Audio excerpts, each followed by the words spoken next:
Welcome to day 3 of Kent against Worcestershire. I've managed to turn my microphone up, which is the first order of the day.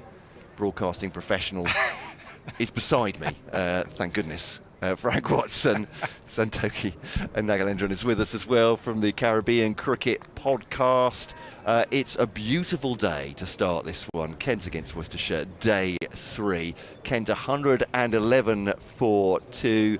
You might think that's reasonable in other circumstances. 54 for Daniel Bell-Drummond so far. Jack Leaning has 43, but they're still a mighty 507. Yes, 507 behind Worcestershire's first innings total. I haven't seen the first 2 days.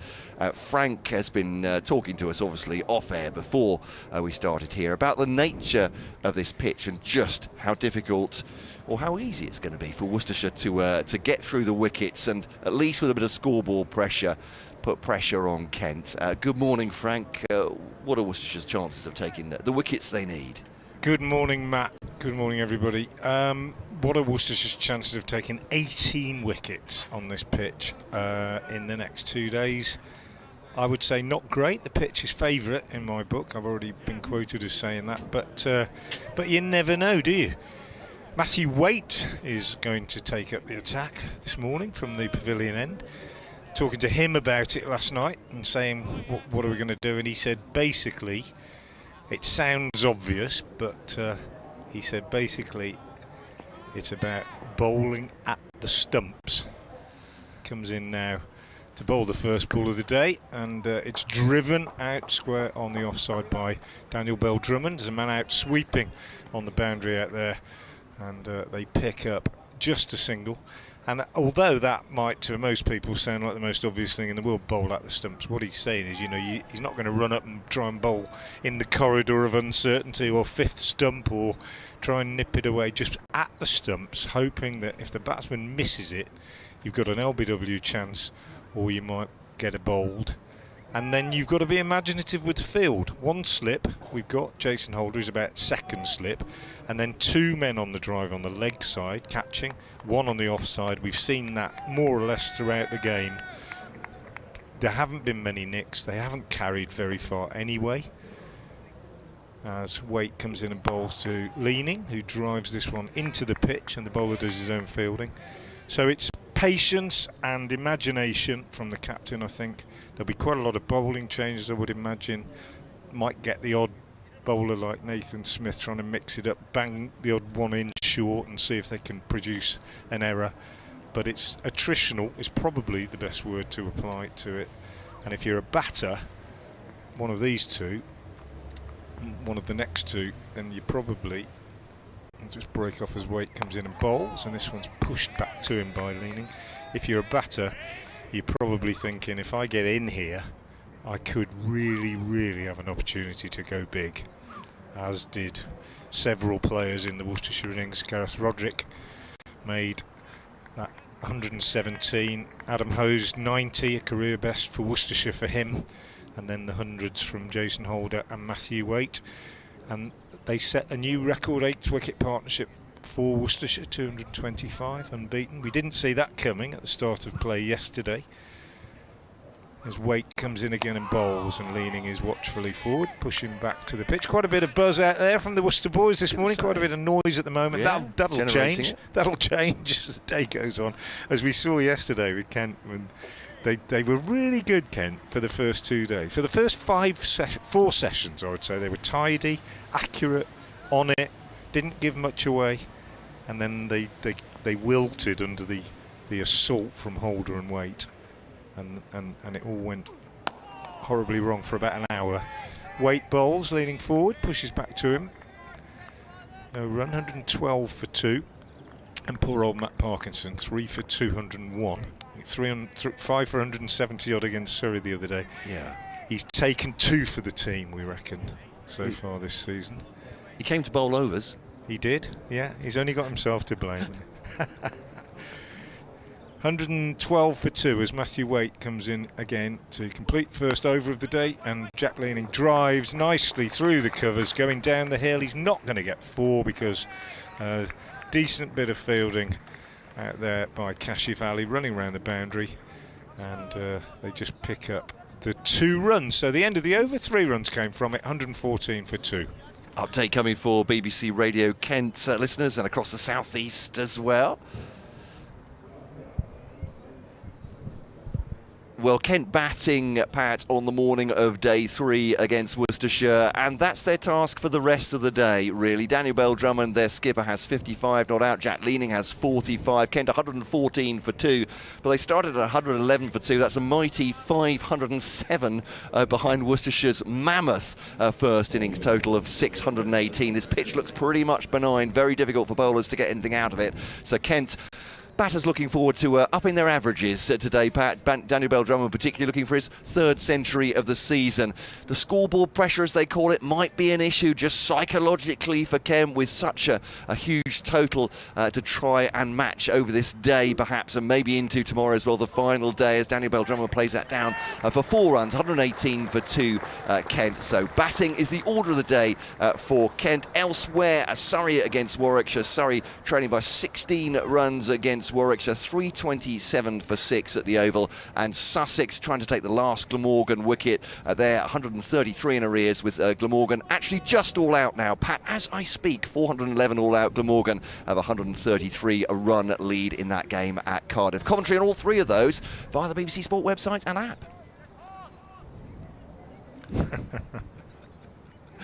So that 4 from Daniel Bell-Drummond, the one scoring shot of this over so far, played quite deliberately through the vacant 3rd area there. Presents the full face of the bat to that one, and it runs pretty quickly, fast outfield as you might expect. Jake Libby picks that up in the covers, and there is no run. Yeah, Nathan Smith, the quickest bowler in the Worcestershire lineup. Wes Agar was easily the quickest in the Kent lineup, and that probably explains why we've got 2 slips, but we've also got those 2 men on the drive. We've seen those players catching in front of the wicket throughout the game. I don't think anybody's taken a catch there yet. So it's Nathan Smith, the Kiwi, then bowling to Bell-Drummond, full flush at the bat. That one, it's gone through Libby, and it go for 4 runs through extra cover. Will it? No, it actually stopped just before the rope, and I think that has been saved, is it? And the outfield, it has indeed, and they're just going to come through for the 3. So a run saved. These days, we've said before many times, fielding is a very different business to the way it was, certainly in the 1970s and 80s. Yeah. That fielders will rush over to try and stop that 4th run. I don't think Graham Dilley would have chased that. I was going to say, the same way. There are a few that would have just let that go. 121 for 2, especially given the match situation on the start of a very hot day. But 121 for 2 then, 7 off the over so far. Bludgeoned, really, or driven by Daniel Bell-Drummond on the ground with extreme force. Libby just couldn't pick it up. Let's go a bit shorter from Smith. Nice idea, but you see the lack of pace in the pitch there. Leaning almost able to adjust his shot as the ball was pitching, and just getting behind that chest throat high, but played down into the ground. No run. 121 for 2. Yeah, that's exactly what we were talking about yesterday, Matt. That, you know, there are some pitches where you've got almost no time. It's just about reaction. This sort of pitch, you can kind of almost make a mistake and still get yourself out of it. I'm not saying that's what Leaning did there, but they've got a lot of time to play. So Smith to Leaning. This one's into the onside. 2 slips in behind Jack Leaning for Nathan Smith. And one of those is Jason Holder. The other one is Rob Jones. So 98 and 88. Beside wicketkeeper Roderick, who spent a lot of time on the field, obviously with his ton as well. That forward of the bat leg trap. There we are, 2 fielders on the drive, on the onside, a couple of mid-wickets, static fielders. Smith comes in to bowl the last ball of his first over of the day, and this one is just slightly back of a length. Jack Leaning, as you said, Frank, again looked like he had all the time in the world just to think what he's going to do with that, and gently plays it back towards the bowler. Does he already want a drink, Jack Leaning? He's been out there. He's been out there 8 minutes. Sure. Perhaps something else. I don't think it is a drink. No, I don't think so. He's just taking his gloves off, actually. What's the strapping's gone on one of them? No, he is. Quick drink. There we go. 121 for 2. He didn't realise how hot it was. Important to stay hydrated, Jack. Because this will be a long day if there's a drinks break every eight minutes. I tell you that. We'll try and we've got to produce content. They call it these days, don't they? Digitally, got to make sure. I've said Santoki, who's not on commentary now. He's basically he's a content producer. He's racking up different subjects that we can talk about before we get to what's your favourite biscuit. 121 for 2. It is 62 for Daniel Bell-Drummond. Jack Leaning has 45 and taking a very quick drink from the 12th, who I think is Marcus O'Riordan. Just trotting off there. So Kent adding 10 to their overnight total already, but still, well, they've got past the all-important 500, the psychological 500 target. It's 497 now is the lead for Worcestershire. Matt Waite from the pavilion end moves away from us up the hill. Shortish approach and bowls just on a good length outside the off stump, and that one is just pushed by Bell-Drummond into the covers, where Rob Jones is fielding at extra cover. Just the one slip in, Jason Holder. And then we've got Adam Hose and someone else alongside him at short mid-wicket. Can't see who it is at the moment. 2 catchers in there. As Waite is in again and bowls, and he is right on target with that one and making Bell-Drummond play. And he pushes it defensively back up the pitch. It's just about bowling those dot balls. It's Ben Gibbon, that second man in at short mid-wicket. Sideways on, couldn't quite see his number. So Hose and Gibbon catching on the leg side. Jones not exactly catching at extra cover, but closer than normal, as Waite is in again and bowls, and Bell-Drummond is immaculately forward. Take a photo of it and put it in the coaching book. That one, beautiful, leaning into it, head over it, front knee bent, high left elbow, just the job. Pushes it defensively out on the onside. Hose fields, and there's no run. One might have expected Joe Leach to open up this morning, I think, but it might be a day to do things unconventionally if you're going to make things happen, as far as Worcestershire are concerned, as Waite is in again and just strays in line slightly here onto the pads of Bell-Drummond, and he just turns it away down to deep backward square leg where Nathan Smith fields. I should say actually a single. Sorry, that 4 from Daniel Bell-Drummond through there was actually the 100 partnership coming up as well. So and Bell-Drummond, county captain for the first time this year, has made 50 in every game. In every game so far. It's pretty good, isn't it? Even with kookaburras and flat pitches and everything else, it's still pretty good. Waite bowls, and Leaning is clipping this one up to Joe Leach at mid-on. It is absolutely glorious here at Canterbury. It's hot, but it's not too hot. It's perfect cricket weather. If you're in the area, you could do worse than come down. You might think it's not going to be too thrilling, but you just never know. A few down from Worcester. I had a walk around the ground this morning and chatted to a few Worcestershire members who've made the trip. Those that were here yesterday enjoyed a very good day for the pairs. It's Waite bowls, and this one is outside the off stump, and Leaning has all the time in the world just to stroke it off the back foot out to Kashif Ali on the cover boundary. That's the end of the over from Matthew Waite. Tidy enough, but no troubles whatsoever for the batsman so far this morning. 123 for 2. Bell-Drummond has 63 now, and Jack Leaning, who can play himself into a bit of form, because he's not been in the best of nick so far, I don't think. From what I've heard, he's on 46. I think that's fair to say. Ground staff coming on, or one with a shovel. Well, I'm not sure if this is a good sign. Fortunately, he's moving away from the cut strip there. Gareth Roderick just saying, is there a... Oh, yes. I'm wondering if maybe a fox has visited I reckon. overnight. Yeah. There I'm we go. surprised they didn't see that in the warm-ups. They've been all over that area. You're absolutely right. And there we go. We'll probably draw a veil over exactly the nature of that, but I think you know what we're talking about as the fox stops play. So Smith from the Nackington Road end, coming down the slight slope to Jack Lean. It's a good ball, actually. Slightly outside part of the bat, slightly hurried him. I thought Matt Waite's Oh, was a really good one, the previous one as well. On the spot for almost all 6 of those deliveries, and that's really what all they can do at the moment, Worcestershire, isn't it? In terms of what they can do with the pitch. And Smith himself, just try and hurry them, just try and keep on a mark. I think, talking to a couple of the players about it last night as well, the feeling is that, you know, the old cliche, get one, get two, etc., is always valid, but even more so in this sort of situation. Smith to leaning as whips that shorter ball, very wristy, but not too much force, out to a deep square leg.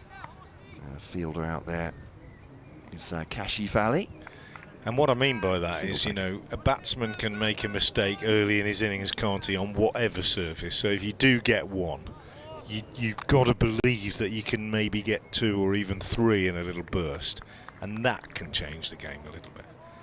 You've got to have those hopes, I think, otherwise you're running up almost without purpose, aren't you? Well, we've seen it happen before, many times in cricket, hasn't it? What the psychological pressure can do, and that's a good ball, that's a very good ball. And Danny Bell-Drummond has taken the bottom hand off there as he tried to play it through the onside. It squirted away on the off, has turned him around a little bit. Good delivery, that one from Nathan Smith in this Kent innings. It's already 36.5 overs old, this ball as well. That was best delivery of the morning for me, 124 for 2.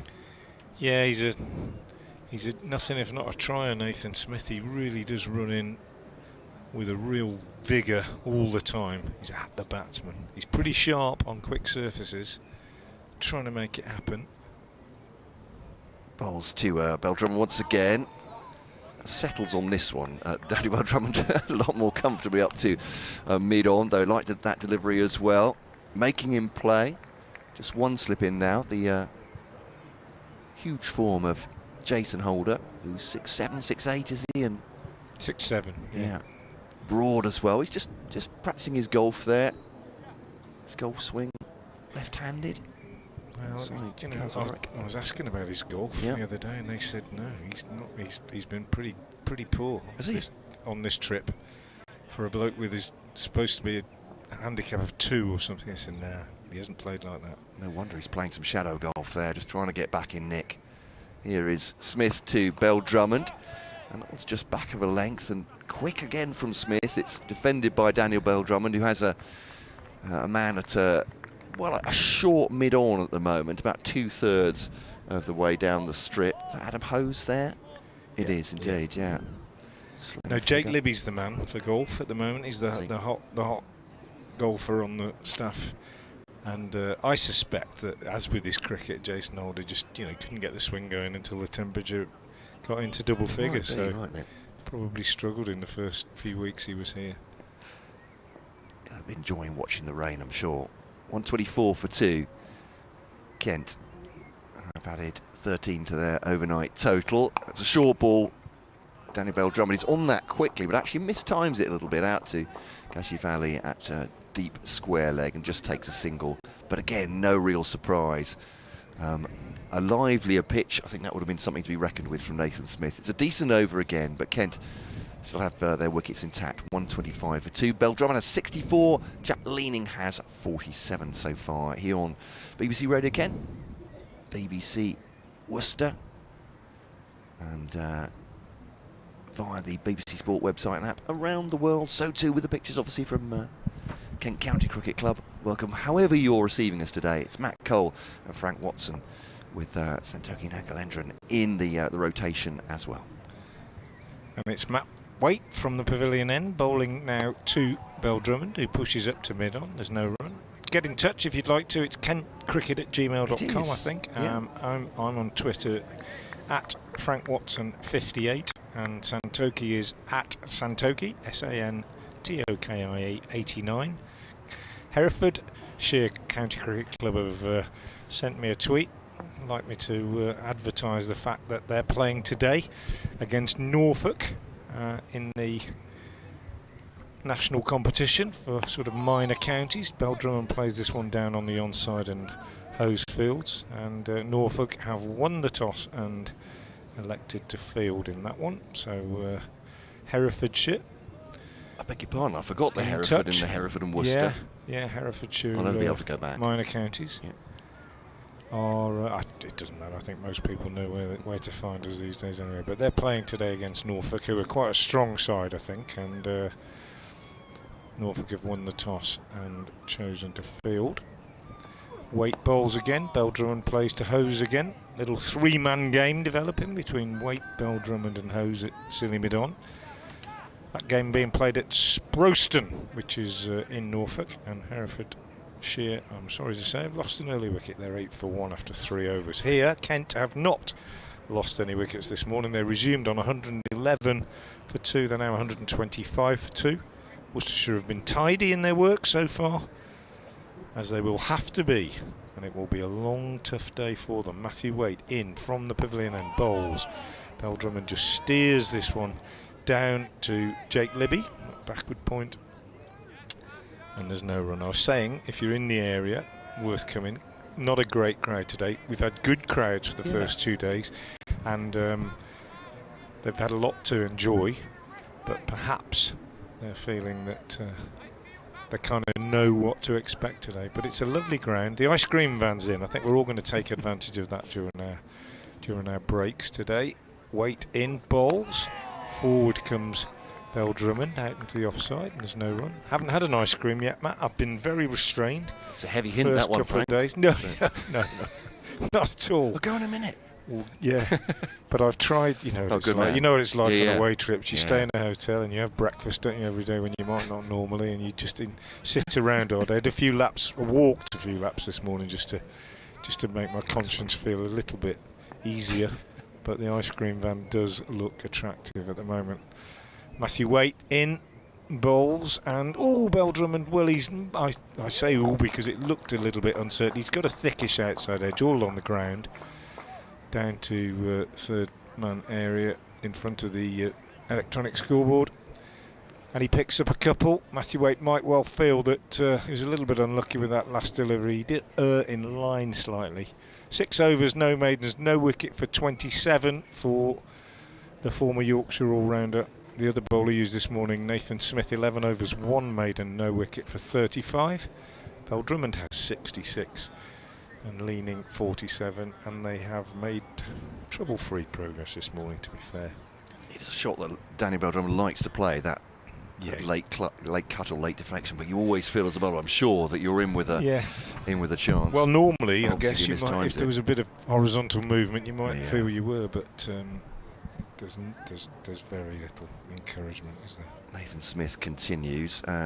John, good morning from Tiawamutu. I have to take that slowly, and I hope I've done it justice, in New Zealand. Talking about Kiwis playing for Worcestershire as Nathan Smith is. It's a floating full toss on leg stump. Well, I've caught leaning by surprise that one. Yeah, absolutely glanced down to a deep fine leg where that Waite fields. What about, he says, Worcestershire cricketers, this is from New Zealand. What about a guy called Billy Ibadullah, who lives in Otago? Yeah. Which is where Nathan Smith comes from. Did a lot of coaching, plus some broadcasting. I think he played for Worcester. He says he was played also for Warwickshire. Warwickshire. There we go. He was also heavily involved in getting Glenn Turner. He was. I know a little bit about that story. Smith bowls to Bell Drummond. More or less playing this on the back foot. Chest high into the odd side. No run. I was talking yesterday about the first game of cricket that I ever saw in county championship cricket, which involved Kent. It was at Hastings in 1966. I was on holiday as an 8-year-old, and it was cricket week. They played Kent first, then they played Warwickshire. Billy Ibadullah was playing for Warwickshire in that game, and I was a Warwickshire boy in those days. Lived in Solihull and went to watch Warwickshire a lot. Played in the age groups, and Billy Ibadullah was very much a part of my childhood. Smith to Bell Drummond, forward defensive. Like that delivery. Good one on fourth stump, maybe third stump line actually. Making him play at least. No run. And he coached in Otago, and he was responsible for bringing Glenn Turner to England, but he didn't bring him to Worcestershire, he took him to Warwickshire. Right. And he didn't impress that much at Warwickshire, I think it's fair to say. And mainly it was because they couldn't get him out, but he couldn't hit it off the square, basically. And so he made the move to Worcestershire, where he was similar to start with, and then there was this incredible transformation in his career. Is Smith to Beldrum. Keeps a little bit low, that one, to Daniel Beldrum, deflecting out to square leg, and there's no run. The fielder, Adam Hose, at that short mid-on, absolutely loved that. 128 for 2. So that by the end of his career, of course, as we all know, Turner became one of the most famous batsmen in the world. He scored 1,000 runs in May, didn't he? And I think 73 for the Kiwis on tour. He developed this chip over the infield that used to bring him 2 in one-day cricket, and he ended up, he got 100 hundreds, and he scored 300 in a day at New Road. Here's Smith to Beldrum, runs that down through the vacant gully area, and that'll be a single. Holder goes after it. They come comfortably through for the 1, and at 129 for 2 Kent. So yeah, Billy Abdullah was I suppose you could say the man that made Glenn Turner the legend in England, English cricket, county cricket, Worcestershire cricket, as he remains. And it was all down to Billy Abdullah, who I don't think came from Otago, but I think he was over there coaching. Last ball of this 39th over of the innings. Kent 129 for 2 as Smith comes in to bowl to Jack Leading, holds the bat high, waiting for it. It's short, but he guides that just backward of square. They'll come back for 131 for 2, and that's the first 50 of the season for Jack Leaning. 108 balls, 140 minutes, 4 fours, and as Frank was saying, hoping to play himself into a bit of form. It's his first time past 30 for Kent this season. He has 50. Beldrum has 67. Kent 131 for 2 have added 20 to their overnight score. Shout out to George this morning on the emails, kentcricket@gmail.com, saying, lovely weekend for cricket, he says. Absolutely, George. He said, we had a draw yesterday, my first league game of the season. Bowled a side out for 120. I walked in at 11, 2 needed off 1 ball. Oh, no. Ran a bye after missing the ball by a mile outside off, he says. Managed to tie. Cricket doesn't get better than that for me. Low-scoring thriller. He says hopefully Kent can make them toil for most of the day, then a bold declaration and take 2 to 3 wickets before the close.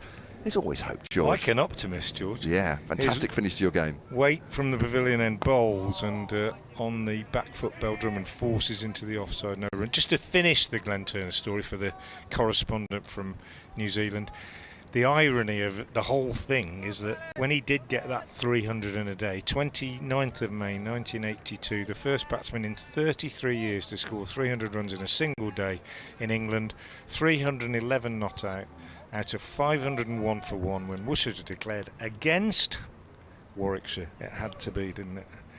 Who might have thought this could have been our man. Waite bowls, Beldrum is forward, and a strangled appeal. I think Hose at short mid-wicket thought he might miss that and get taken on the pad, but he got plenty of bat on it, and it goes out on the offside. But Nathan Smith is from Otago, but has actually just completed a Plunket Shield winning season, not with Otago but with Wellington, where he has obviously moved, and he was the top wicket taker. Came off the back of that straight into the championship here, and then he got given a little break in the last round because he'd come straight from there, played the first 3 games I think, had a break. As Waite bowls, and he's got him, he's bowled him, played on I think, Daniel Beldrum. Good perseverance from Matthew Waite. Beldrum leaning forward, just getting a slight inside edge I think onto that, and it deflects down onto the stumps, and Worcestershire have a breakthrough, and massive celebration from them. It's been a long time coming, had to work really hard for it, but Daniel Beldrum has gone for 67. A very, very unexpected wicket, I think you'd have to say, but that's exactly the sort of patience that Worcestershire have got to show. Matthew Waite has got his man, and this is where they will hope now in the next few minutes that they can strike again. Excellent innings from Daniel Beldrum, continuing his outstanding start to the season of 50 in every single game. But he has gone, and Worcestershire have made a breakthrough just before the half-hour point on day 3 here, and Joe Denley is the batsman coming to the crease. A just reward, I'd say, for Matthew Waite. The way he's bowled this morning, I was saying a couple of overs ago how accurate he'd been, and just that nagging length. This time he gets at Daniel Bell-Drummond. Gone then the Kent skipper, hoping to add to his prodigious pile of runs this season already. But he is back in the dressing room, and Kent lose their first wicket then. Worcestershire more to the point. It might be a bit of a grind for their bowlers, but can they just tighten the pressure here over the next few overs? As Frank was saying, the old cricket adage, maybe make 1 into 2 here. As Joe Denley settles, likes to attack Denley, might give them a chance or two earlier in the innings as well. Just having a look at the replay on that one to see if we read it correctly. I will remind people watching the stream, you might be hearing our commentary, but we can't see what you can see. So it's not always, we're not always loopy if we don't say what you think we're seeing. As Denley is forward to a first delivery from Waite, which is absolutely on it. I don't think he did drag it on, you know. I think he played down the wrong line and lost his off stump. Just played inside it, I think, and Waite's just taken it past the outside edge. So good bowling from Matthew Waite, and I did him an injustice. It wasn't a drag on. Bit of noise now out there from Worcester. Real encouragement for Matthew Waite. He's having a good game. Got 100 not out yesterday. He's picked up that wicket this morning. In he comes again and bowls to Joe Denley, who is forward again to that one. Yeah, it's a good delivery from Waite. Can't quite tell on the replay exactly the detail as it went past Bell-Drummond, but having another look. But yeah, big wicket. Yeah, really looked as though he got everything covered, and it just sneaked through and took the off stump. So here's Waite, 131 for 3 into Denley, and Denley is driving very nicely, very sweetly to Rob Jones at short extra. End of the over. Lots of applause and pats on the back and low fives for Matthew Waite from his teammates. A wicket maiden, 7 overs, 1 maiden, 1 for 27 for him. Really good stuff. And with that, I'll leave you to it, Matt, and drop out and let Santoki come in for his first little spell, and then I'll come back and relieve you when you've done your next update. Lovely stuff. Thank you very much. It's Frank Watson, the commentary team, 3 of us today, and already a wicket falling for Worcestershire. I'll be absolutely delighted with the departure of Daniel Bell-Drummond, who's been scoring runs, not exactly for fun. He's certainly enjoying his batting so far this season. This one is left by Leaney, just going down the leg side, taken by Gareth Roderick very efficiently. Sounds like the motorbikes are out today, around, not around the ground, outside the ground I should say. Welcome wherever you're listening, plenty of ways to get in touch. Just read a couple of emails on kentcricket@gmail.com. George talking about his game from Ronnie Marsh talking about his game of cricket yesterday. Sounded like an absolute thriller. 131 for 3 as Leaning faces Smith, driving up to mid-off is Leaning, and there's no run. And Santoki Naglandran joins us. Good morning. Pleasure to be back. Crikey. I think we're in the middle of a road race circuit, it sounds like. Formula 1 outside. But there's cricket going on in the middle at least. We'll leave that to them. It's a beautiful morning here, and set fair for cricket, and we thought set fair for perhaps this pair to go on and on and on, but having made 115, Worcestershire have broken through. Lovely drive from Jack Leaning, absolute beauty, cover drive, head right over the ball, and it has whistled away along the ground for 4 runs. 1, 3, 5, 4, 3. Looks like it's hard graft for the bowlers out there to get anything out of this pitch. Yeah, and a somewhat unexpected breakthrough for Worcestershire, getting a massive wicket of Daniel Bell-Drummond. He'd been averaging 80 this morning. He's sort of been a consistent batting stalwart in this Kent side.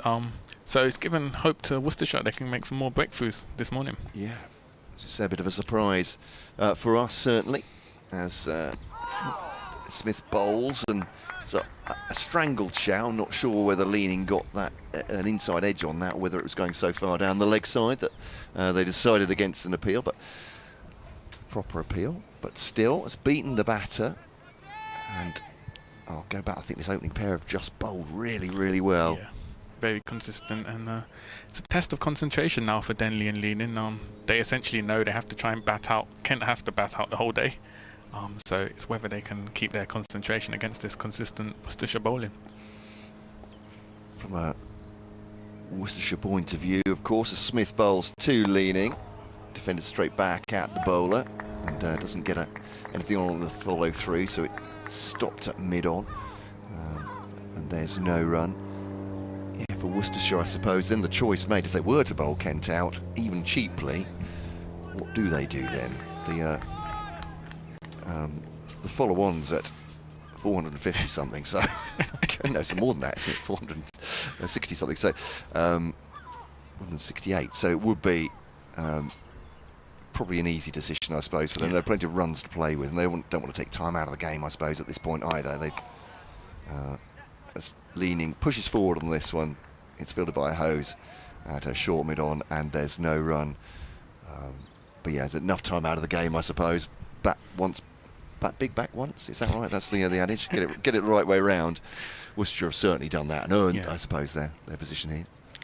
Yeah, and as I said, concentration now, it'll be interesting to know what the mental approach of the batters are. Is it a case of kind of just getting through every half an hour, knowing that they will have to sort of try and hang around for the rest of the day, build up the runs, put the pressure back on the Worcestershire bowlers, and it's Matthew Waite back in from the pavilion end to Joe Denley, and just gently nudged. Optimistic shout there from some of the fielders, but gently nudged away by Denley. Yeah, I think he was trying to play that into the onside, actually, rehearse that, a little clip into the onside, and it may be just taking the outside edge there into the offside. So, again, Waite's asking the questions. Waite, who scored a magnificent century yesterday in that partnership with Holder. It's quite something. 8th wicket record. As he runs in again from the pavilion end to Denley, who... Oh, LBW shout. Oh, and it's gone. Waite gets the wicket of Denley, LBW. And Worcestershire really have their tails up now. Another early wicket. Kent 135 for 4. And the big wicket of Denley's gone as well. Absolutely. So we'd prepared ourselves for a day of attritional batting, and could we see a twist here?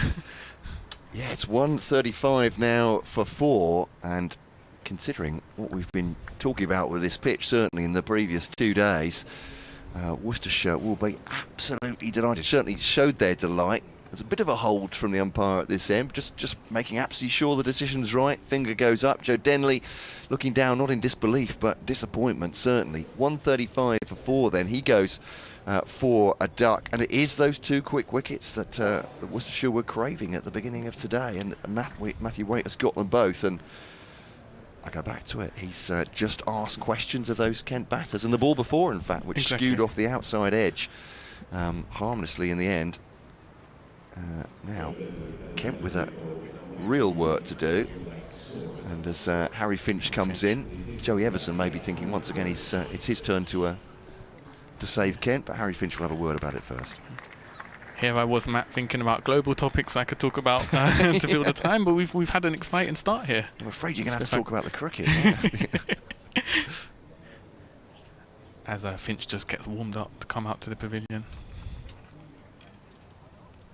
So yeah, Worcestershire, I mean, it's a long way to go, obviously, to take the 16 wickets they'll need now, but to beat Kent. But what a start this is on the 3rd day.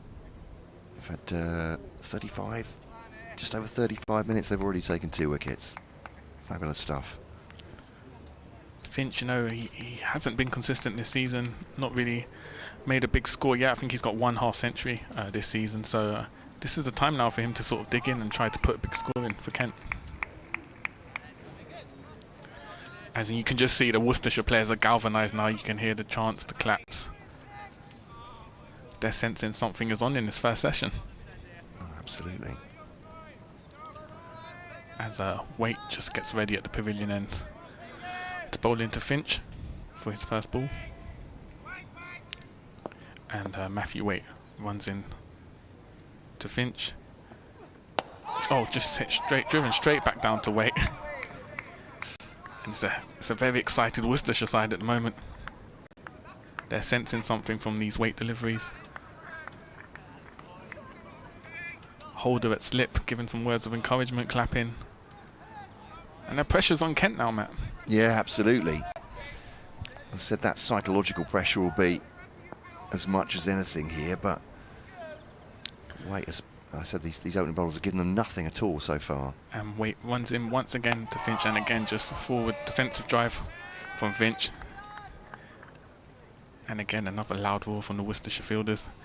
Every ball in event so far this over. Yeah, the deficit is 483, so pretty much forget that. It is all about how many wickets down in the last column.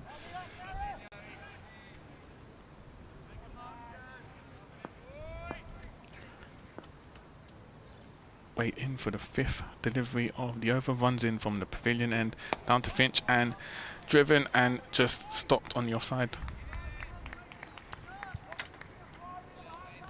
A bit too much excitement, I'm sure, for some of the Kent patrons that made their way in for probably thinking, as we were saying, sit back in your deck chair today, get the sun hat on, lovely sunny day, pleasantly warm, watch Kent rack up the runs. Well, not quite working that way. The visiting supporters will be the ones that are very excited now. Final ball of the over from Waite. Runs into Finch from the pavilion end. And Finch, oh, just driven there, down to mid-wicket. And brilliant over there from Waite. Maiden wicket over. Yeah. And I think Worcestershire, I think the fact that it has been Bell Drummond and Denley, you know, two veteran, experienced players who you'd expect to sort of lead this attritional batting today, they've gone, so that's going to be a real boost for Worcestershire today. Yeah. It's a 5-ball duck for Joe Denley, he goes. And Matthew Waite taking some warm applause as he goes back to a deep backward square from Pears supporters, some Kent fans as well, warmly applauding him.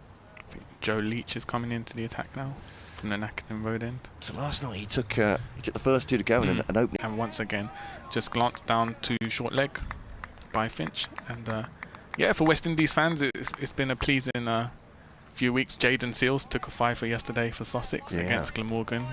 Looking in real form. He's been someone who's been blighted by injuries, unfortunately, the past year or so. But now he's got back to full fitness.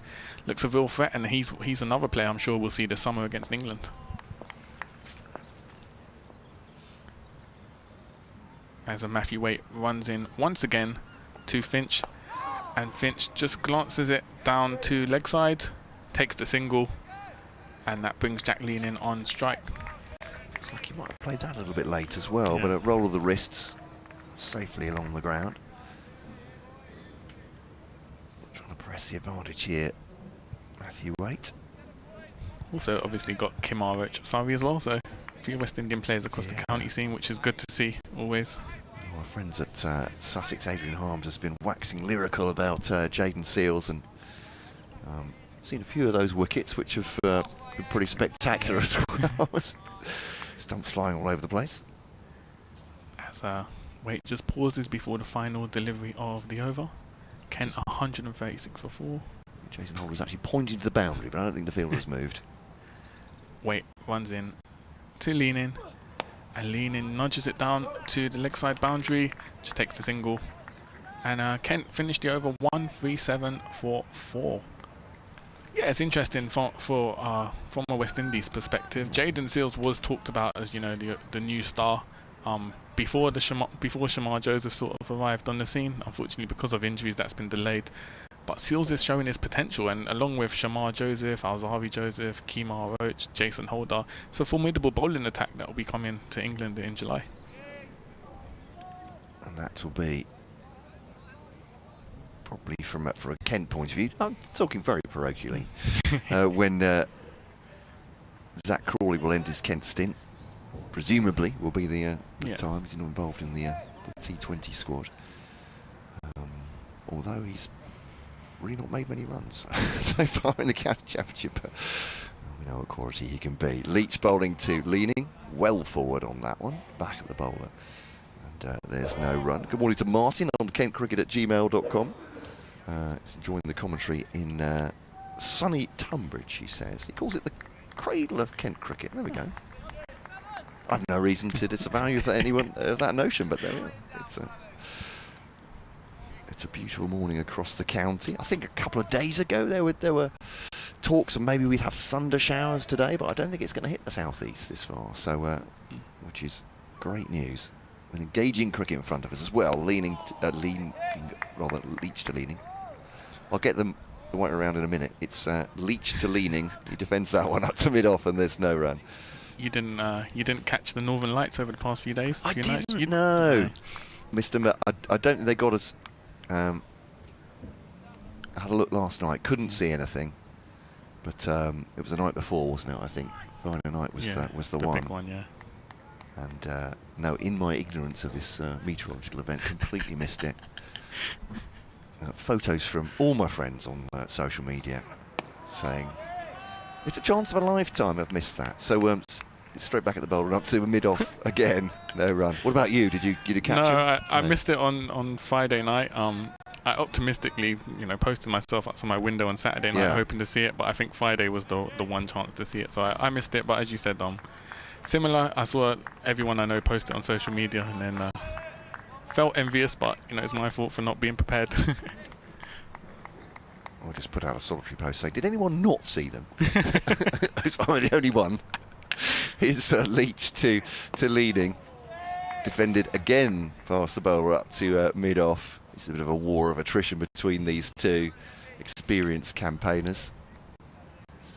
Joe Leach, very broad back, seam bowler, fantastic all-rounder as we know. 137 for 4. I know Ben Watts was talking about a game where he commentated with Frank where Joe Leach had taken the game away from Kent with the bat, and I thought from last night he might be doing so with the ball. Well, 2 quick wickets for, he was 9 in his first few overs as Leach bowls to lead, and he comes down the pitch again. Leach seeing that makes as if to throw the ball back down towards his stumps, but doesn't take the ball cleanly. It's Jack leaning a glare, perhaps 137 for 4. But you have to wait for the next time. They said it was a once in 20-year event, so I've set my alarm, hoping I might catch them next time. Go around the county scoreboard in a second as well. Maybe what's going on in the other games. And we'll do at the top of the hour with our. This is in the southeast. It's a grunt from Joe Leach as he delivers that one, but again it's defended by Jack Leaning, taking absolutely no chances after one in the previous over. Beat the bat. 2 for 12 for Jack Leach off 10 overs and 5 maidens.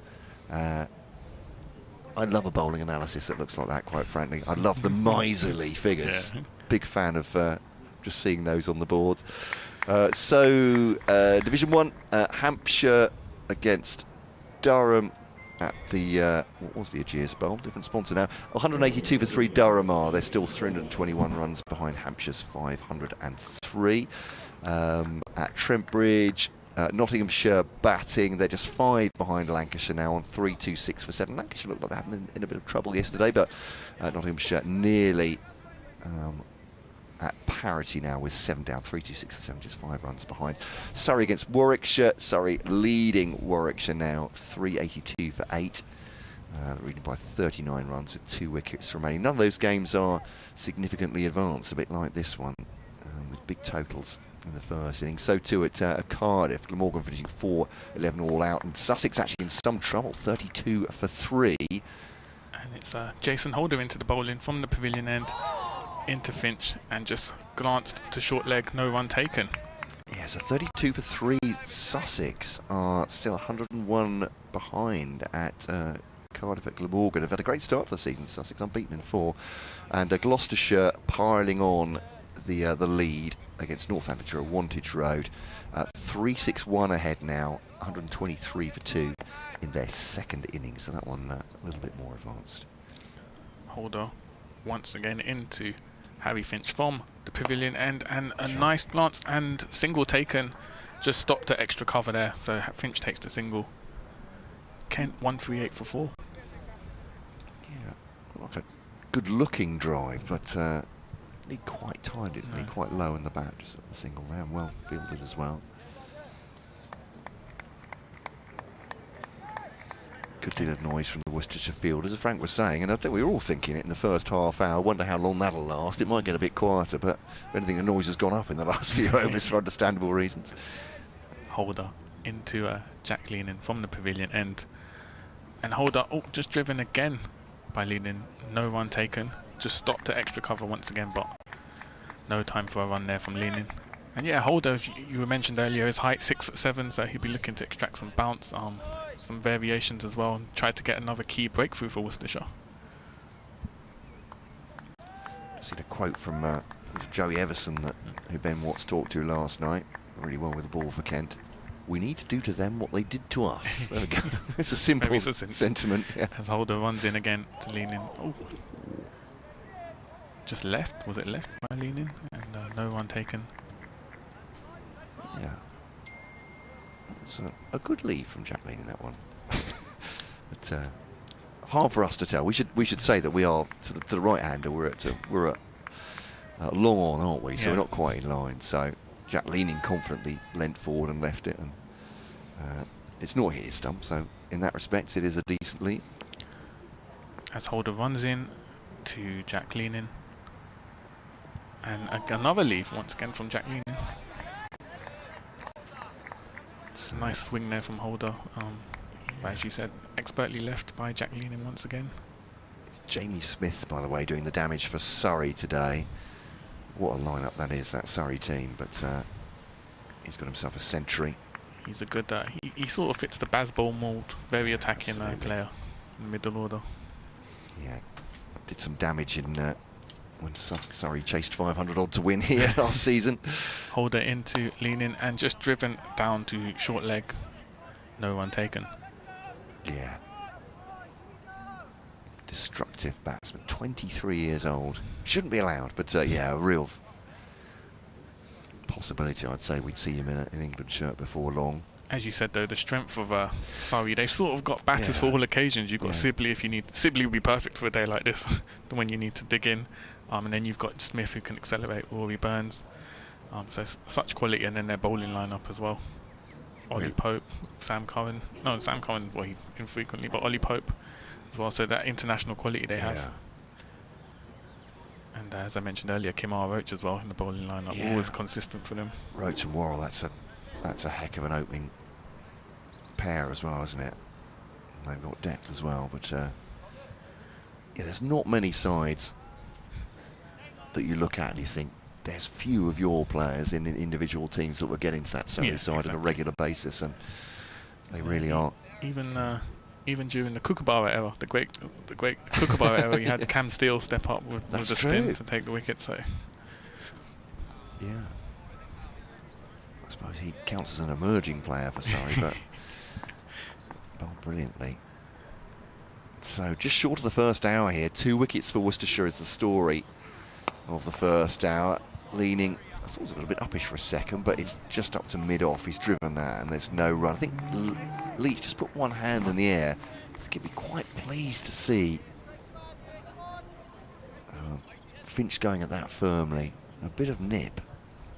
And that drive perhaps ends up in the gloves of wicketkeeper or the hands of Jason Holder at slip. So not too worried about that. They've now got a sort of offside trap.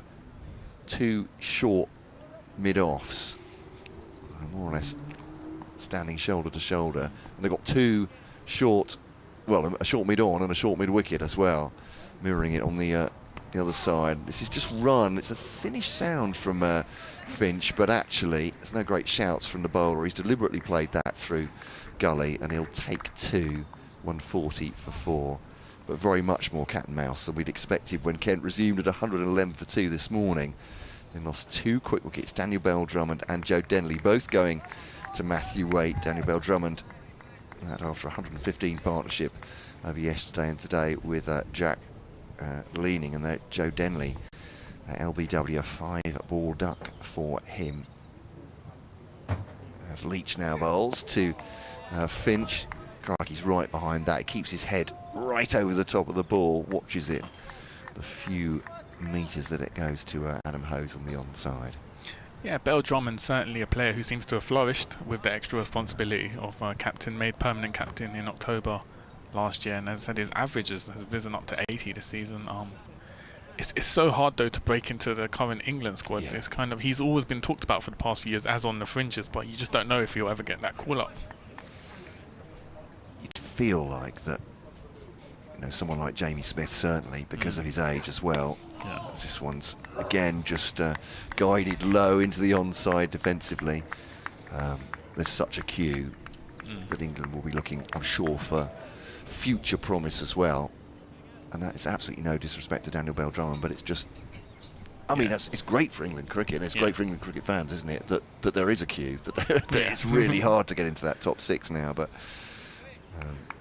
just scratch your head and go, who on earth are they leaving out of that batting lineup? But so Leach once again to Finch, probing away Leach, another good full delivery. Finch a little punch up to mid-on, but for no run. And the noise you can hear on effects from microphone. I'm really encouraged by what they've done so far in this first hour, Worcestershire.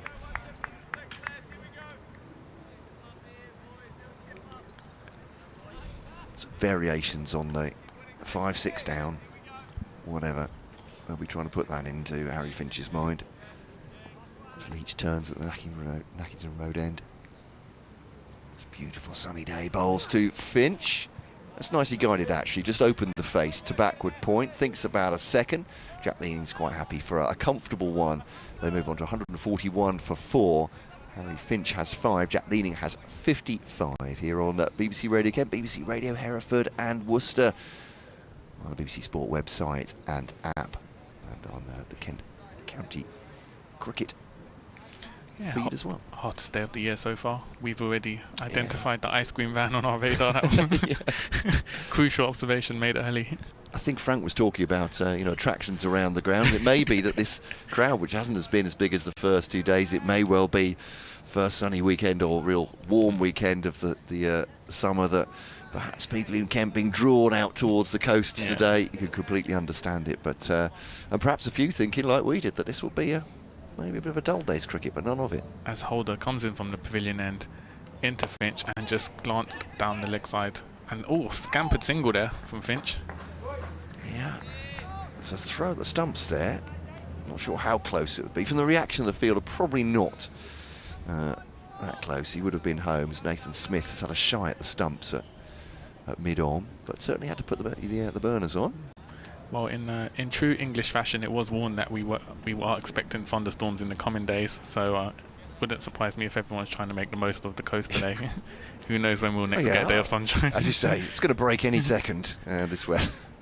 Not today, we should say, but I think it's going to be cooler tomorrow.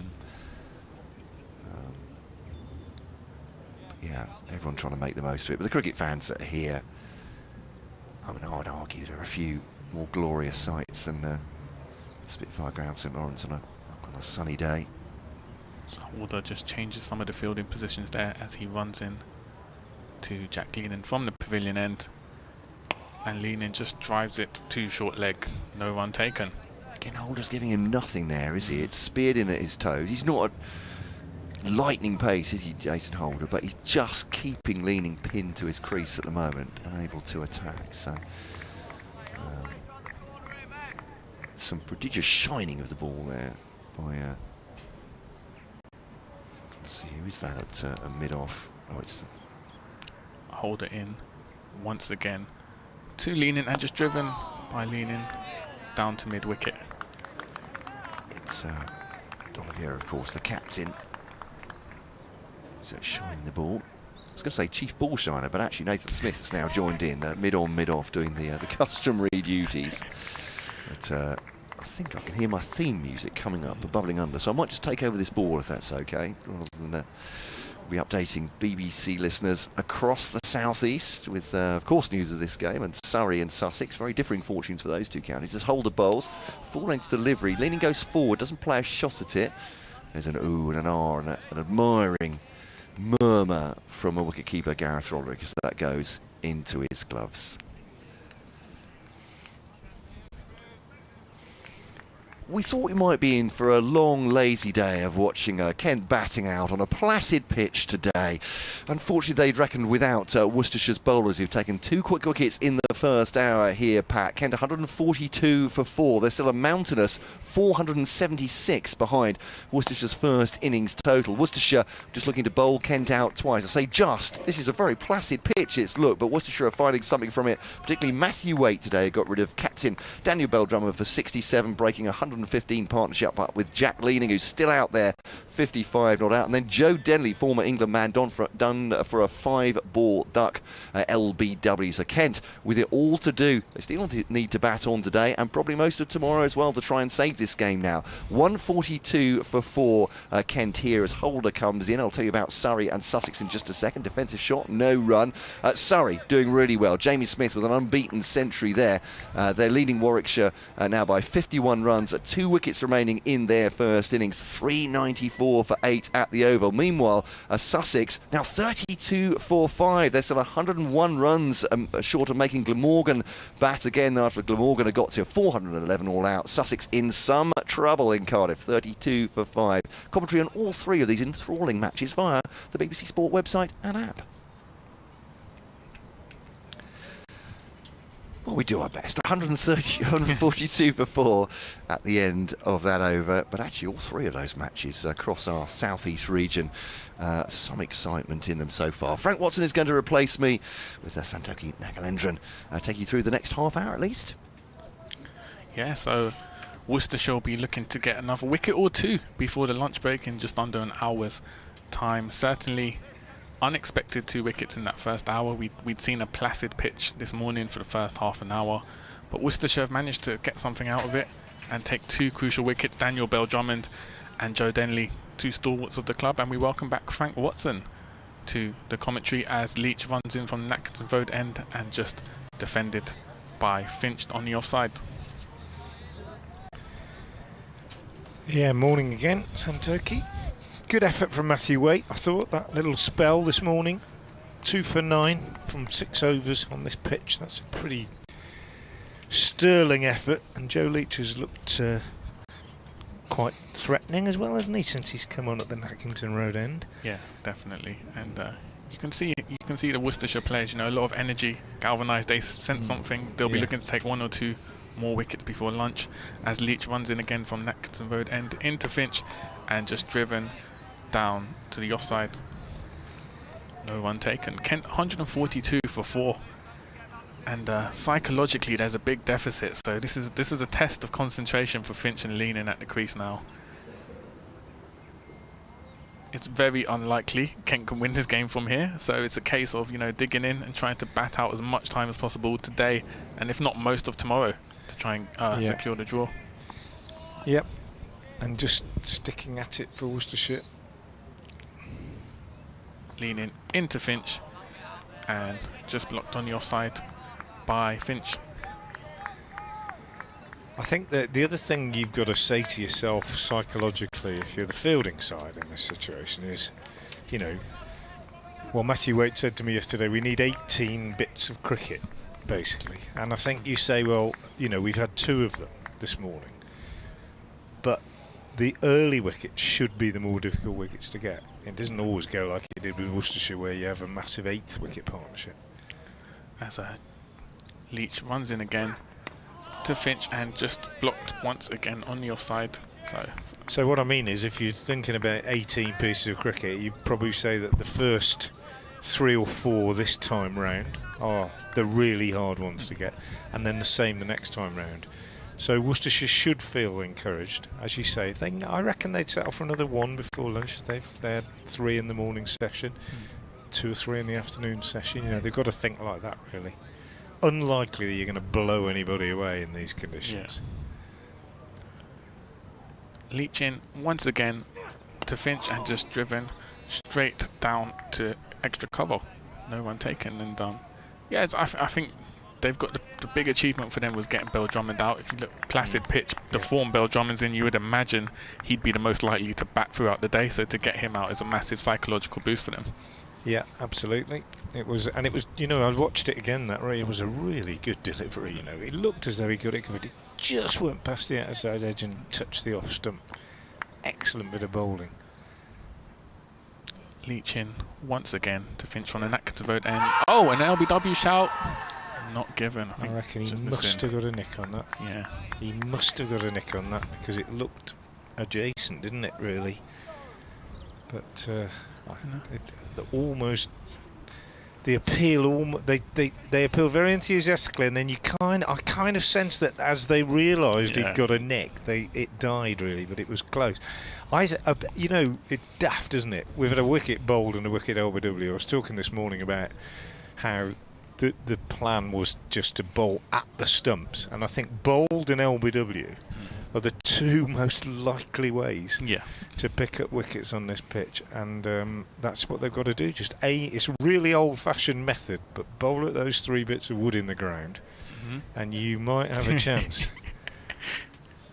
And Jason Holder will be trying to do just that now from the pavilion end, moving away from us. Tall man, right arm over, actually bangs this one in quite short, and it's nicely played by Jack Leaning. Just gets up on his toes and pushes it down on the offside, and Jake Libby scoots in from cover to do the fielding.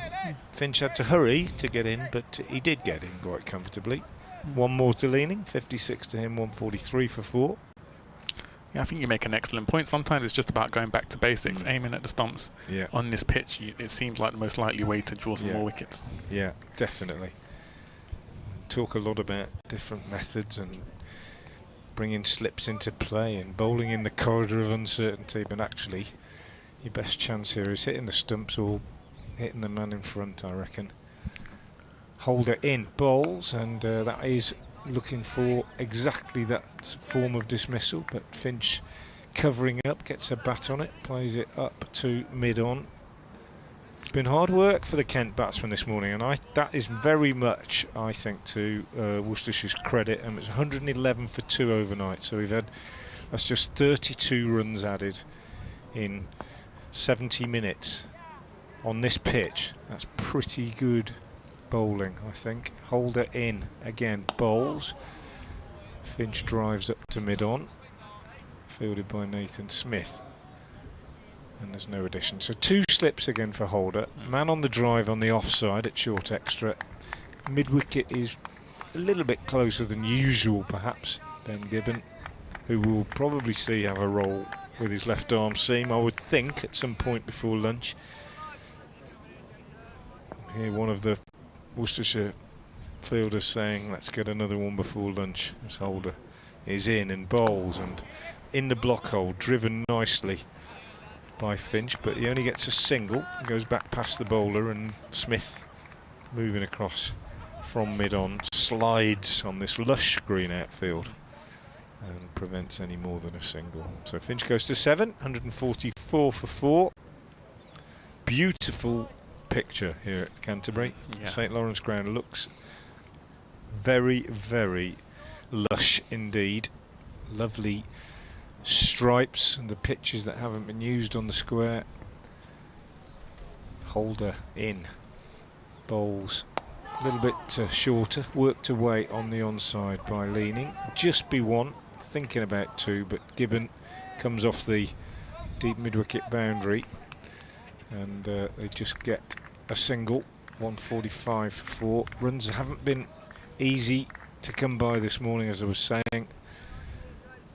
Worcestershire have bowled tidily, picked up a couple of wickets, both falling to Matthew Waite, the men out today. Bell Drummond bowled for 67 and Joe Denley LBW without scoring. Wickets falling on 131 and 135. Harry Finch waits again now. Right-hander tapping his bat in the crease as Holder moves in, up the hill, bowls to him, and Finch is leaning into this, punching it into the covers. But Waite is the fielder at short extra, tumbling to his left.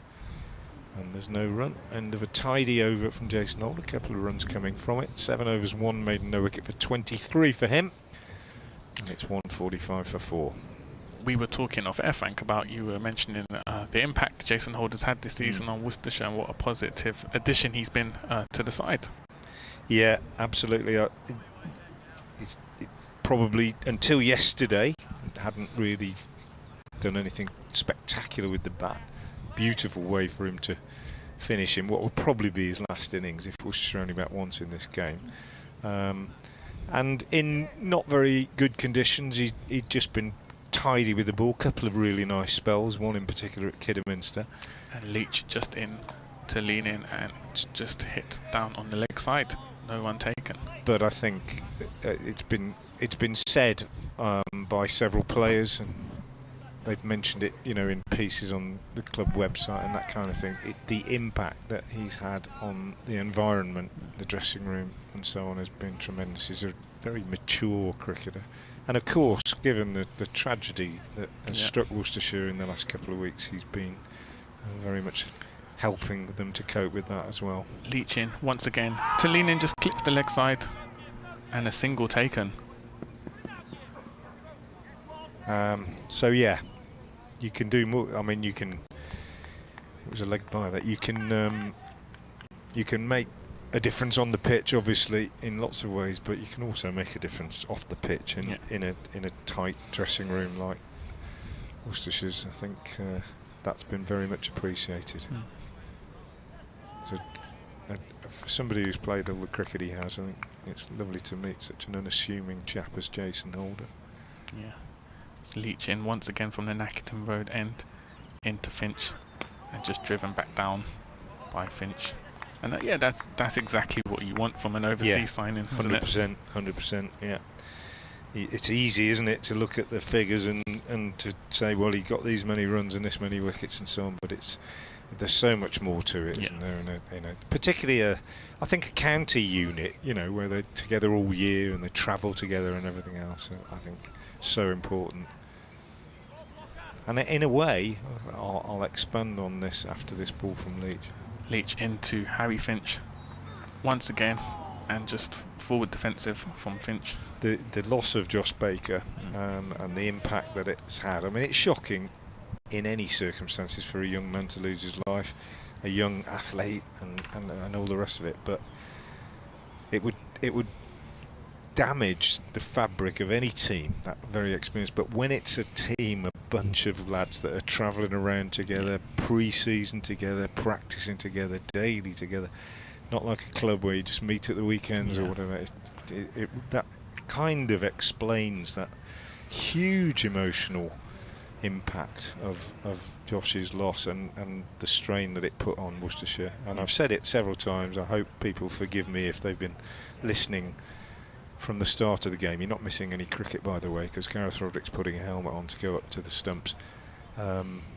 This game was about Worcestershire just getting together and rediscovering their comradeship, really, and performing well. Leach in to Finch and just blocked again. And I think you've hit the nail on the head. It becomes a sort of brotherhood, doesn't it, when you're playing on a professional level? Yeah, completely. And they just, I think, nobody knew. Nobody knew how they were going to react. Nobody knew how this game was going to go. Even the day before in training and everything, I don't think anybody quite knew. They won the toss and chose to bat with this really emotional opening to the game with the minute's applause, and it was just so important that they went out and did something solid and meaningful in that first session. Not missing any cricket again, because Joe Leach is saying to the umpires, not happy with this ball, just have a look, and they're going to see if it'll fit through the rings. We've seen both teams doing this quite regularly, and why wouldn't you? Because you just want to try and change anything you can in these circumstances. But just going back to that, it's hard to. I've felt, and again, I hope people listening will forgive me for this. I felt almost kind of that my words are inadequate to try and explain what I'm trying to get through. But after that minute's silence on the first day, which kind of impromptu, and then a minute's applause, a lot of the players were emotionally really, really impacted. There were a lot of tears, and the two openers then had to go out and play. And that effort by Gareth Roderick on the first day was immense, really, and I don't think everybody appreciates how hard that was for them, really, and they just didn't know. And I think it was a relief almost, that at the end of that first day they'd done okay. They hadn't let themselves down. They'd done more than okay. They'd had a really good day, but it was a kind of relief, really.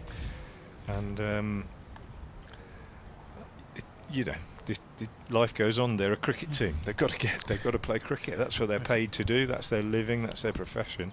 But some things are more important than that. And we were saying the other day that again, please don't worry. You're not missing any cricket. They're changing the ball now. The umpires, batsmen are having a drink. But we were saying the other day that whatever your profession, if you're not whatever, because some people work completely independently, but if you're in a team, if you're a member of staff somewhere, you might be a teacher or a groundsman or a policeman or a fireman or anything. If you're in a team and an integral member of that team is removed in those sort of circumstances, it's bound to affect you. And I think from a sports perspective, normally you can plan for anything. You've got data, stats to plan for anything. You can't plan for human grief and the effects it will have on individuals. No, you can't. And I think they gathered together for practice. Fortunately, weren't supposed to play in the last round. It would have been called off, I'm sure. But when they gathered for practice, it was a kind of a coming together, and the support network, the support of a team, was really, really important. So they've changed the ball. Joe Leach will be happy with that. Worth a complaint. Got a new ball. Sometimes produces something. Little psychology. So Joe Leach with a different ball. Final ball of the over from the Nackerton Road end. Joe Leach into Harry Finch, and just blocked out once again on the onside. So Kent 146 for about 40 minutes until lunch. Worcestershire will be desperately trying to get one more wicket before that lunch break. Yeah, another one would be great. Another two would be amazing, I think, from a Worcestershire point of view. Kent have applied themselves well, even having lost these 2 wickets. And Jack Leaning, as Matt was saying, it's his first proper score of the season, and he's now, there's a bit of responsibility on him, I think, now to go big. He needs to get a big one, doesn't he? Or at least to bat for hours and hours and hours and hours. He's the man in. Yeah. There's plenty of other batters to come, but he'd be the one that Worcestershire would really like to remove. And Holder, trying to do that, runs in from the pavilion end and bowls on a good length, on off stump, and Leaning is forward and pushing it into the covers, where Rob Jones is, as ever, buzzing around in the field, and there's no addition to the score. Jack Leaning, who was what was he overnight? He was 43 overnight, so he's only added 14 runs in this morning's session, but that won't worry him, because it is crease occupation. Yeah, he's got to shepherd this innings from here on out. You don't want to expose the tail end this early in the day. In comes Holder. Again, to Leaning. He bowls, and Leaning is turning this one on the onside. Hands above head at slip and wicketkeeper Roderick and Hose, suggesting that, and there was a kind of shout as well, suggesting that if he'd missed that, there'd have been an appeal. But he didn't. And he's been rock solid, Leaning, to be fair. He's hardly played a bad shot. I think he might have played and missed once at Joe Leach. 146 for 4 as Holder moves in again and bowls, and this one's slightly over pitched, and Leaning just helps himself to a single, just clipping it away off his toes out to Ben Gibbon at deep backward square. I'm wondering whether we might see a little bit of spin soon, in the form of Brett D'Oliveira. Not a big spinner of the ball, but he's a tidy leg spinner, Brett D'Oliveira, and he does pick up the odd wicket here and there, and it might just be that he might have a little roll before lunch, I reckon. We haven't seen Gibbon yet, the left arm seamer, who struggled a bit yesterday, to be fair, with his line. And Holder's moved Rob Jones into silly mid-off now, quite close actually, and very straight as he bowls, and Finch pushes out on the offside. They take a quick single, well judged. It was tight. Libby is a good fielder, quickly coming to his right from backward point, but Finch set off as soon as he hit it, got good response from Leaning, and it was never in doubt, that single. So Finch moves on to 8, 148 for 4. I think the other thing about batting in these circumstances is that some people might think, well, why rush for a single? I think it's really important that you keep some sort of scoring rhythm going when you're batting like this. Holder is in, bowls, and that's full and driven by leaning for a single. Because if you just kind of sit back and think, well, runs don't matter, then you lose any kind of energy and rhythm in your batting, and you're much more likely to make a mistake. So good that they took that single. Third one of the over taken. Leaning goes to 59, Finch is 8, 149 for 4. And it also means, of course, that it's so obvious, but strike rotation is important because it doesn't allow the bowler to settle into a sort of rhythm and bowl just at the same player. So that's why they'll keep picking up these 1s and 2s. Holder in, bowls, and it's Finch this time driving. Maybe slightly less certain. He's walking into the shot a little bit. Pushed into the covers. Kashif fields, end of the over. 149 for 4, leaning 59. Finch 8, 2 men out today. Bell Drummond 67 and Dendy without scoring. Matthew 8, the only successful bowler of the day, picking up both of those wickets. I think you made some excellent points there. You don't want to retreat into a shell. That is sort of a danger for the Kent batsmen. So strike rotation is key, as you said. And yeah, I do think Worcestershire will try some leg spin shortly before lunch, just to try something a bit different, see if they can get a breakthrough through, as you said, D'Oliveira with his leg spin. Yeah. And Kashif Ali could bowl a little bit of. He's learning the art, really, Kashif Ali, of spin bowling. But I think the idea is in the future that he will do a bit of slow bowling. So we might just see him. And as the day goes on, Jake Libby with his occasional off spin might have a little role to play. We'll see.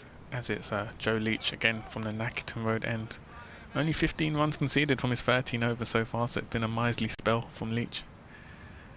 Into Jack Leaning and just driven down to mid-off. No run taken.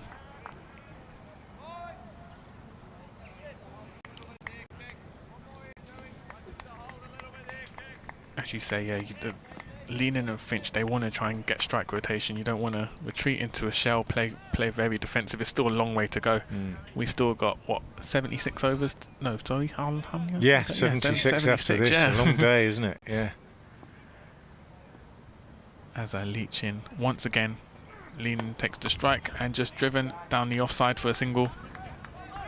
And they thought about taking a 2, but no, they settled for the single. Some good fielding there on the offside, and that's 150 runs for Kent. 52 overs gone. Still a long way to go. Massive deficit. As Leach gets ready to bowl from the Nackerton Road again to Harry Finch on strike.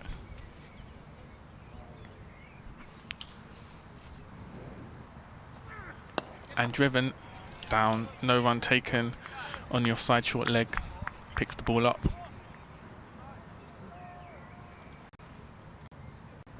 And they're really struggling to score runs off Leach here.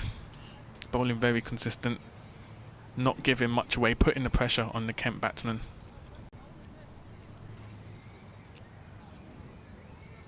As he gets ready from the Nackerton Road again, once again to run in. Harry Finch on strike. Leach runs in, delivers, and picked up a short leg once again. No run taken. Finch on 8 of 36 balls. Leaning 60 off 146.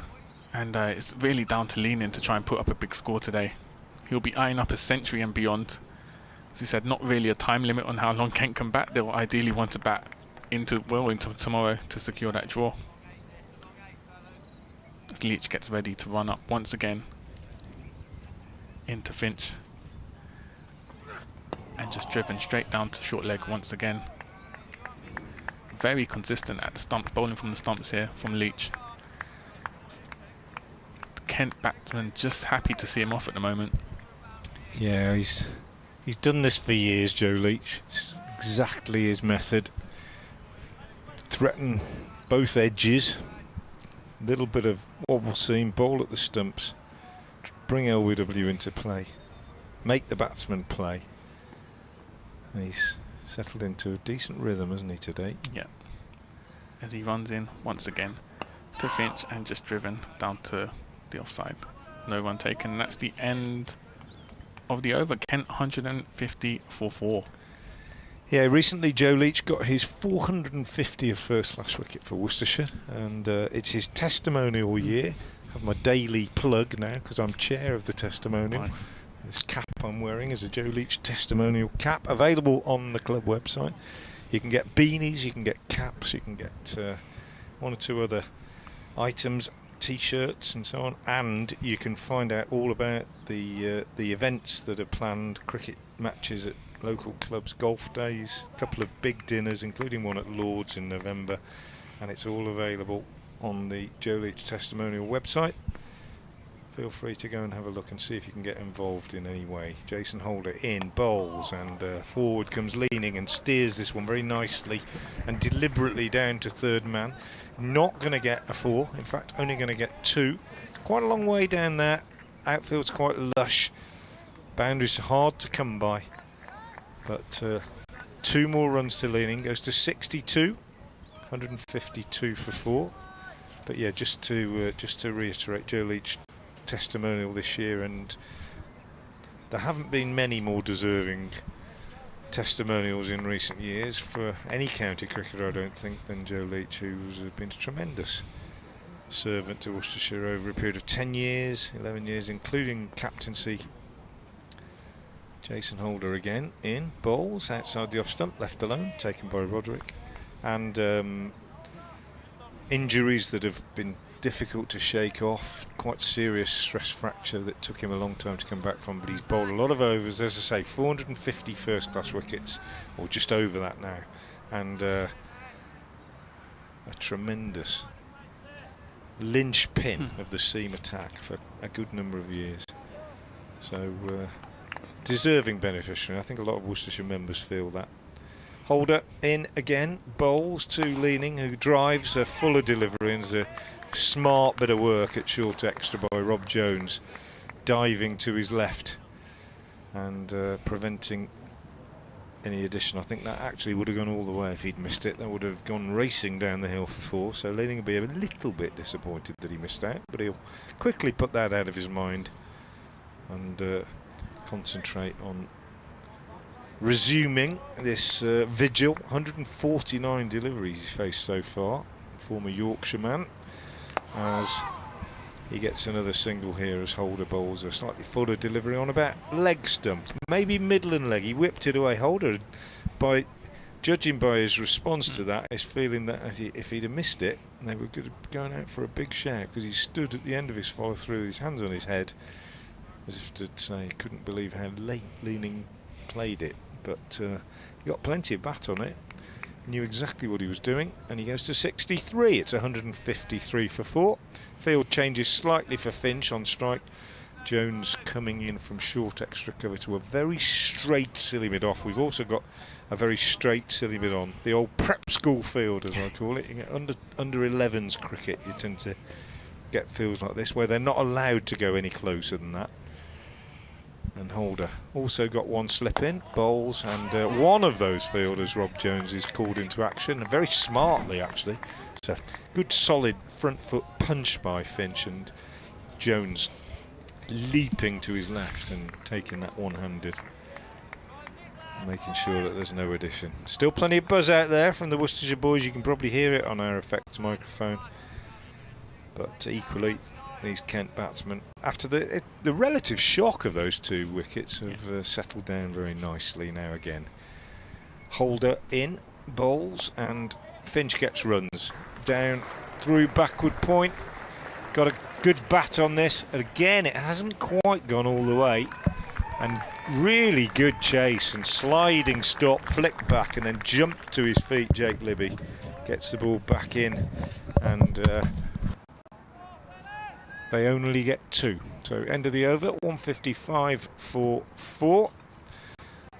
And thanks to Santoki from the Caribbean Cricket Podcast. He's just gone off for a welcome break, and Matt Cole is back in alongside me, and we are going to see the left arm seam of Ben Gibbon now from the Nackington Road end.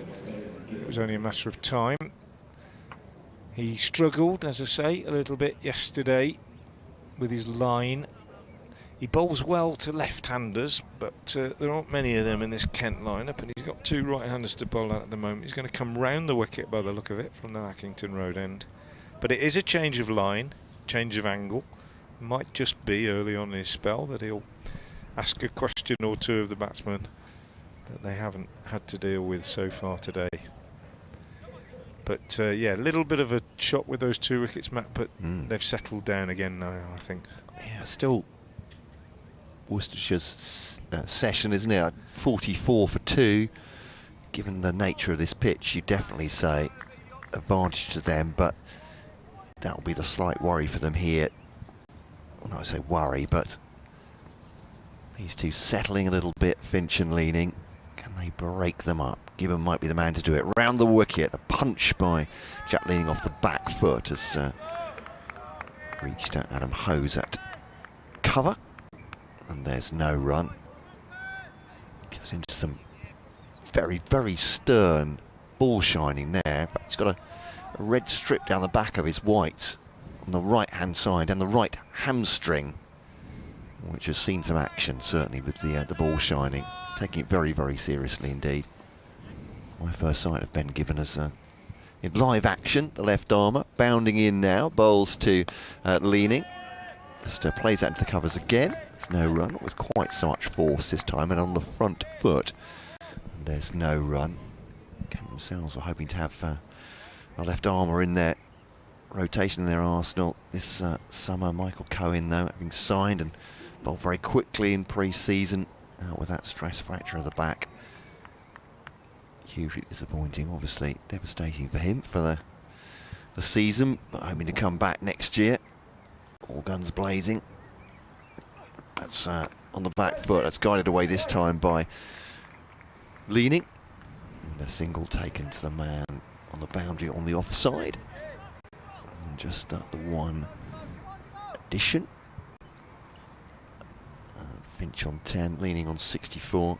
I didn't mention to Santaki, of course, his partner in the podcast, Michelle St Patrick Hewitt, last seen on the world's media celebrating Bromley's National League playoff final win, and pictures of that with him very much involved. Gone around the globe. This one's down the leg side. Finch gets nothing on it. Good tumbling stop by Gareth Roderick, but well, Solihull, of course, that's where I grew up. Oh, right. Solihull Moors didn't exist then. They were formed from an amalgamation of a couple of clubs, one of which was Moor Green, which was in Hall Green. But cruel for them. They've lost on penalties 2 weeks running at Wembley. Yeah, incredible.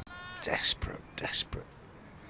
And the same 2 players missed, I think. Oh, really? Yeah. The same? Yeah, I think so. Round the wicket comes a big shout. I think there's an inside edge on that from the body language of Harry Finch. It's hit him, I think, on the inside. We had the unpadded part. We had this debate yesterday as well, you know. Left arm round to a right-hander. He's quite wide on the crease. If he's hitting that guy in line, where he's let that ball go from, unless he's really sitting back, there's every chance that that's going down, I think. People don't realise that. I think it's the same with left-arm spinners sometimes. If you hit a guy in line, you've delivered it from right out there, it's got to be going on to miss. What you mean, and actually, it may not have been the inside edge. Perhaps Harry Finch, the body language was, I'm absolutely safe here, wasn't it? I don't think there was any inkling of that. But Gibbon bowls to him again. Has beaten him, though, obviously, with that previous delivery. That one, Finch gets bat on. End of the over, 1-5, 6 for 4. But a bit like Solihull, Bromley, decade ago or more, were a county league side, and that slow build there. And I was watching first ever. It was the way he took that final penalty as well, wasn't it? It's just so cool. Just so. I mean, one of those things that if he'd missed it, Yeah. Everybody would have said, "Well, what were you doing?" But the fact that he got it and it was just brilliant. Much play being made of the fact that he's wearing an EFL captain's armband. It wasn't put on just the occasion. Been wearing it all season. There was the sight set on making the Football League for the first time. So, but yeah, one of those sides was going to do it, and it was Bromley. As I said, Mashu's been on commentary with us before, and here at Canterbury and other places as well, celebrating. He's a teacher by trade as well. I gather a few of his pupils saw him go. Although trying to help it go viral. Look, Mr. Hewitt on the on Sky Sports or whatever. Yeah, amazing thing. Spin for the first time this morning. Yeah, we are going to see Brett D'Oliveira at the pavilion end. I thought we might. He bowled a little bit yesterday. He's bowled 3 overs so far for 6. But he does have a knack, of picking up the odd wicket, bit of a golden arm. Not a massive spinner of the ball, but he's pretty accurate. He's not going to throw it up like we saw Matt Parkinson doing. It'll be much flatter than that, a bit quicker. And his first ball is played off the back foot by leaning out through the covers for a single. But yeah, just going back to Ben Gibbon and that left arm round line, to right-handers, he bowls well at left-handers generally, but to right-handers, if you go round like that, if you're going to hit them on the pad and it's going to go on and hit the wicket, they're probably going to be outside the line. Unless, of course, they're right on the back foot and they're pinned in front. But he does get pretty wide on the crease. D'Oliveira over the wicket, bowls to Finch, who clips this on the onside. Libby at short mid-wicket is the fielder. So 157 for 4, 22 only added since Joe Denley was out. D'Oliveira again bowls. That one's a little bit short and hammered off the back foot by Finch this time, and a really good stop by Gibbon at short extra cover, but quite close in the ring. He had to move smartly to his right. It was hit really hard. He got 2 hands to it, and he kept them to a single. 158 for 4. D'Oliveira says to Gibbon, just give yourself a little bit more room there. Go back another 3 or 4 yards, which he does. One slip. Hose on the drive at short extra. D'Oliveira bowls, floats this one up a little bit further, almost in the block hole. Leaning squeezes it back to him. 158 for 4. D'Oliveira in. Bowls again. Tosses this one up a little bit more, and Leaning waits for it and then drives it out through the covers for another single. Nicely played. I stood behind the net yesterday morning for about 10-15 minutes watching Jack Leaning. I knew that he hadn't been in great nick. Just watched him getting throwdowns from Matt Walker, and he looked in pretty good nick to me, I have to say. He really, really was striking the ball beautifully. D'Oliveira bowls, slower, nicely bowled. Held that one back, the Worcestershire skipper, pushed out on the offside by Finch. Tidy over, but no threat. 4 overs, no maidens, no wicket for 9. 159 for 4. But yeah, he was striking the ball very, very crisply indeed. And it was only throwdowns, it was all very easy, but I just stood behind and watched about 10 or 15, and I thought, yeah, you look in pretty good order to me. So it's no surprise that he's gone out and played pretty well on this pitch. So he's in good rhythm, I suppose, is he? Well, I knew he was looking for his first big score of the season, but he's a proper player, isn't he? And he's been around the block, he knows his own game, and I think he's going to take some shifting today. He's on 66 from 156 balls. He's had to be watchful, certainly after those 2 quick wickets fell this morning. I'll get these teeth in a second. It's a single into the onside from Jack Leaning up to mid-wicket. It's occurring to me it's been a long time, I think, since a boundary, isn't it? For Kent. They just haven't really managed to pierce this field, and they've had to go a little bit in their shells after the demise. If you're just joining us, of Daniel Bell-Drummond on 67 at 131 for 3 rather. Breaking up that 115 partnership with Jack Leaning early in the day, the first hour, 2 wickets within it. That's given bowls to Finch. Just organises himself to get behind that one, and there's no run. And then a 5-ball duck from Joe Denley, LBW, to both of these wickets falling to Matthew Waite. The first one clipping the off stump of Daniel Bell-Drummond, just leaving him a little bit, playing down the wrong line. But since then, Finch on 11 and Leaning 67 have dug in. So far, not prodigious runs, 25 of them, but An important defensive action for Kent. Here's Gibbon then to bowl. Oh, it's gone through him, through to the wicket keeper. And he's had a sort of waft at that one. It's gone between bat and pad for me. Through to wicket keeper Roderick, who takes it on his knees, eventually almost down the leg side. And just had his arms folded across his chest, Gareth Roderick. Kept a bit low, I reckon, if anything. We were talking about this yesterday, and Jason Holder said just from that end, the odd one has kept a bit low, just the odd one. And it just deceived everybody, that one, didn't it? Yeah, he was just feeling for it outside the off stump, wasn't he? Could have taken the inside edge, could have taken the off stump. It's always beaten him again. I'm not sure how low that one kept, but certainly Roderick is taking it down on the floor. But Harry Finch is just looking at down the pitch towards Ben Gibbon. Now he goes for a bit of peremptory gardening. I think he's just looking to collect himself there. Yeah, Jack Leaning's having a little word with him as well, I think. Don't get carried away here. I don't think that's where the ball pitched. He's just gone, I think, to relieve the pressure, Harry Finch, isn't he? As you say, I think it's Jack Leaning is coming down just to try and break the spell. The noise goes up from these Worcestershire fielders. No surprise. Gibbon bowls now to Finch. Oh, it's the pad, but it's a stifled appeal. I think that has taken the inside edge this time onto his pads, Finch. But now Harry Finch is going for a wander off to square leg. The pressure is all on him right now. And I say again, real compliments to this bowling unit from Worcestershire this morning. Because Kent have found it really hard to score. The first maybe 20 minutes, half an hour, we thought, yeah, this pitch is placid. Batter's looking very comfortable. Long day of batting. But since then, turning the screw, given to Finch, he'll be very glad to have got bat on that one, driving it back towards the bowler. He takes it on his follow-through. Really good over from Ben Gibbon. And getting applause from round the ground as well. That was a testing over for Harry Finch. He knows he's in the game. Kent 160 for 4. Still 458 in arrears. I'll stick my neck out and say that's probably it's as good an over as he's bowled this season, if not the best over he's bowled. He started the season with an injury. He was in a collision with Tom Taylor, who Worcestershire had signed from Northants, who's here actually on this trip, but still recovering. They collided with each other in a pre-season friendly, were both out, quite seriously injured. Gibbon has got back before Taylor, but he's taken a while. And that over will have done him the world of good, because it was a real threat, wasn't it? D'Oliveira in bowls, and this one is played off the back foot by Leaning, out on the offside. It was a very, very good over from Ben Gibbon. Every single ball almost carried a threat. D'Oliveira in again, bowls. A little bit shorter this time, and Leaning got plenty of time to punch this one around the onside. They take just a single. Really good piece of fielding by Rob Jones. Said how busy he is. He's found himself out on the square leg boundary now. Changing things around. Gibbon's come into the attack, so he's gone into the circle on the offside, and Jones has gone out there.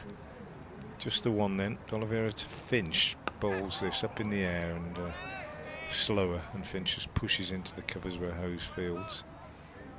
13 minutes left. Worcestershire would dearly like another wicket before the break. They'd feel it was a really good morning then, I think. D'Oliveira bowls. That one really thrown up in the air and driven by Finch. And there's the first boundary for quite a while. Not just full, but wide as well. And Finch just leaning into it, hit it well. And if it beat Hose at short extra, it was always going to go down the slope towards the pavilion for 4. And it did. Got what it deserved. Finch will feel better. He needed that, I think, after that previous over, and he's on 15. D'Oliveira won't mind too much. Runs aren't much of an issue as far as Worcestershire are concerned. He bowls again, and again Finch is pushing out on the offside, and there's no run. So what are the 3-4 overs after this before lunch? Worcestershire desperate for a third wicket in the session. D'Oliveira, this one right up there in the block hole, just push back to the bowler. End of the over, he takes his cap. 1-6-5 for 4, and I'm with you, Matt. I think you'd say it was Worcestershire's session anyway, but if they got another one, I think if you'd have offered them 3 before the start, they would have said yes, please. We want more, but if we could have 3, we'd settle for that, I think. Yes, the first boundary I make it since the 41st over. That was Yeah, that's significant, isn't it? Yeah, that says they bowled really well, to be fair. That's the over between Daniel Bell-Drummond and Joe Denley going. So yeah, bowled brilliantly. It shouldn't look like that for Kent, but it does because of this bowling. Is Ben Gibbon once again really wide and leaning, chases it, I think it's fair to say. Yeah, absolutely. And it goes through to wicketkeeper Roderick, who's taken it again brilliantly down low, almost at the on the toes of Jason Holder's boot at slip. But yeah, he's gone reaching for that one. It's a wide one. Commending him how well he bowled at the last over. It would just be cricket, wouldn't it? Yeah. That he gets that with a bad one and gets a wicket. A filthy one outside the off stump, and it's clipped to wicket keeper, but Leany is safely there. That's a much better delivery, and he runs that up to mid off, and that single taken. So Finch goes back on strike, and it was Finch who got the working over from Ben Gibbon in the previous over. 166 for 4. Cloudless, more or less. Well, it's high, wispy cloud. I don't think we're expecting any thunderstorms in this part of the country today. Barely a whiff of breeze. Really pleasant out there in the sunshine. Shirt sleeve order. Set fair for a beautiful day all round. Worcestershire hoping it's a profitable one for them as well. Given to Finch, just trying to break the shackles a little bit. Comes forward, gets well forward, driving up to mid off. But there's no run. It's fielded there. That was the captain, Brett Oliveira there. Yeah, sorry. Yeah. Not at all. Sorry, I'm still trying to orientate myself. Yeah, I'll run round them a bit because I haven't done that. Sorry, I should have done that. No, not at all. My excuse is I haven't seen Worcestershire for a bit. No. So there we go. Yeah. Teams change, don't they? And Worcestershire have changed quite a bit actually since you've seen them, I think. Round the wicket. Gibbon bowls to Finch. That's a good-looking drive into the covers. It's fielded. And they'll take Jones out there. Oh, it's Jones. He's 68, isn't he? And is that right? Or 88? He's 88. Sorry, yeah, and Holder's 98. Yeah. So D'Oliveira mid-off, and then you've got Libby at backward point, Wait at extra cover. No, Wait at long leg. So he's out on the Kashif out on the leg side boundary. Hoses at mid wicket, Leach at mid on, Smith at extra, and Holder at slip. Beautifully done. Thank you very much. 167 for 4. Given round the wicket, the left armour. Plenty of effort in that one, but this one is deflected away into the offside very deliberately. Jones fields on the offside boundary, leaning, taking a single there. It is you get used to teams, don't you? Particularly regionally, I suppose. You do, Matt. And the other thing I was going to say is, I think in a lot of sessions you've got a cordon of slips and you know who they are. That's true. There's always somebody at backward point. The captain's at mid-off, a couple of bowlers grazing, and you get it set in your mind. But this sort of pitch, everybody's moving around all over the place. They are. There's all sorts of combinations. That's Given bowling to Finch. Hurries him a little bit. Says no to leaning at the far end because he can't get that. He's on his toes. Can't get it past the fielder, Adam Hose, and that will be end of the over. 168 for 4. But Frank is such a gentleman, such a fantastic broadcaster. He's given me all sorts of excuses for not picking out the Worcestershire field. It's very kind of you. I had a really tough time at Kidderminster the other week when it was so cold. Everybody was wearing sweaters. Of course, yeah. And Worcestershire players, certainly, their numbers aren't on the sweaters. And it's okay because I know them all, but the visiting commentators, very, very difficult when you can't see numbers either. And the same worked the other way around when Somerset were fielding. They didn't have numbers on there. They were old-fashioned sweaters. Right, yeah. Somerset. Can't have those too. The big cable knits. Yeah, which are lovely, but they're not much help if you're a commentator. And we didn't have the electronic scoreboard, the full-on one, because we were at Kidderminster, so it was challenging. But I hope listeners don't mind too much. We can get away with it here, because the live stream, we've only got the 2 cameras, so they don't see the ball where it goes, so we could say anybody picked it up, couldn't we? And they wouldn't have a clue. Well, it's difficult for spectators in the ground as well, isn't it? Yeah. Love the cable knits, but fielder identification. Remember when they used to have those there. little lights on the scoreboards? Yeah, underneath the number picking up. Yeah. D'Oliveira is going round the wicket to Jack Leany. He turns this on the onside. And there was somebody, presumably, whose job it was just to sit there and identify the fielder and press the button. When I was a kid watching it, Edgbaston always used to look for the light, see who it was. They were probably wrong half the time as well. But D'Oliveira bowls that one, turned a little bit out of the rough outside the leg stump. He's lobbed it up from round the wicket very slowly. Parkinson bowled like that. There are still a couple of digital scoreboards that identify the fielder as well. Yeah. I can't remember exactly where they are. Is one of them Edgbaston, maybe? Could be. D'Oliveira bowls. And this one is played off the back foot by Leaning for a very, very gentle single. Just jogs through. Fielder on the boundary. Knew it was going to be a 169 for 4. One more over after this, I reckon, before lunch. And, well, Kent recovered well from that double blow. 135 for 4. If they'd lost another couple then, as D'Oliveira bowls and Finch drives off the back foot. And that's a really good shot. Timed it really well. 2 players diving in the offside, but neither could get a hand on it. And he picks up another boundary. Very, very nicely timed. Had to thread it through there. Goes to 20, Finch. Sort of player that doesn't like to be tied down. I would think if he plays a long innings, he'll probably score at a reasonable rate. 20 off 59, but just beginning to expand his game. 173 for 4. D'Oliveira is round the wicket, right up outside the leg stump to the right-hander, who just prods forward, pushes it out on the offside. You probably mentioned it, but as a sub-fielder, is there all at the moment at extra cover 21? If there is, it will be. That's Gibbon, I think. I beg your pardon. Cover. Sorry. Yeah, that's Gibbon. Oh, that's because he's not on the onside. He's not on our score sheet. I beg your pardon. Sorry. Yeah, that's right. If there is a sub later at any point, I would imagine it will be Ethan Brooks, who's been one of the 2 doing the job out there in this game. Adam Finch has been left out, the seam bowler, but he was on the card originally. My apologies. Good day for him. Good. I said to him yesterday, jokingly, nice one to miss this if you're a seam bowler, and he just grinned. He's played every game up until now. So Gibbon will bowl the last over before lunch. Yeah, and the captain obviously is having to be. Brett Oliveira is having to be careful with his seamers as well. You need to manage workload, don't you? And that'll be the reason, in addition to his skills, that Matt Parkinson bowled so many overs for Kent in the Worcestershire innings. It's a long season, a lot of games close together. As Gibbon bowls too. Leaning always chop that past his stumps, cut it past his stumps. That'll go away for 4. But he has got away with that one. Has Leaning again. Back just away from the pads there. Looks like he's been fooled by that one.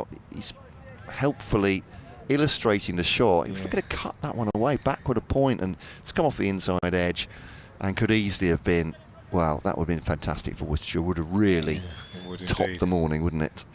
I'll put the icing on the cake. Put the salad cream on the lettuce. That would have. I don't think they have lunches like that anymore. I love that turn on it. 177 for 4.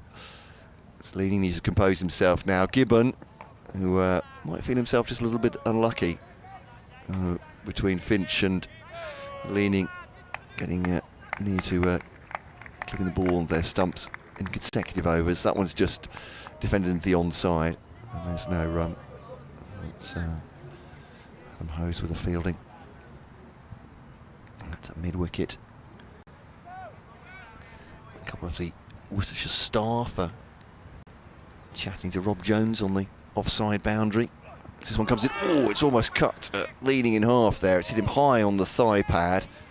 I think the oof was less from the bowler and more from the batter there, as that's seamed in and hit him. Jack Leaning is a tough Yorkshireman. He's not going to show any pain whatsoever.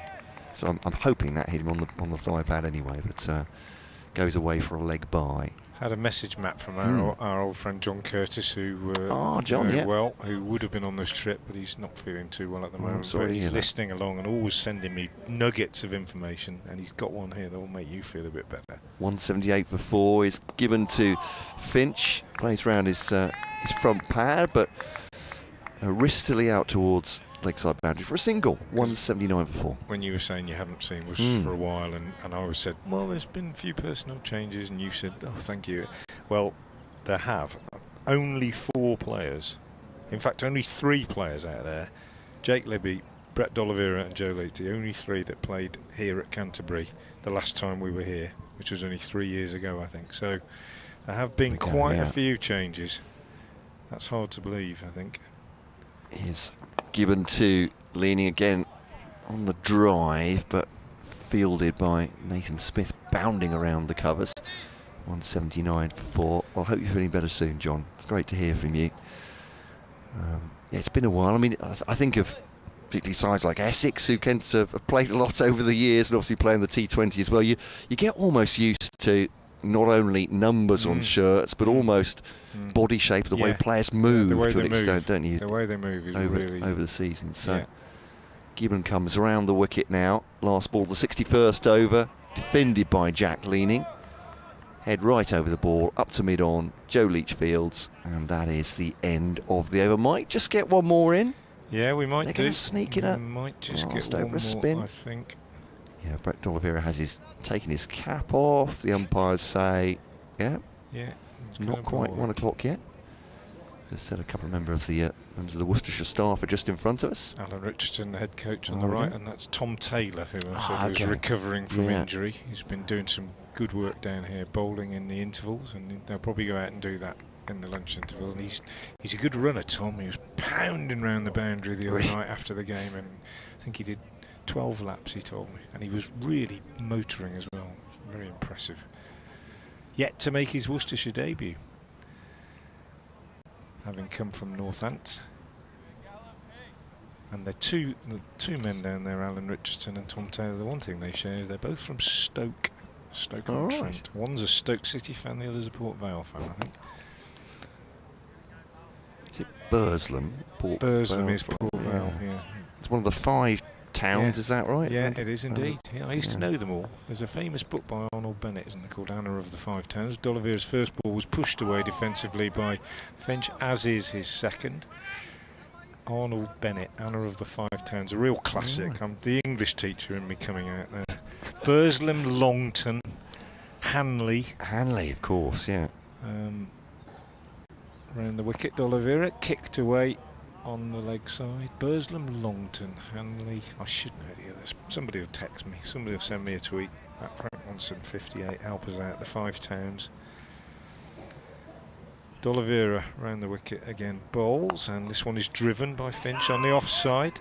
They think about a run. He wants a run, but Leaning says, "No, don't risk do anything silly now." His old Yorkshire teammate Matthew Waite was running round to his left at mid-off, and there's no run. So here we go, D'Oliveira round the wicket again, bowls that, Finch is forward, pushes back to the bowler. One more ball before lunch. Been an interesting morning. A double strike by Matthew Waite in the 40th and the 42nd over, sending back Bell Drummond for 67 and Denley for naught. The only successes. Finch pushes the last ball out on the offside. That is lunch on day 3 of this game. Kent 179 for 4. Still trailing by hundreds. Won't go into too much detail. D'Oliveira 7 overs, 1 maiden, no wicket for 19. 2 men out this morning, but Jack Leaning has been there throughout. He's 75 not out, his first 50 of the season, and he'll be kicking himself if he doesn't turn it into 3 figures. With him is Harry Finch, who's on 21, 179 for 4. Kent at lunch.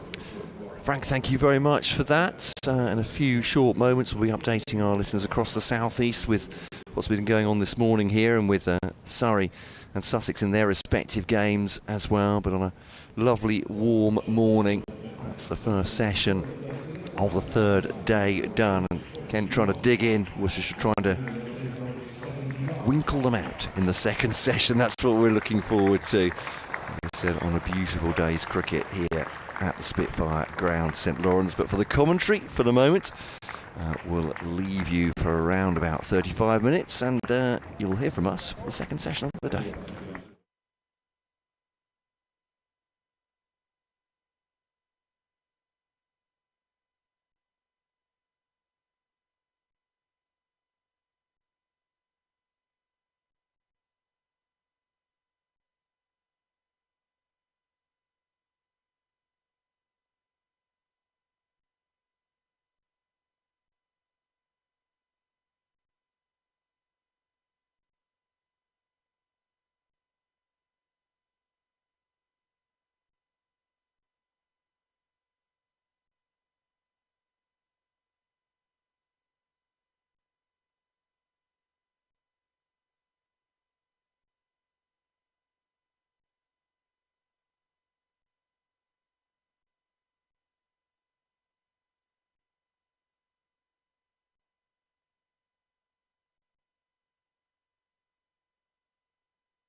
Two quick wickets in the morning session. Daniel Bell-Drummond for 67. Joe Denley for a 5-ball duck, going in consecutive overs to Matthew Waite, who's taken the 2 wickets to fall so far today. Kent 179 for 4 coming out after lunch, still trailing by 439 runs. 68 for 2 the stats for the first session of the third day. Jack Leaning's there, 75 not out. Harry Finch, 21 not out. I'm Matt Cole, alongside me Santoki Nagalendran from the Caribbean Cricket Podcast. Frank Watson from BBC Hereford and Worcester, who with us in around about half an hour's time as they start the first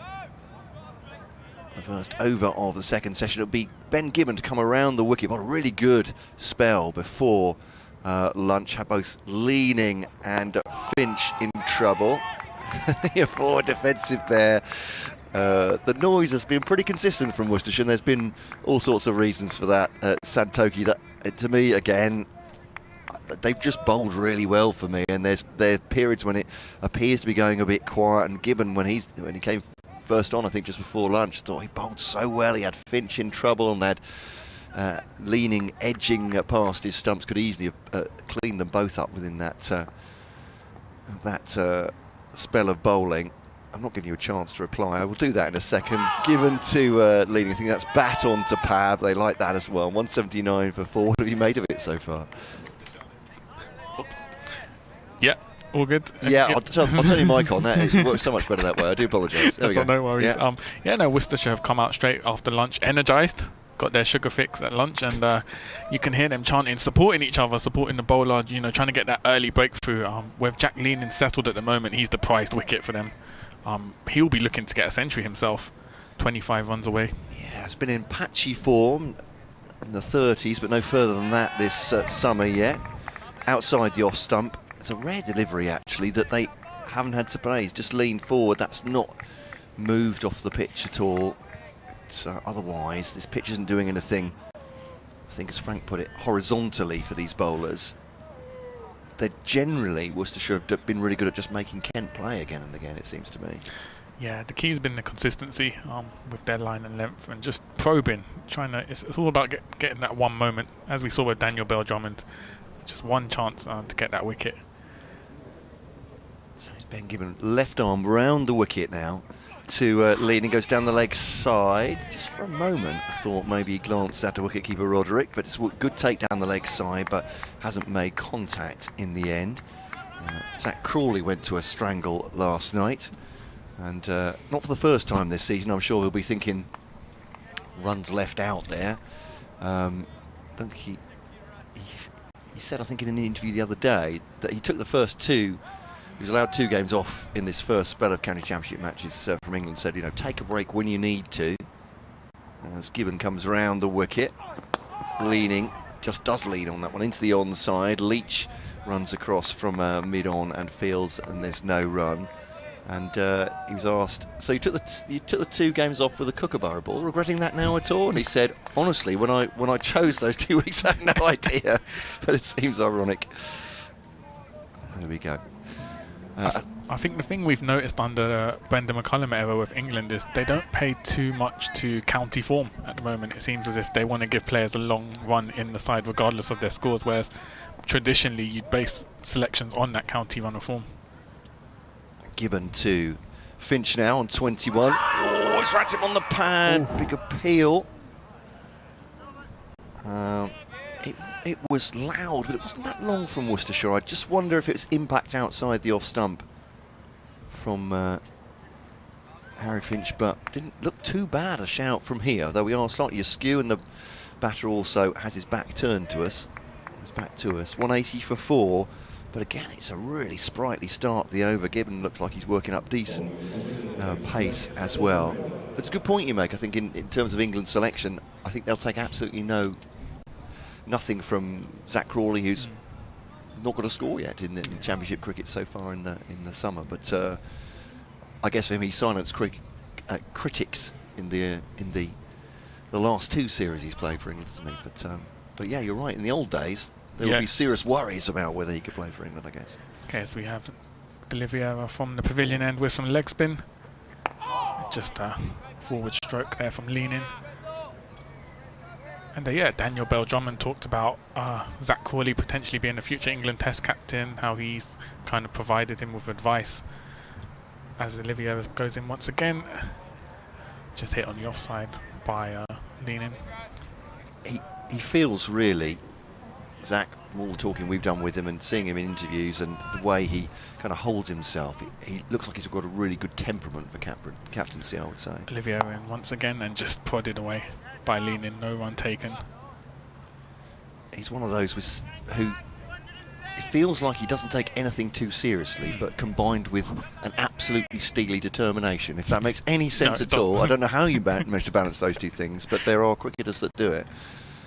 Well, he's an athlete who says he doesn't go on social media at all. He doesn't let anything kind of get to him, so that kind of reinforces that idea of him having a steely determination.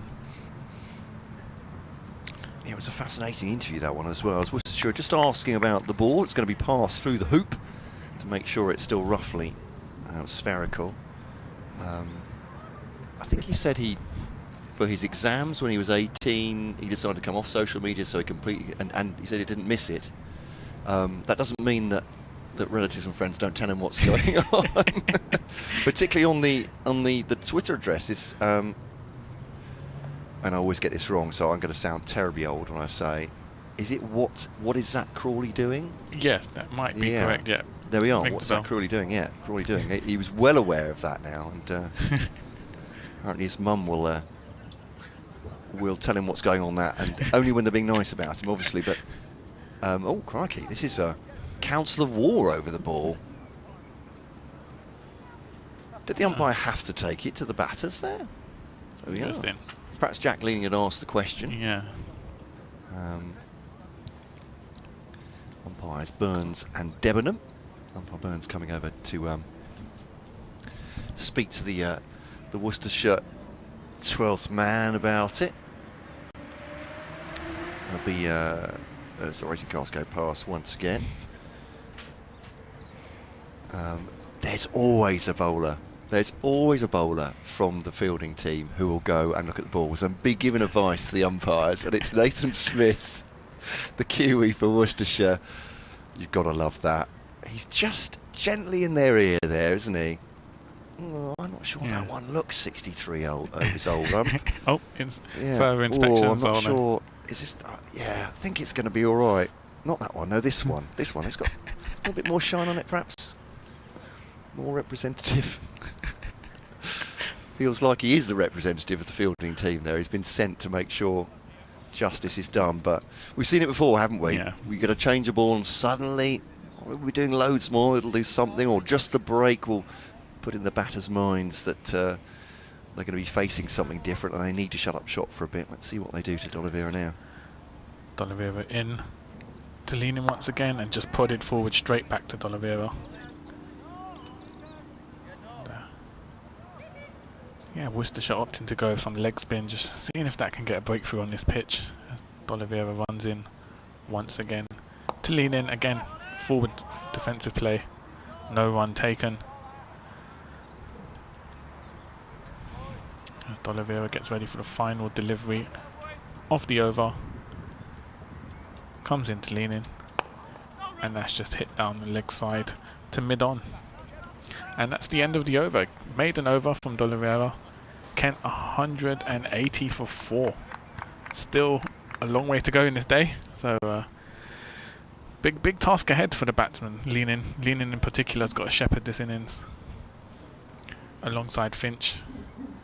Real test of mental fortitude at this point. It's hot outside. You still got a lot of overs to go. There's still 65 in the day to go. So it's about whether they can sort of bat through the day at this point. Yeah, and for Worcestershire, keeping the intensity doesn't seem to have been a problem for the.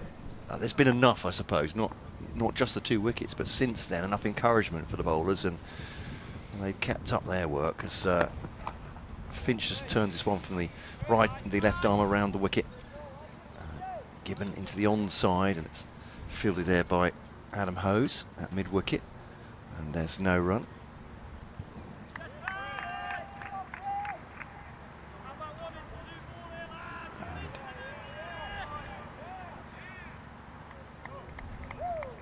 Make sure I post the link to the commentary online via the BBC Sport website and app, of course. The pictures from Kent County Cricket Club and radio updates for BBC Radio Kent and Hereford and Worcester.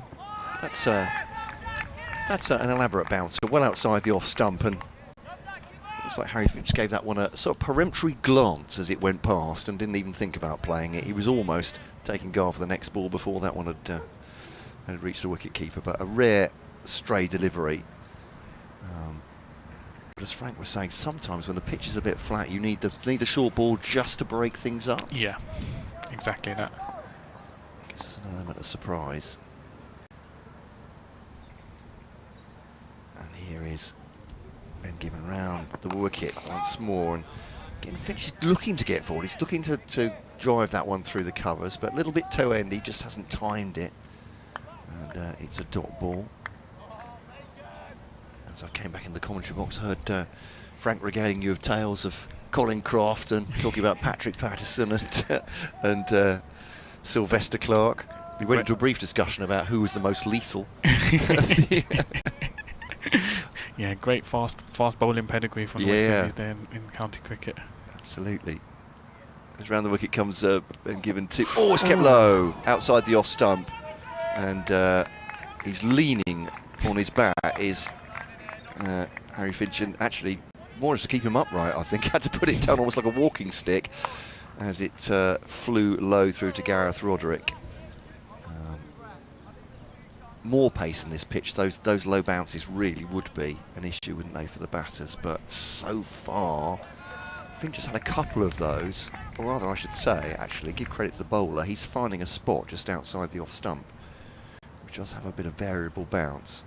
He bowls once more, and again, hasn't quite timed it outside the off stump or off stump Finch, and there's no runs. It's into the covers, and Nathan Smith, who is, without making too many generalisations, pretty much the typical Kiwi to me, in that he seems to do everything with a great deal of vigour. Yeah. Rarely see a New Zealander who's poor in the field, so even their fast bowlers seem to just... We have Matt Henry here, of course, for a golden spell at Kent, and he could just seem to be able to do everything very well, which is not bad from your overseas. Obviously, is... Gibbon once again, it's not really timed by Finch. He scuffed it rather down through second slip, and that's the end of the over. A maiden for Gibbon, 12 overs, 2 maidens, none for 36. Jason Holder, of course, is their other overseas player, and what I won't say a find. He's fairly obvious, isn't he? People know about Jason Holder. But they've unearthed the gem.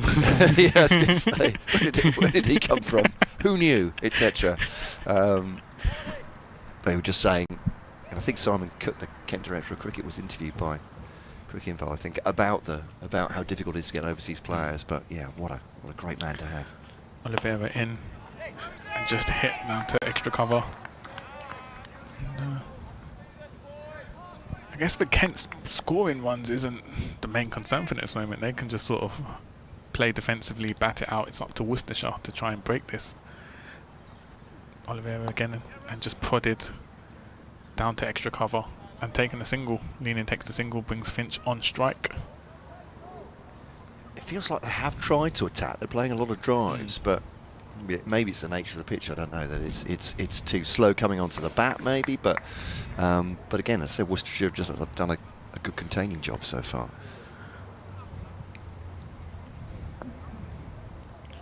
Oliveira into Finch, just prodded down to short leg. No run taken. Talking about those West Indies fast bowler, have you done the big debate on the podcast? Do you ever go into those territories where you just think, let's try and rank a few against each other? We haven't yet, but that's a good content idea going forward. And Oliveira in again to Finch, straight back to Oliveira. No run taken. He just tickled the ball onto the stumps, didn't he? But Finch was well in on strikers' end. I'm not suggesting you should, because it feels like it's a minefield for us, isn't it? Trying to pick one from another. Off air, you were rightly mentioning there's a lot of talk about the quartet, Holding, Garner, but beyond that, the depth of bowlers you had. Oliveira bowls in once again to Finch, no run taken. You mentioned Sylvester Clarke, Patrick Patterson, so many in that period coming through. Except for my memory of growing up with those players in the county championship. D'Oliveira last ball of the over, and just the defensive prod there from Finch, and that's the end of the over. Kent 181 for 4. And I was telling Frank off air, like, even Shamar Joseph, it's remarkable in the space of a year to go from being a security guard at a local bank to what he did at the Gabba, taking 7 wickets in that final innings. Sort of shows you the still fast bowling pedigree that is in the region, awaiting to be discovered. Yeah, crikey, that is, yeah. It's quite something to think that he really was a discovery rather than, amazing. I was just saying, just growing up and sort of hearing, you know, in interviews and from county cricketers about the ones most feared, and it felt to me, as I say, this is just anecdotally, that Sylvester Clarke and Patrick Patterson were mentioned again and again in county and domestic cricket. Because I think Patterson, did he play Lancashire League as well, into the offside? Yeah, he did. May well have both done, but those are the ones that, I mean, obviously Croft and Marshall and Holding and Roberts terrified everybody, but those are the ones that particularly cricketers would say, yeah, I'd rather not, if that's all right, thank you very much. Or suddenly pull up with a hamstring injury on the first morning when you just lost the toss. But of course, fresh cricketers would never do those kind of things. 181 for 4. Leaning faces Gibbon, who's working up decent pace of his own, into the offside. And there's no run. Again, it's Nathan Smith who fields the ball in the offside. 21 for Finch, 77 for Leaning. Jason Altogether, very quietly spoken, man, very considered. Obviously, spent a spell as West Indies captain as well, hasn't he? It's be great to have in the dressing room with all that experience. First slip next to Gareth Roderick. Gibbon bowls to Leaning now. Look like nicely angled away, but again, fielders there, which just indicates Gibbon's bowling really well to his field here. Yeah, Jason Holder was made West Indies captain when he was only 23, so he's had a lot of captaincy experience now. He's 32 years old. Busy summer ahead for him. T20 World Cup, then the 3 tests against England, so across formats.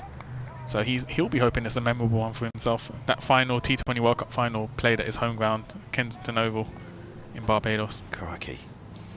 That would be something, wouldn't it?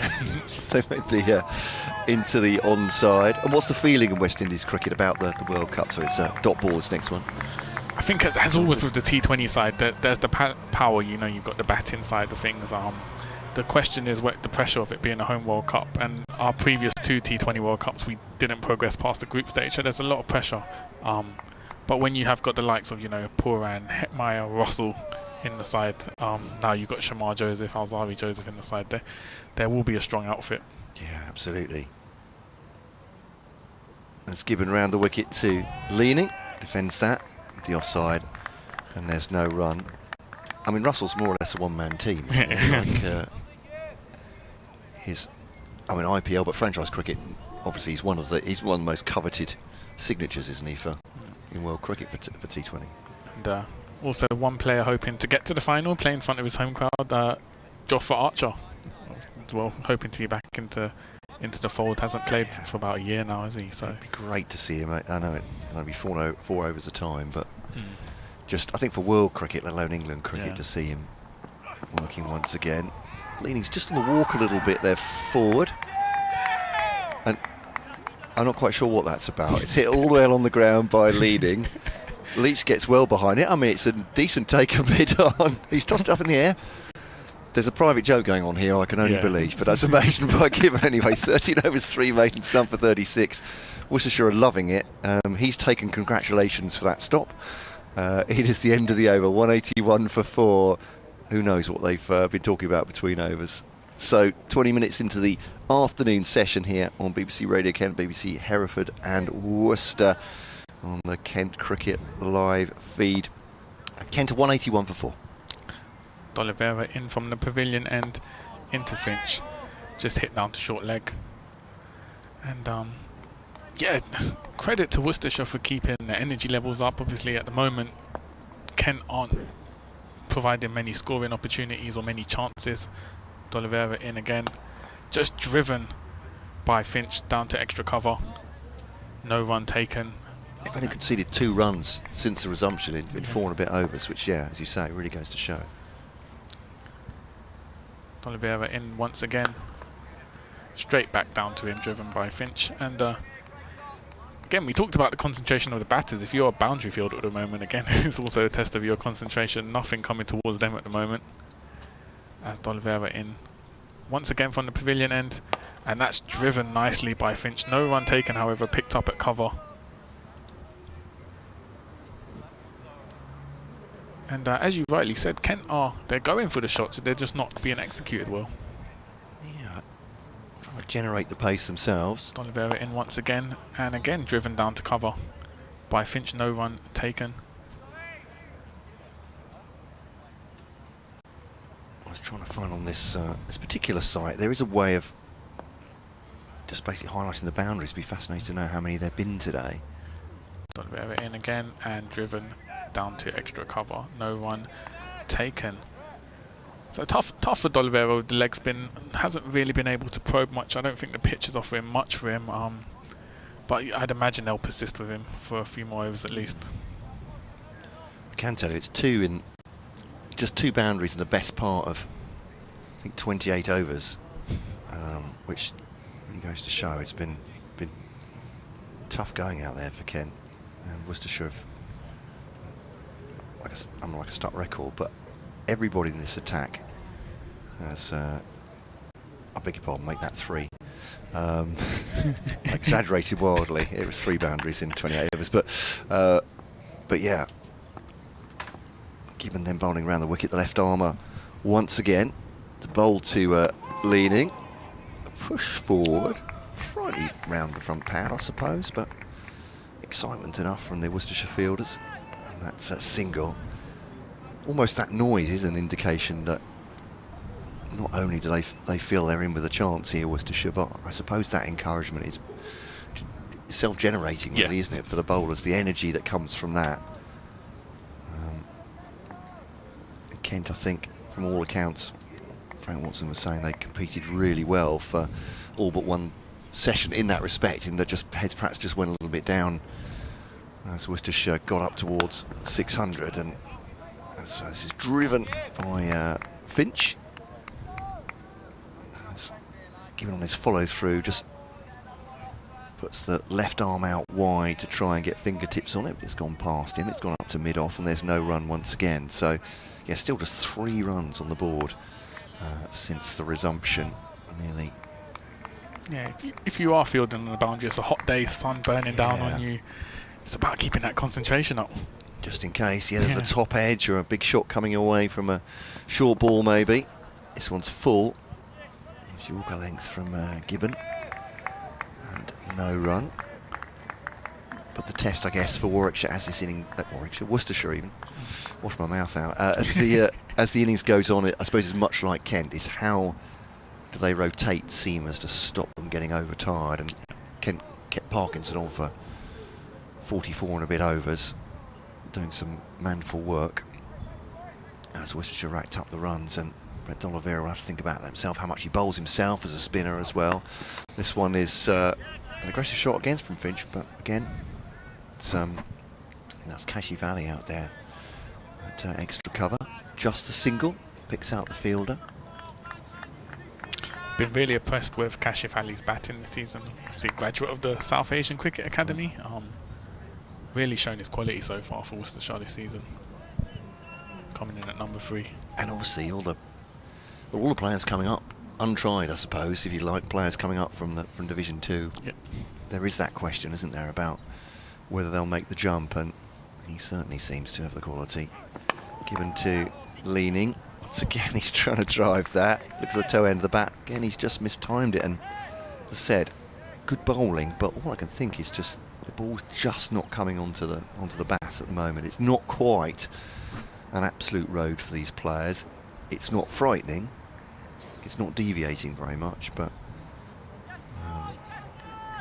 trying to think what the see what the run rate is. So it's below 3, 2.7, but Leaning faces Gibbon on 78. Just tries to push that pass mid-on, and there's no run. But at this point, I guess 183 for 4, and these two are put on 48 together in best part of 27 overs. I guess for this Kent pair as well, while they're unbeaten, they'll know that bowlers are getting tireder as well. There's no hurry for them, as long as they can put back to ball, I guess. But yeah, there's no time pressure on them. Essentially, they just have to stay in as long as they can. And, it's been a season of ups and downs for Kent so far this season. Obviously, the innings defeat to Surrey, followed up by the win to Lancashire, which was, I think, their first one since 1997, was it? It was at Old Trafford, yeah. Yeah. Absolutely, yeah. So they would have been hoping to build on that momentum coming into this, but currently battling to salvage a draw against Worcestershire after Worcestershire's massive first innings. As D'Oliveira gets ready from the pavilion end to bowl into Finch.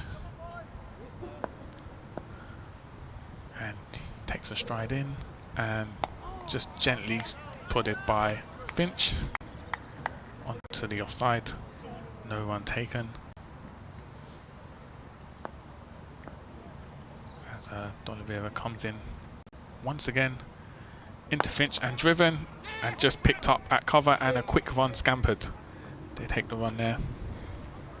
And that's key to Kent's innings, kind of rotating strike, making sure the bowlers aren't facing the same batter for the whole over. Rotating strike, keeping the batters fresh, and ticking along the scoreboard as well. You don't want to retreat too much to a point where you're not scoring at all. As D'Oliveira now comes in to Leanin, who's at the crease, and Leanin drives it down, takes the single on the offside. Ooh! And he did have to hurry there, Finch. And that's the 50 partnership comes up. You're absolutely right, he did have to hurry as the ball came in, and Gareth Roderick has destroyed the stumps there. He's taken all three out of the ground, trying to run Finch out, leaving nothing in any doubt. Should Bail, isn't it? Oh, so I was going to say, well, untidy he's left that. 185 for 4, but yeah, had to, as you said, had to hurry a little bit at the end there. I found the boundary count, by the way. I found how to do that. It's 5 today, in the best part of D'Oliveira in to Finch and driven down, no run taken. I think it's 36 and a bit overs now, so that the ball has not been disappearing, that's for sure, so far. It's been great bowling effort. D'Oliveira once again goes into Finch, and Finch just drives it on the offside, no run taken. Yeah, and a valuable 50 partnership from Finch and Lehman here. Came into a pressure situation with Denley going straight after Bell Drummond. As D'Oliveira in again to Finch, and he just drives it in the offside once again. No run taken. Kent 185 for 4. 70 overs gone in the end, still 59 remaining in the day. And yeah, the Finch and Lehman have put together the partnership that Kent needed. That 50-run partnership, sort of rebuilding, taking them into the middle of the second session, and they'll be looking to bat out the whole day. Yeah, for batters like Jack Leaning and Harry Finch, Harry Finch has batted decently, but I think Leaning, probably by his own standards, has not had the greatest start to the year, and 79 not out for him now. As much as anything, I suppose, apart from personal landmarks, they want to bat their team well out of trouble here and make the final day perhaps a formality. And given continuing, both these bowlers unchanged since lunch. Then he just has a bit of a look at the field. He's got a man at short mid-on now. Also another very close at mid-wicket. They change up the field here as giving bowls to Leaning into the offside. Jones fields. Holder still the lone slip. I saw quite a lot of these players on the drive in the Kookaburra games where it became, I think, very obvious to captains, or at least to them, if not to laymen like me, that the ball was just not going to be edged, that if you're going to get anything, it would be an uppish drive, perhaps, trying to force the pace. But Brett D'Oliveira trying the different fields, cut away by leaning, and again it reaches the fielder. And there's no run. Jake Libby doing the duties there.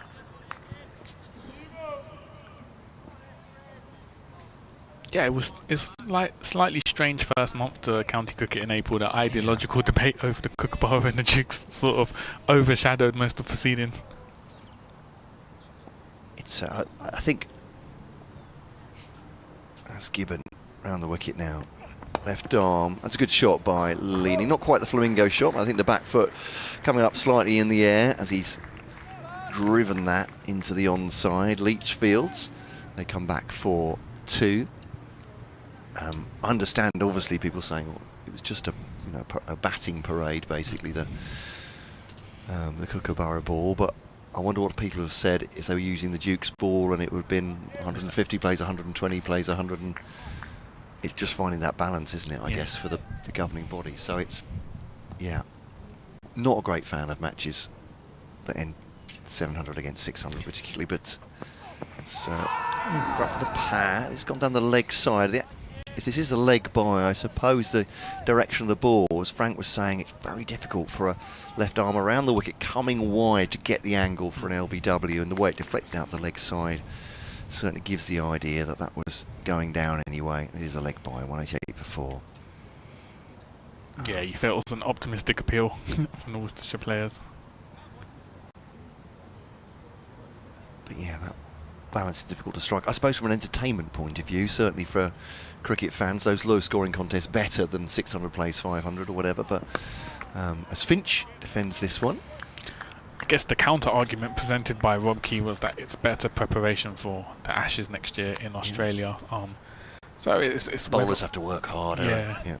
So I guess it kind of boils down to the purpose of county cricket. Is it just to prepare players for the Ashes next year, particular test series, or should you just go with the Duke's ball because that provides, as you said, more entertainment for fans and more lively contests?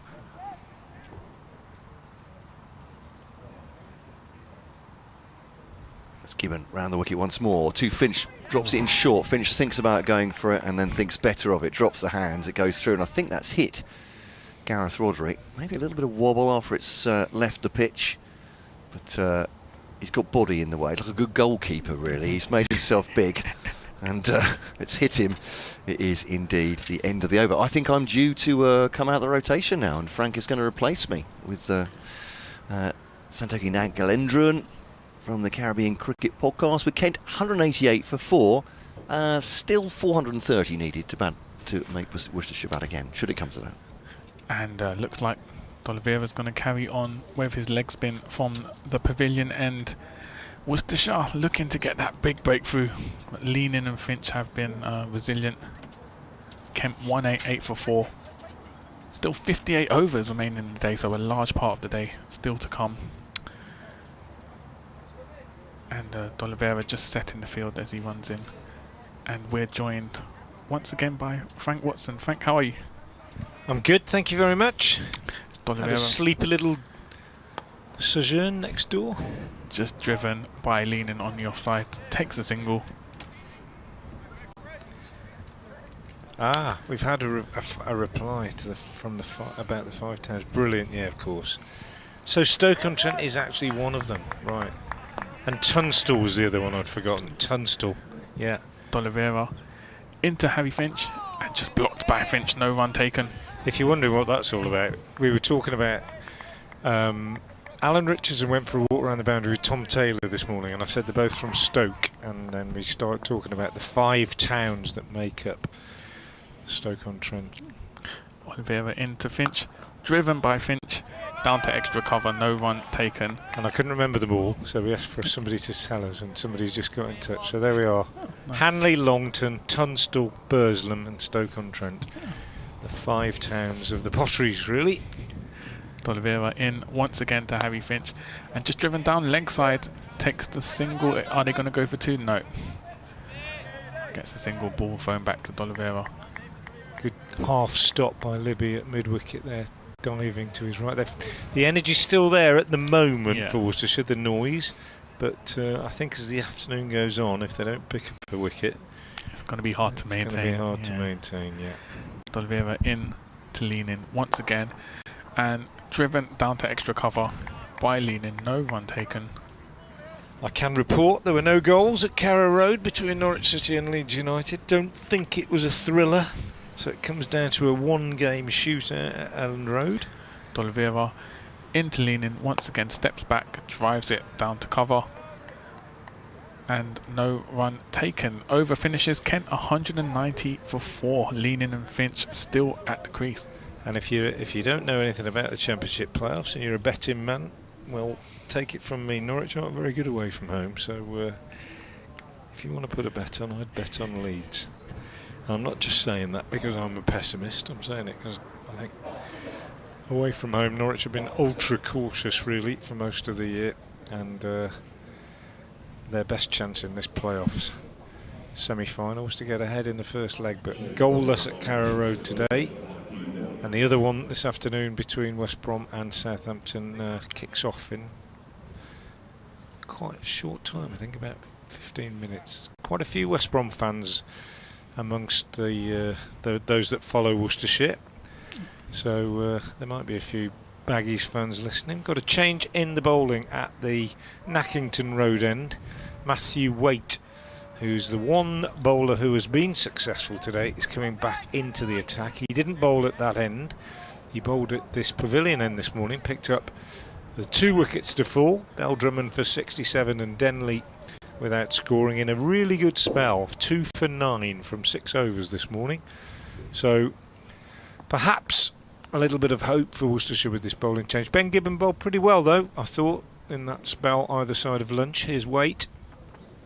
Starts off from the Nackington Road end with a good straight delivery, which Finch pushes to short mid-on. Nathan Smith in that position on the drive, and there's no run. So Gibbon, 15 overs, 3 maidens, no wicket for 40. But he was quite expensive yesterday. His bowling today, very, very tidy. Made the batsman play a lot more. Waite in, bowls, and again Finch is pushing to Smith. Very short, straight mid-on, about 2/3 of the way down the cut strip and just off the cut strip on the leg side. Hands on knees, the Kiwi leaning forward, hoping that Finch might just fall over one, get his head outside the line and lift a clip or a drive on the leg side. Another man a little bit squarer, catching as well, as Waite is in and bowls, and Finch just picks up a single, just working this one. Square on the leg side. Kashif comes off the boundary to do the fielding. 191 for 4 with that run. Finch goes on to 25. Plenty of applause rippling around amongst the fielders. Shouts of encouragement for Matthew Waite. Be one or two little bits of fun thrown in, I'm sure, which is why we've seen a little bit of light-heartedness out there as they try to keep each other going. It's really important. Smith's gone squarer now for the right-handed leaning. Well, they're both right-handed, but for leaning they obviously fancy that might be a little bit more bottom-hand in his shots if he works it away on the leg side. And got Smith and Gibbon almost alongside each other. Smith and Hose it is actually, almost alongside each other at mid-wicket. Two mid-wickets close together, and now Kashif Ali's being brought into square leg just in front of square. So 3 men on the leg side catching as Waite bowls, and leaning turns it to one of those men, Smith, on the leg side, and there's no run. This is a tactic that I remember seeing Stuart Broad use at Trent Bridge against Worcestershire a couple of years ago. Went round the wicket as well and targeted Jake Libby, it was in particular, and banged in, gave him a barrage of short stuff with a field just like we've got now. And eventually Libby clipped one and was caught by the man just at square leg. Waite in, bowls, and leaning works this away on the onside, hits it really well, and Joe Leach at mid-on is running across to his right to do the fielding, but he doesn't have to because Nathan Smith, who's in that close catching position at short mid-wicket, dives across and makes a really good one-handed stop. Hit that well leaning. But a bit of frustration if he keeps picking the fielders out in that little arc, and that's what Worcestershire are hoping they can induce. A slightly false shot. Waite bowls and leaning is forward, pushing this back at the pitch. Waite's done already in this over what he did this morning, which is he's made the batsman play at every single one so far. In fact, that's it. At the end of the over, 1 run came off it. They had to play at every ball, and he has figures of 10 overs, 2 maidens, 2 for 30, which is a pretty good effort on this pitch.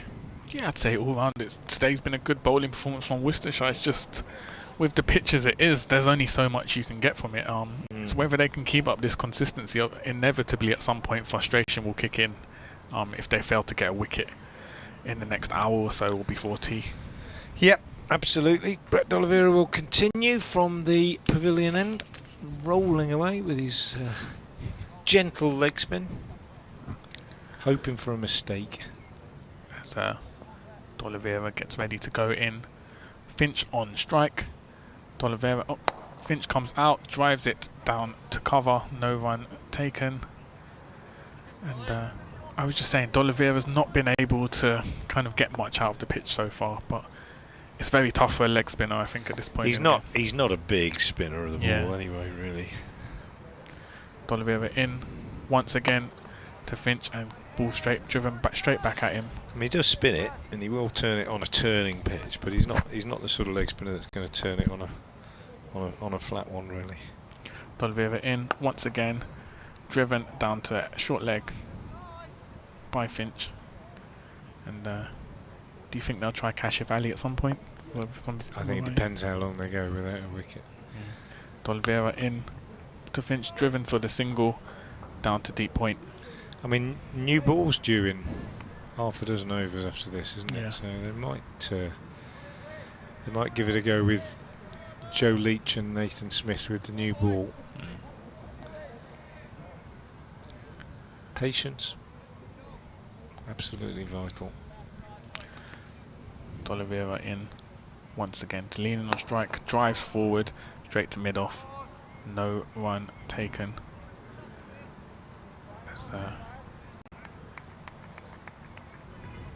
Gets ready for the final delivery of the over. Lean in on strike, D'Oliveira delivers and just prodded down to mid off once again, no run taken. So end of the over, Kent 192 for 4. D'Oliveira 13 overs, 3 maidens, no wicket for 25. Other bowlers used in the innings. Leach, very economical, 14 overs, 7 maidens, 2 for 16. Nathan Smith 13 overs, 1 maiden, no wicket for 43. Gibbon 15 overs, 3 maidens, no wicket for 40. Holder just 9 overs, 1 maiden, no wicket for 31. D'Oliveira, as I've said, none for 25 of 13, and this man Matthew Waite 2 for 30 off 10 with 2 maidens, and he'll carry on now from the Nackington Road end with that leg side array of fielders, 1 just in front of square and then 2 almost next to each other at short mid wicket as he comes in and bowls to Finch, who clips this one to the middle one of the 3 in a semicircle on the leg side. That's Adam Hose, who fields the ball and has again pointed out that there's something wrong with it. Nathan Smith has taken it to the umpire. It might not have been a shape thing this time, it might have been just a little snip of the seam, a little bit of stitching come off, and the umpires carry these tiny little scissors, and I think that's what Michael Burns might just have done. So ball is back with Waite. He's in and he bowls, and that is driven in the air to Rob Jones at short extra cover, and it's paid off. The close fielder in the ring at short extra, and he's exactly what they've been waiting for all day. Finch just slightly early on that one, up in the air, and Jones takes the catch at ankle height. Finch has gone for 26, and Matthew Waite, the golden arm, has come on and picked up his 3rd wicket. A really important breakthrough, and once again Worcestershire will be hoping that they can turn 1 into 2 and just change the mood. 192 for 5. Finch will be disappointed with that dismissal, just a lapse in concentration. But as you said, Matthew Waite, golden arm. Seemingly, when there was nothing in the pitch, he manages to prize a wicket at a key moment in the game. And Kent 192 for 5. And now, if Worcestershire can get another quick wicket like we saw earlier in the morning, then the energy levels will definitely rise again. They'll be sensing something. Yeah, absolutely right. Matthew Waite, he just seems to have the force with him, doesn't he, at the moment? With his 100 not out yesterday, and that one just driven, low catch, and Rob Jones scooping it up around his ankles, throwing it skywards. Couldn't believe it. And Joey Everson is the new batsman, who's been in good nick this season. He's played a couple of really quite important innings for Kent already, but he's coming to the wicket now. He got 71 not out in the last game at Lancashire in their first innings, and 50 in the second innings against Surrey before that. But he's coming out now in a situation where, although he's been in good nick, as he walks out there, what he's got to think about is not necessarily making runs, but just staying in. Yeah. Your mindset, I think, is a little bit different when you go out in that mood. He'll have a little chat with Jack Leaning, having got out there now. Bowled really well actually in the Worcestershire innings. I thought he was the pick of the Kent bowlers, 3 for 58 from 26 overs, but he's had a long time to wait. He's been sitting watching, and he finds himself out there now with not a great deal of pressure, to be fair, but knowing that, well, we've got Swanepoel to come next, who can certainly put bat to ball from what I've heard with some purpose, and Wes Agar, no mean batsman, but the last of the proper recognised batters, I suppose, Everson, and this is a big partnership, I think, for Kent, if they're going to bat for the rest of this day in this innings without being dismissed and having to bat again. 192 for 5. Still trailed by 426 runs. And Waite, 3 for 30, comes in and bowls. And Everson is forward. All sorts of shouts from behind and in front of the pitch. In fact, Everson played it pretty well, just walked into the defensive shot and pushed it out on the onside. But just for a minute now, there is a little bit of pressure on the batsman again. Bit of noise from the fielders. Wicket taken. Waite, the man of the moment. 3 for 30 in his 11th, and quite a bit of noise. You can probably hear it on our effects mic from the Worcestershire fielders. Nothing extravagant, but positive encouragement. Waite bowls. Everson walks across his stumps and turns that to hose at short mid-wicket. I'm enjoying this. It's a good little period of play. I think we, went through that sleepy post-lunch period, and everybody was just not exactly losing interest, but you know what I mean. Yeah. The edge had gone a bit, and that wicket has changed it, hasn't it? And you can certainly feel the energy from the pairs as in comes Waite again and bowls, and that's driven by Everson. Fuller this time and driven quite comfortably back up the pitch. Yeah, the game had started to meander, but now, as you said, there's a bit of energy injected into it, and Worcestershire will know. As you said, these are the last 2 recognised batsmen. If you do get Swanepoel or Wes Agar coming in, they can score runs, but can they play to this situation where it's about digging in for the rest of the day? Waite again, bowls. Oh, and there's an edge. Dropped short of Holder, to be fair. It's slip. He's got buckets for hands. He's a brilliant slip fielder, and I don't think it carried. I think it just bounced in front of him. But another excellent effort from Matthew Waite. Very much the pick of the Worcestershire attack today. They've all done pretty well, to be fair, but he's the one that's carried that real threat. 11 overs, 2 maidens, 3 for 31, 193 for 5. Everson off the mark with that edged single through the slips.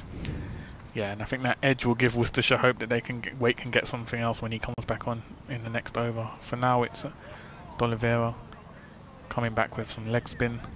Everson at the crease. He just needs to get settled in. As a new batter coming to the crease, you don't want to fall early, so it's just about settling in.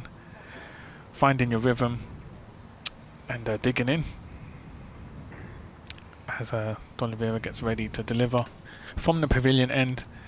In he goes to Everson, and Everson just gently prods it down to mid-on. No run taken. So D'Oliveira in once again from the pavilion end and just driven down to extra cover. No run taken once again.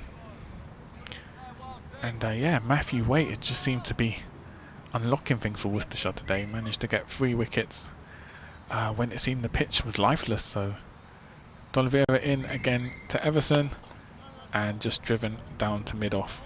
No run taken. So Worcestershire, you know, you can hear them talking to each other. They're very confident at the moment. They can sense something is coming.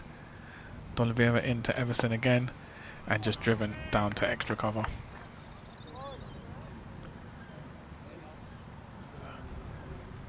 D'Oliveira very quick in his deliveries. Runs in again. And Everson just hits it down to extra cover. No run taken. So Kent 193 for 5. Still just over 53 overs remaining in the day. Final ball of D'Oliveira's over. Into Everson. And Everson just gently blocks it down to mid-on. No run taken. So a maiden there from D'Oliveira. He's conceded 25 runs from his 14 overs.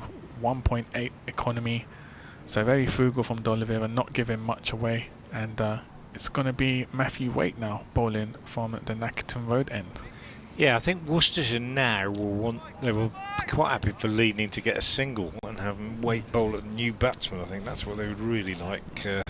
Everson, once he gets settled, a very capable batsman, of course, and quite capable of batting for a long time. But if they're going to get him, they want to get him early, and they want to get him on strike against Waite, who found the edge of his bat in that previous over, but he's for the moment bowling to Leaning, holding the sole slip. Leaning is forward, playing this back up past the stumps at the non-strikers end, Oliver Fields. And it's interesting, again, another indication of the lack of pace in the pitch is that Holder is at slip and he's almost in front of the wicketkeeper, Roderick. He's not at first slip, he's at kind of second, I guess, but you've got to. That one didn't carry in the previous over. He's obviously saying, well, you know, it'll come sharper, but I've got to be closer in order for it to carry on this pitch. Waite bowls, Leaning's forward, back to the bowler. Metronomic accuracy at the moment from Matthew Waite, who is quite capable of moving the ball away from right-handers. He can swing it. He's got that natural shape to his action that takes the ball away from the right-handers, but not on this surface. Not much happening in the air and not much happening off the seam. So he's got to be on the stumps. He's got to be at the stumps looking for a bowled or an LBW really. He comes in now. That one actually there. Having said that, he gets one that just does shape away a little bit from the right-hander. So that's exactly what I'm talking about. I would say that was his natural shape, Matthew Waite, that delivery. But when it's not doing a lot, he's possibly just got to attack the stumps as an absolute priority. Halfway through his 12th over, 3 for 31, 2 maidens, 3 men catching on the leg side. In he comes, Waite bowls and Leaning is forward, pushes out on the offside. Nathan Smith, one of those 3 men, does a little flick up with his foot. Takes the ball and lobs it back to the bowler, well up to Leach, who's at mid-off, who continues the polishing. And Waite makes his way back now. 82 for Leaning, 209 deliveries. An absolute vigil out there. His first proper score of the season, and he's played really well. How much Worcestershire would like to see the back of him. Here comes Waite, bowls, and Leaning is forward again to another good straight delivery. He's like a bowling machine at the moment, Waite, and he just on the stumps, on a length, nicely arranged field, trying to induce an error. Nagging away. Completing his 12th over now. Comes in towards us and bowls, and Leaning gets a single. Just tucks this one away off his pads. Kashif Ali on the square leg boundary fields. Leaning will keep the strike, 1 run off the over. 194 for 5. Yeah, we saw what Waite could do with the bat yesterday. We're seeing what he can do with the ball today. So 3 wickets for him so far, and we're just 3 overs away from the option of the new ball being taken. So Worcestershire could enforce that in the coming overs. For now, it's going to be D'Oliveira from the pavilion end, carrying on with some leg spin as Jack Leaning takes strike. And D'Oliveira gets to his marker and takes his walk up, and in he comes, Leaning, and it's just driven down to cover, and a quick single taken. Oh! He just made it there. He had to hurry up towards the end. Optimistic shout from Roderick, but I think he was safely in. So that's Nathan Smith is the fielder there. He is an absolute gun in the field. He's got a great arm. He's already effected 2 run-outs in his time with Worcestershire from the deep, because he gets the ball away quickly, but he's got that incredibly powerful flat arm. And although that was in, he's not the man to take 1-2, really. Yeah. D'Oliveira into Everson now, who just gently prods it down to extra cover. No run taken. But as we said earlier when we were talking together, Santoki, I think, you know, the Leaning as much as anybody is keen to keep things ticking over. Yeah. Everson just hits it leg side, no run taken. You don't want to get passive, otherwise you just can get in a rut, I think, in a long session batting. Yeah.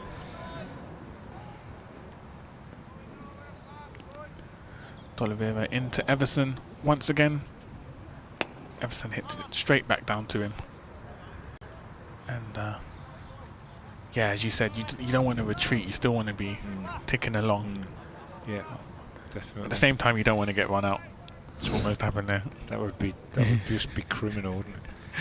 D'Oliveira into Everson. Nice drive, picked up at extra cover. No run taken. Yeah, there's enough ways to get out without getting run out. 9 other ways, plenty. D'Oliveira in for the final ball of his over from the pavilion end into Everson. Everson just hits it leg side. No run taken. So just 1 run from that over. Kent 195 for 5 after 78 overs. Still 51 to go on day 3 of this match. If you imagine what the conversation was in the Worcestershire dressing room before the game this morning, it would have been patience, nag away. Let's see if we can pick up a couple of wickets, 3 wickets maybe in the morning session. They got 2, then they had to settle for that. Then at lunch it would have been, well, let's see what happens, be patient, let's see if we can pick up another 1 or 2. Ring the changes, do things a bit differently from time to time. Take the new ball, probably 2 overs away. And Matthew Waite has obliged with a wicket post lunch. And now they've got a new batsman out there, Joey Everson. Jack Leaning continues his vigil, and Jake Libby is going to come on and bowl 1 over from the Nackington Road end with his friendly off spin that doesn't turn. And right arm I slow. think we will then get I think we'll then have another over from D'Oliveira, and then probably see Smith and Leach with the new ball. Here's Libby. And, well, to be fair, a very nice start from him. And Leaning just plays this one defensively back up the pitch to him, and there's no run. 195 for 5. And again, Libby over the wicket bowls. This one is slightly over pitched, and Leaning just comes down the pitch and clips it up to long on for a single. Played that like an experienced batsman plays an off spinner when he's got a man back, and he just milks him, just works him up to long on. That's exactly what he did there. And he goes to 85, no doubt thinking there's 100 here for the taking. Everson takes guard against Libby for the first time. 1 slip, 1 man on the drive on the leg side, closest short extra. He bowls and Everson is forward, almost got there too soon, and ends up just pushing it away on the offside. Smith fields. 3 men out today, all to wait. Beldrum 67, Denley without scoring, and since lunch Finch for 26. Libby bowls again, and on the back foot Everson plays back up the pitch to him. The new ball is in the hands of Adam Finch down below us, Worcestershire 12th man, as Libby bowls, and this one's clipped away on the leg side for a single by Everson. Takes him on to 2. 197 for 5. So I don't think there's any doubt that it's going to get taken at the conclusion of the over after this. 7 deliveries away, and no doubt Leach, the new ball specialist, will have a go with it. I say no doubt, that's what I think will happen, as Libby bowls a quicker delivery, which is clipped away on the onside by Leaning to mid-wicket. No run, end of the over. 197 for 5, and the umpire is receiving that new ball from Adam Finch with 1 over still to go before it will be taken. Let's just say that's good work from Worcestershire, isn't it, really? That they've got them 5 down, a chance with the new ball of just getting a bit of movement and making further inroads and getting into the tail proper. If they can get one or both of these batters out when the ball's relatively fresh, then the game's well advanced from their point of view. And D'Oliveira, I won't say this is a formality, because sometimes batters will take risks with the new ball more in mind, and Everson's on the back foot, keeps a little bit low, but he drives that gently up to mid-off. It's fielded by Nathan Smith. I was saying to Santoki, Frank, how impressed I am with it's this back foot defensive with Nathan Smith, but it seems like that with New Zealand cricketers that come to England, is that not only are they just full of vigour for everything they do, but usually they can do everything very well, if that isn't too generalised a statement. Tossed up as a full toss, and this is slammed into the offside. Fielder gets a hand to it. Might have wished he didn't, but it's going to be stopped by Smith. But yeah, I was thinking even their bowlers exactly can field really well, and yeah, just feels like it's not an afterthought, the fielding. It's very much part of their makeup. Well, Worcestershire have had a succession of excellent overseas players from New Zealand. They've had others as well, but D'Oliveira bowls to Lean again. It's a full toss. It's jabbed into the offside this time, and Adam Host picks it up. But if you know, if you ask a Worcestershire supporter what you're looking for in an overseas player, their first word is usually Kiwi. It's no great surprise as D'Oliveira bowls. This one's all the pace taken off it, and then he pushes into the offside. I was using Matt Henry as an example. You know what a fantastic bowler he is, but pugnacious lower order batter, fantastic fielder as well. He doesn't have help when you're spending your cash as a county, as a county with not that much money, I suppose, as well, on an overseas. Leaning tries to guide this one past backward point. Can't beat the man there. End of the over then. Quite an economical one from Brett D'Oliveira, who's number 27 from 16, the captain. I think he'll be pleased with holding down one end for that. And the new ball. Yeah, Matthew Waite's going to take it, which is interesting. Yeah. And fully justified, actually, given the way that he's bowled. But yeah, going back to what you say about Kerr, I was having this very discussion with Nathan Smith the other night, saying about, we've had over the years Colin Munro, Mitchell Santner, Martin Guptill, Hamish Rutherford. They've all done tremendous jobs for Worcestershire. And way back, we mentioned Glenn Turner earlier today, and even back in the 70s, Turner. There was a guy called John Parker who was a Kiwi who played for Worcester for several years, and they just seem to be ultra reliable. And Smith is the latest in the line, and just you only have to watch him for 5 minutes to realise that what you said is true. He just gives everything in every way in the field. He polishes the ball more vigorously than everybody else. Throws it harder, runs quicker. Tremendous cricketer. Matthew Waite from the Nackington Road end with new ball in hand, bowls, and Leaning is forward. Sorry, Everson is forward and pushing out on the offside. So a slight change in the field for Everson. One of the three in a line in the leg side catching has gone into second slip. So they're maybe expecting with the new ball that Waite might extract a little bit of movement off the seam, with it being a little bit prouder for the first few overs. Comes in now and bowls, and Everson drives quite loosely actually at that one. His hands going through the ball nicely, but it was a fair way away from his front foot, and it went up to Leach at mid-off on 98 for 5, and man at mid-on was calling for a drink. 12th man alerted to that by Jason Holder. As Waite bowls, a little bit of away movement, but started wide enough to leave alone. Oliveira, the man requiring a drink from the 12th man. Started wide enough, left alone by Everson, but a little bit of movement away in that one. And plenty of noise out there from Worcestershire at the moment, as they sense a chance with this new ball, and having taken 1 wicket this afternoon, to get another one. Waite is in, bowls, and Everson is on the back foot. Plenty of time this time just to push that back up the pitch. We've talked about the effectiveness of the accurate medium pacer in this game. Everson particularly for Kent, but actually I thought that Nathan Gilchrist also bowled pretty well. Joe Leach for Worcestershire very miserly. Matthew Waite certainly the most successful. Ben Gibbon in that second spell of his, as Waite comes in again and bowls again slightly outside the off stump, a little bit too wide, but again hint of movement away. And Nathan Smith probably so far in this innings, 13 overs, 1 maiden, no wicket for 43, the least threatening I've seen him almost for Worcestershire, but you can't help feeling he's just that kind of cricketer that I'd chuck him the new ball and let him have 2 or 3 with it just to see if he can make something happen.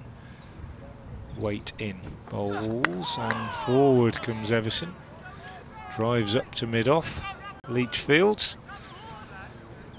Unusual not to see Leach taking the new ball, but he isn't going to, and it is going to be Smith at this pavilion end, so Brett Oliveira's thinking, aligning with mine. Doesn't always. But it has on this occasion, and Nathan Smith's going to have a little burst, and I like that because he's just got that little bit of extra pace, a little bit of extra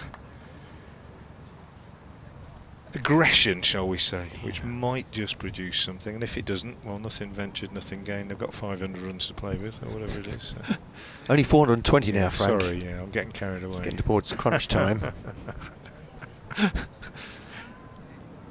can see, he was saying about the ball polishing from Nathan Smith. You can see how vigorous he is, because it's that patch down the back of the right leg on the whites is getting redder and redder. You can see the lacquer taken off the ball, or shined with the ball, I should say.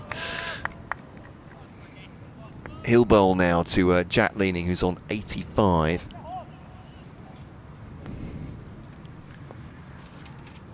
The New Zealander runs away from us from the pavilion there, bowls to Leaning, leaves that, but it did move. It did, didn't it? I think it started full stump line, but that's real encouragement that he got it to move. He pitches that one on middle or an off stump. That would be very interesting. But Jack Leaning, that was a proper leave through to the wicket-keeper. There's no run, but there were whoops of delight from Gareth Roderick and the slips there, I think.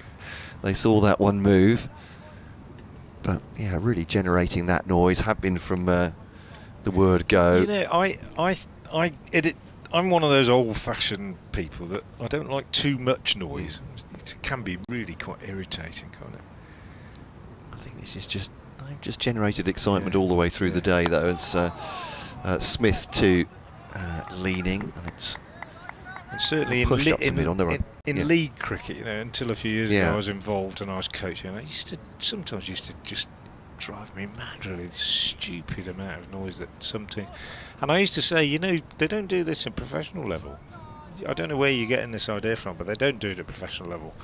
And generally, I don't think they do. But you can almost see or understand what's going on out there today in terms of the noise. I'd agree. Here's Smith bowling to Leaning, and I've seen one or two as this one's defended up to mid-off. Have seen one or two teams on the county circuit who appeal way too much, and it gets a bit ridiculous. But you're right. As a general I don't think it rule, does you any good if you do that, because I think the umpires get fed up with it as well. But yeah, I mean, I think what I'm saying today is that in these circumstances, you've got to keep each other going, haven't you?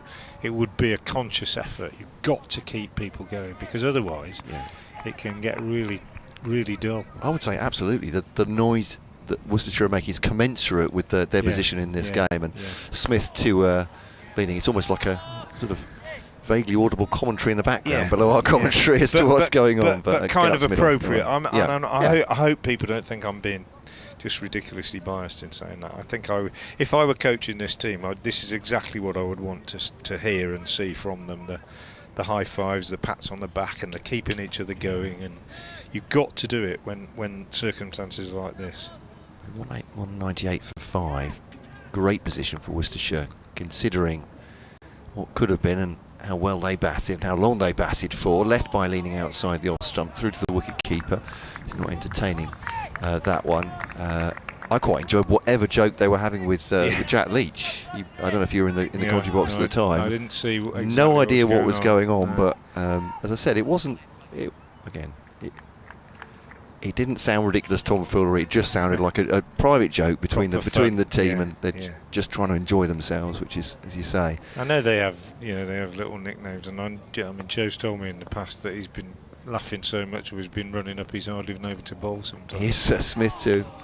Well, it's always good for team spirit. Through to the wicket keeper. No run. End of the over. It's a maiden by Nathan Smith, probing that 4-stump line, getting a little bit of movement as well. Probably actually the first delivery he bowled moved more than anything afterwards, but that one was a little bit too wide. But he's just trying to draw Leaning forward, perhaps into a drive, perhaps into a defensive shot to edge behind. 198 for 5, 85 for Leaning so far.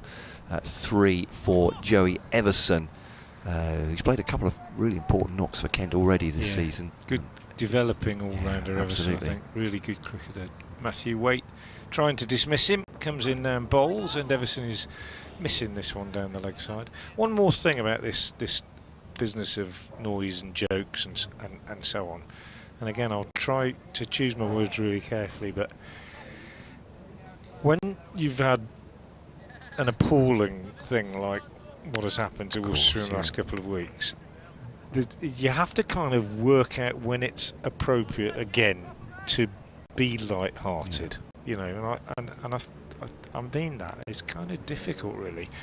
Here comes Waite again, in and bowls, and Everson drives up to mid-off, no run.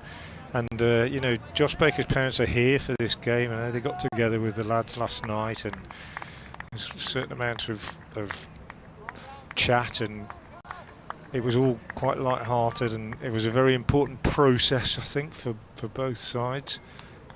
Without going into too much personal detail, but these guys have got to live with each other, as we were saying this morning. They've got to play cricket, and they've got to enjoy it. They've got to have fun, and they've got to believe, and they've got to enjoy successes and share failures. It's Waite bowls, and this is pushed into the covers by Everson.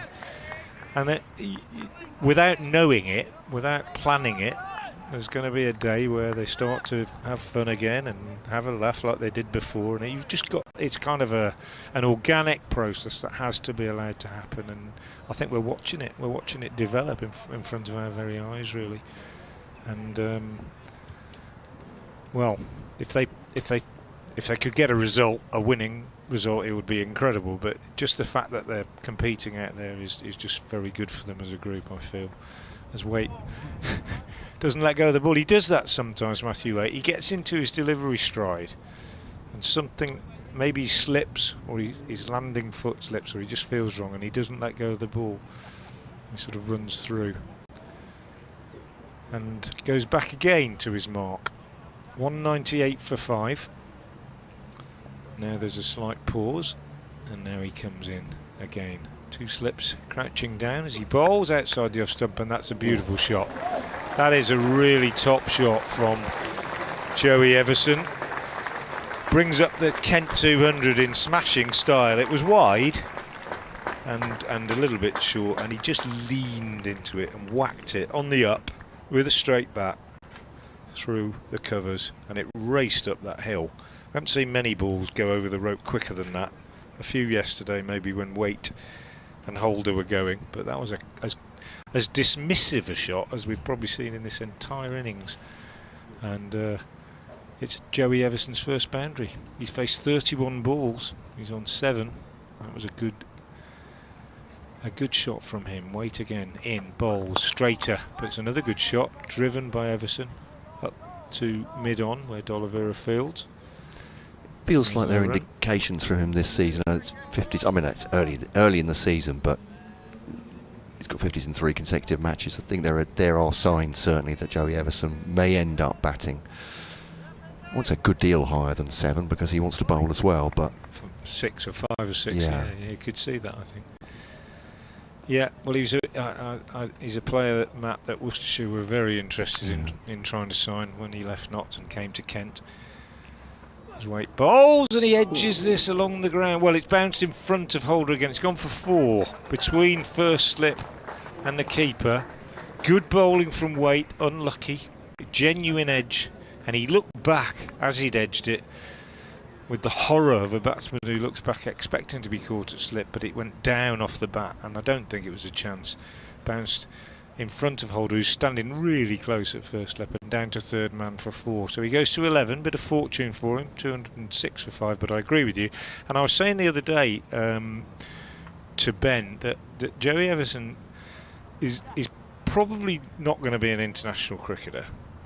He's got 2 strings to his bow. He's probably going to play a lot of red ball cricket, and he could end up being what is now almost an endangered species, which is the guy that plays a lot of red ball cricket for one county for a number of years, like Joe Leach or I mentioned James Hildreth at Somerset, that kind of player who becomes a fixture in a county side because they're an endangered species, really, aren't they, those sort of players?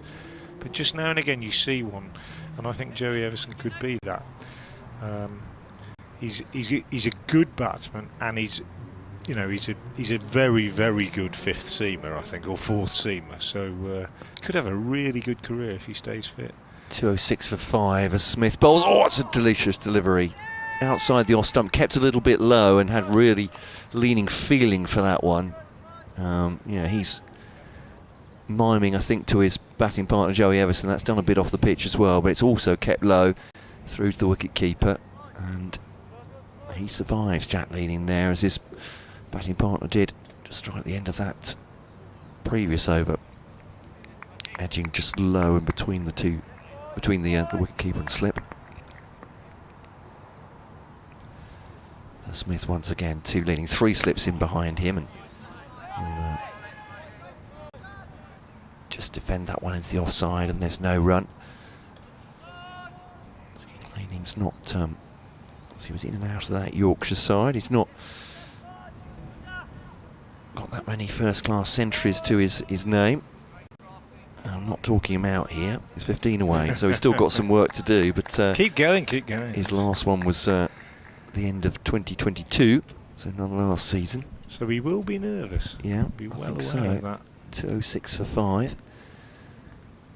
As Smith bowls to him, uppish, and just dropped short, I think, of the man at cover, diving forward, and Jack Leaning has got away with that one. My eyes were drawn immediately to the onside because that's where the body language said it was going to go. I think that's a leading edge going into the offside, and Jake Libby has dived, and he made a great effort at it, but it's just pitched in front of the man at cover, and Kent hanging on a little bit here with the new ball, the second new ball in this innings, 207 for 5. Adam Hose was out for 90 yesterday, and he's never got 100 for Worcestershire, and it was obviously in his mind as well, and I think that's probably a little bit what Leaning will go through in the next few minutes, and they'll be aware of that. Smith bowls. Everson looks to play that. I think, to give him credit, I think he took the bat away late to that one. It's gone through the wicket keeper, but again, keeping a little bit low. through to wicket-keeper Roderick. Well, this is a good opening spell, if you like, from Waite and from Smith so far. Yeah, this is exactly what I was suggesting when I said I'd give him a burst, really. I'm not claiming any great, because it's not a great piece of insight to say give your quickest bowler a burst with a new ball. But it's made it a really interesting little period. Well, as you say, Leach took 2 quick wickets last night, didn't he, with the new ball? So you can understand if they went with him. I'm not sure that's where Everson intended, but it's gone backward of square for 4 runs, and applause from the Kent fans. I was wondering if that's a particular landmark. No, they're just happy to see the ball go to the boundary, I think. I think if you're Joey Everson, it was a sort of squirted, thick outside edge, but you've got a bloke bowling with a bit of pace. He gives you a bit of width, and you know if you get a good bit of bat on it, you're probably going to pick up 4. So fair enough, I think, that shot from Joey Everson. He got through that tricky little start, hasn't he? He got to 15. But you do sense something could happen.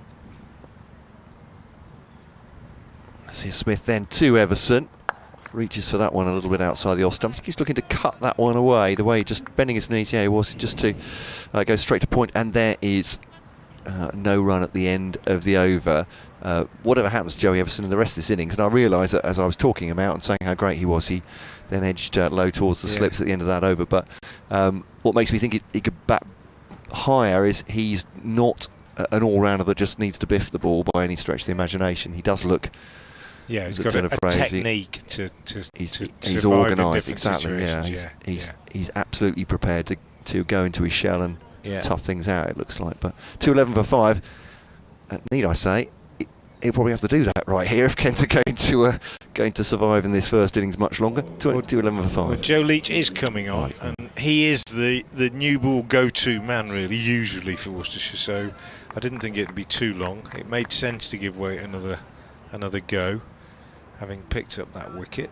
But Leach it is, with 2 slips and those 2 men on the drive on the onside, and that man at shortish extra, and he will come on and he will bowl at the stumps. That's his modus operandi with the new ball. Comes in and bowls, and forward comes leaning and pushes into the covers. 211 for 5. One more thing about Nathan Smith, and I think people that have watched him a fair bit, well, if they've watched him in New Zealand they'll know what I mean, and if they've watched him in Worcestershire's early games, I said initially when I first saw him, reminded me a lot of Neil Radford because of the way that he attacks and he's aggressive, and he finishes his follow through by kind of running around as though he can't wait to get back and bowl the next one. But the other person that is brought to mind when I watch him bowl, Leach bowls. Big shout for LBW, umpire walking away, not interested. I thought they sounded quite keen on that one, but he didn't even have a look at it really. He obviously made his mind up it was going down. And that is Ian Botham. And the reason I say that is not particularly because he looks like him in the way that he bowls, but by the fact that he tries different things, you know, like the odd bouncer from nowhere just for the hell of it, and then he throws one in like that last one to Everson that was a bit wider.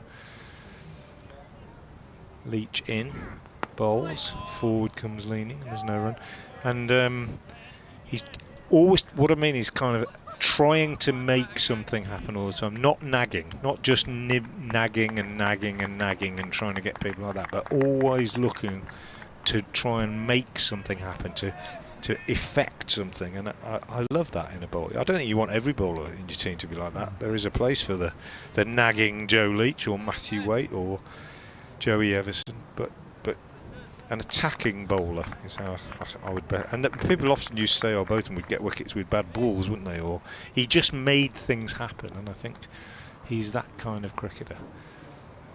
Leach is in again and bowls, and again there's a shout for LBW, and this one is sustained, but again the umpire is not swayed. He isn't walking away this time as he was on the last one, suggesting that it was going a long way down the leg side, but leaning had come down the pitch a little bit this time, and I think that might have affected things. But I think it also maybe made Joe Leach sustain the shout. He doesn't want Leaning doing that, does he? And being able to get away with it and just trying to perhaps put that in the umpire's mind. Yeah, if he starts doing that, we'll see Roderick go up to the stumps as well, I think. But we're in another one of those little periods now, aren't we, where you feel that something could happen. A bit of pressure being exerted. Leach bowls and Leaning, well, not much pressure exerted there because he's erred in length. And Leaning's punched that away through the covers. And he's picked up 3 runs. It's well fielded by Ben Gibbon, chasing it up the hill, sliding and pulling it back just inside the rope. But 3 runs to Leaning, who moves on to 89, just 11 away now from that first 100 since 2023, did you say, or 2022? Matt? 22, yeah. End of that season, September. 2023 would only be last year, wouldn't it? So, it didn't get one last season anyway. Here's Leach now to Everson. Bowls, and Everson is forward, pushing out on the offside. Libby fields, and there's no run. End of the over from Leach, good over. 15 overs, 7 maidens, 2 for 19 for him. Very miserly. And Smith will continue from the pavilion end. This is a key period, isn't it? 5 overs since the new ball. I reckon Brett D'Oliveira will be feeling, we've got to strike in the next 5-6 overs. We've got to get one if we're going to keep the momentum going. That's my thinking, is certainly 1, maybe 2 with this new ball when it's relatively fresh, 10-20 overs, and then you're into the tail and you've got every chance then of pushing the point.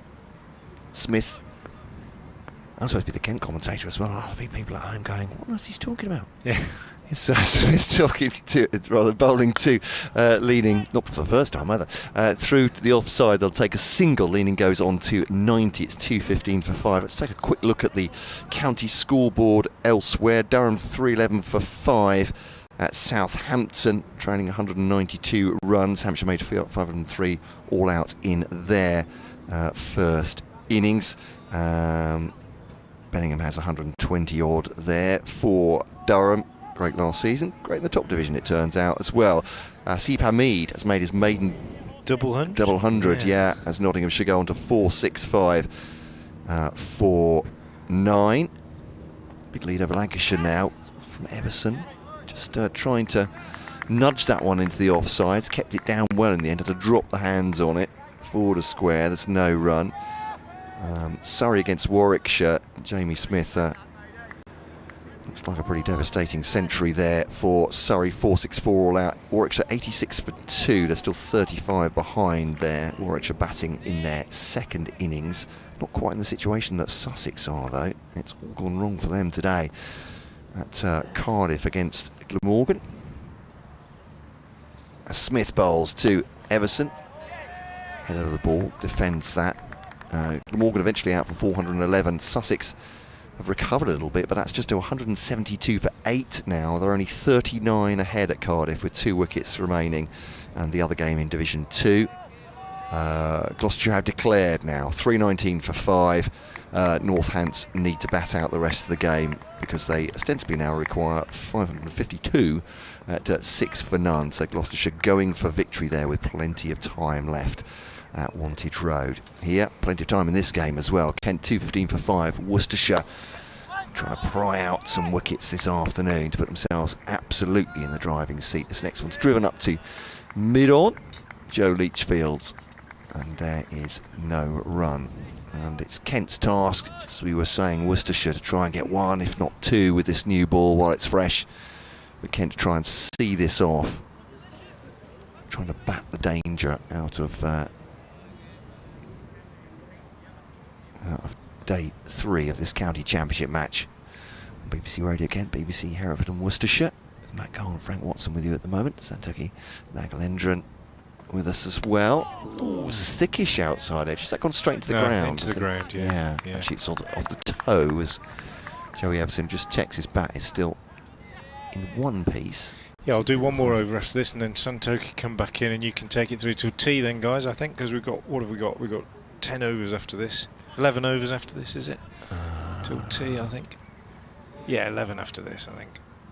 43. What have we got? Yeah. Yeah, absolutely. So that should work. Yeah. That should work fairly well, I think. Bright sunshine, lovely day. Yeah. Smallest crowd of the game so far, but intriguing stuff. Yeah. If you're not here, you've missed some great cricket. Here's Smith to Everson. There's a shout said again. He's played it slightly around his front power, but with good wrist action. As I used to say about battling tops when I was little. There we go, behind square. That's one for the kids. Yeah. Single take a 216 for 5. Wow. I'm glad you laugh, Frank. There'll be people at home going, what is he talking? Yeah. 216 for 5. When I say it's been good cricket, entertaining cricket, it's if you know your county cricket, I guess you'd watch this and it's been quite intriguing. It always interests me how different it is when you go for a walk around outside than from watching in the commentary box as well, and you feel much closer to it.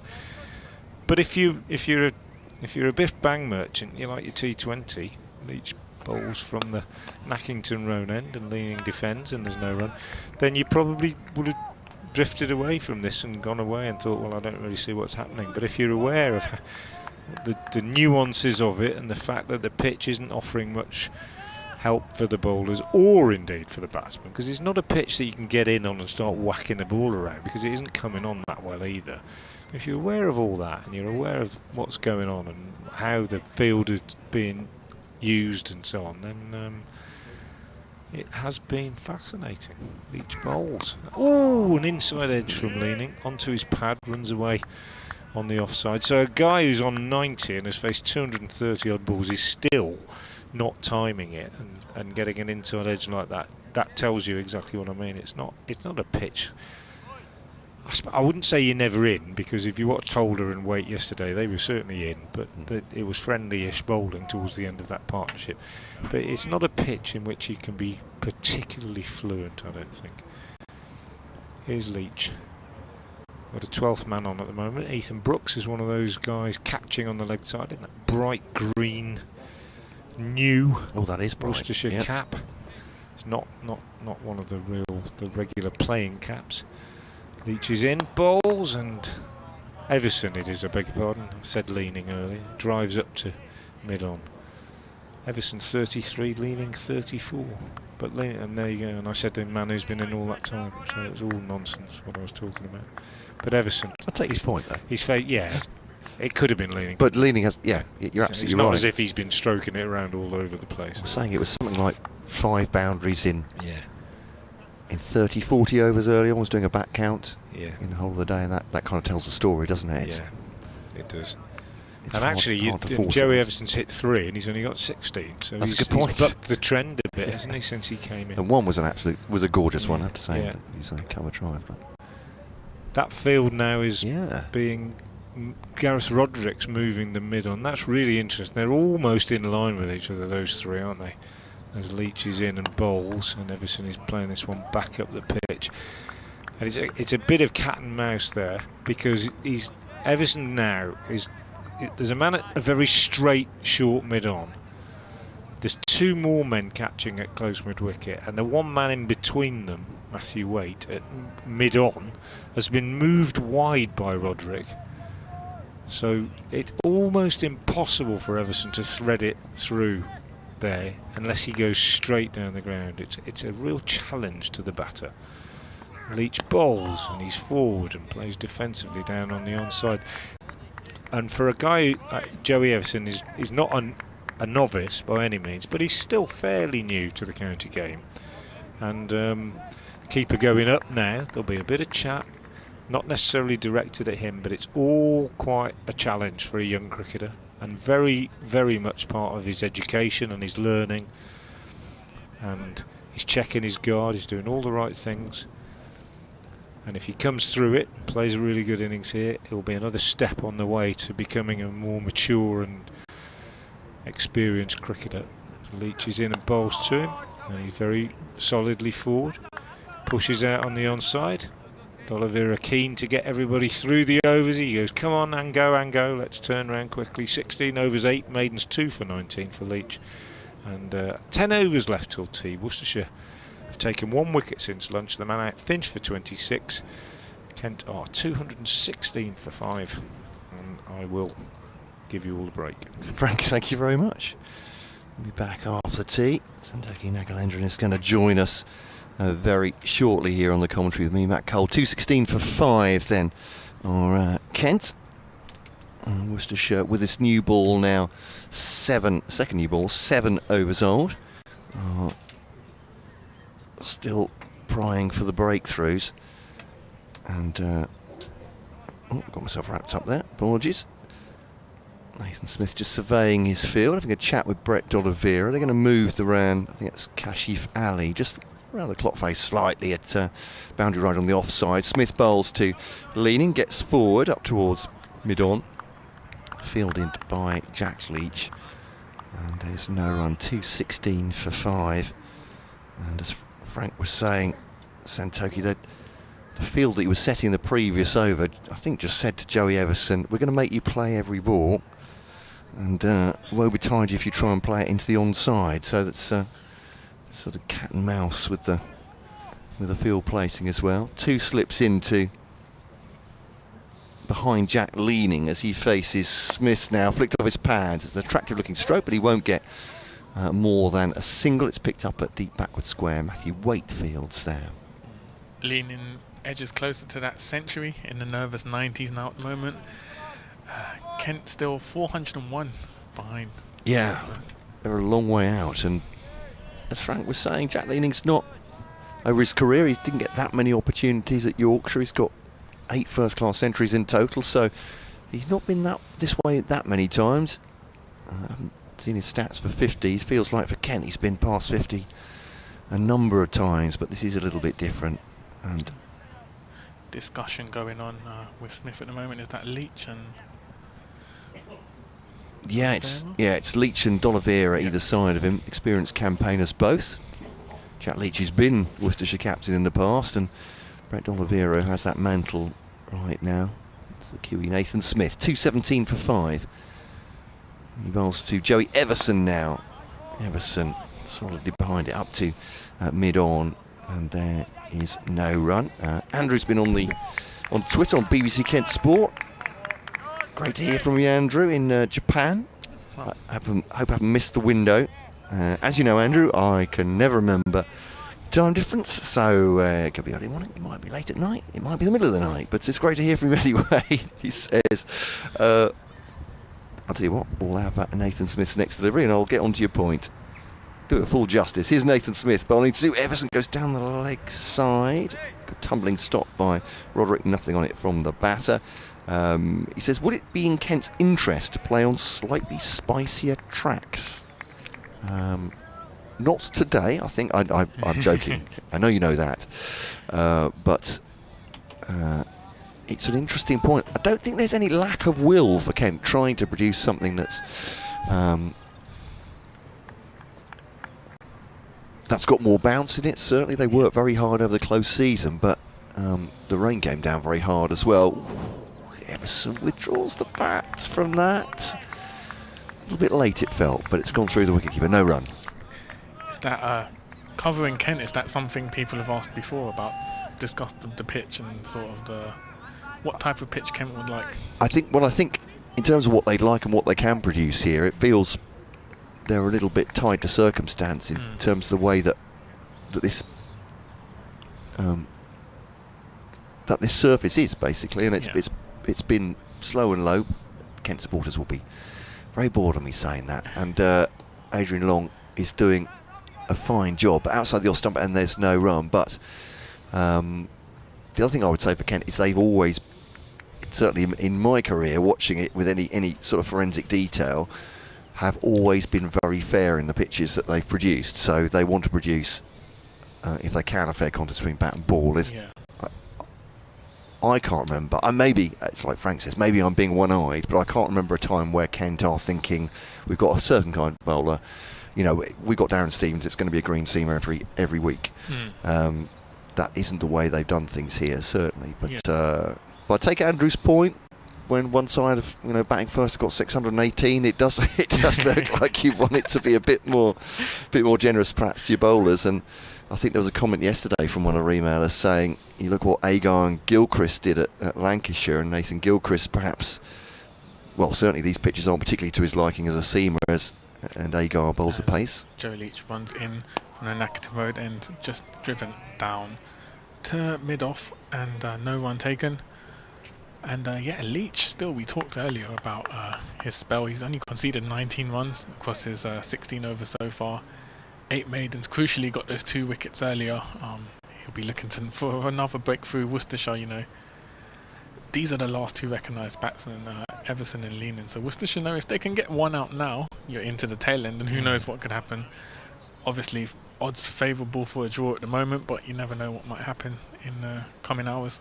Yeah, I think you're right. That one breakthrough could be very important for them, couldn't it, at this point?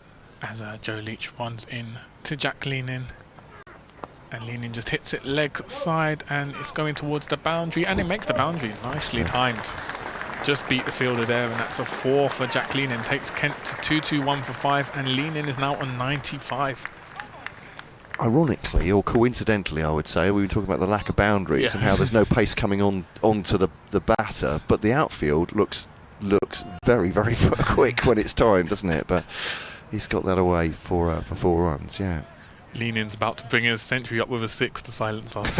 Yeah, it's almost inevitable now, isn't it, I'd say. Leach in again from the Nackerton Road end to Leenan. And Leenan this time just hits it in the offside, no run taken. Yeah, he certainly could. Jack Leenan's capable of it. I doubt very much whether he will, I'd say. But I'm not a betting man, so don't quote me on that. But in all seriousness, this is the type of innings from Leenan that Kent needed for this situation. Patient knock. Soaked up a lot of balls, which is just as important as the amount of runs he scored. And he's led today with the bat. And yeah, he'll be hoping personally to get that milestone, but more importantly to take Kent into a position where they don't lose the match. As Leach runs in once again to Leenan, and again just prodded down to short leg. Yeah, it's been an important knock. How many deliveries now? 239. He's been out there a long old time as Jack Leenan.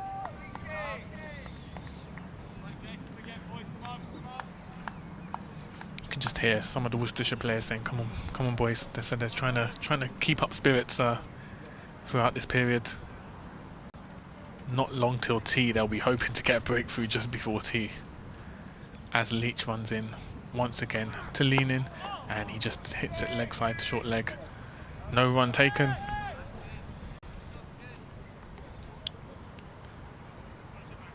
But yeah, in further answer to Andrew's question, from what they were doing pre-season, Andrew, they certainly wanted more bounce. They wanted more pace in the pitches here at Canterbury, and I can't believe that any person is stopping them doing that way. But I think a suggestion yesterday from a listener was,